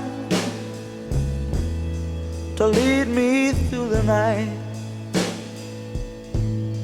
I need someone's arms to hold and squeeze me tight. Now when the night begins, I'm at an end. because I need your love.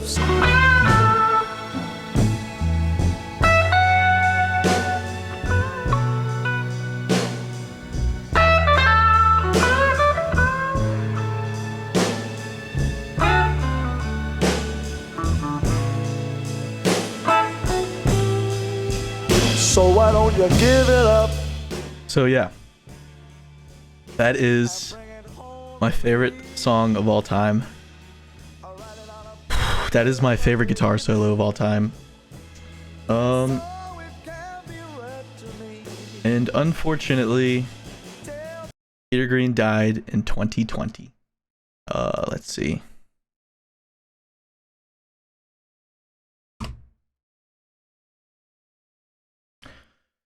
He died July 25th, 2020, right before COVID. And my mom never told me, or fuck, I'm in my head now. I'm sorry. My mom always told me that I need to record myself playing guitar and put it out on the internet for people to see. And I never did that because I don't know. I just don't like showing myself and blah blah blah. I like the work and the things that I do to speak for themselves. I don't want to like show off or whatever. But when Peter Green died, I did that. I recorded a video the night that he died, playing my favorite guitar solo of all time, and I will show you it. I was very sad. This is a very sad day for me. So I'll play this. And then I'm gonna go to bed. But thank you guys for sticking around this long ass nerdy ass stream. But yeah, this is me.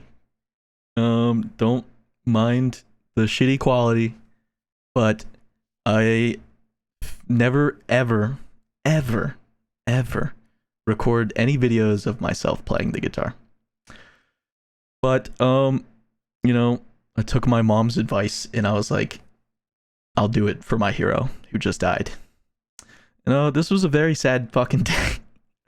And it still makes me a little emotional, but this dude fucking saved my life, man. So this is it. Enjoy. I'm gonna go to bed. Good night.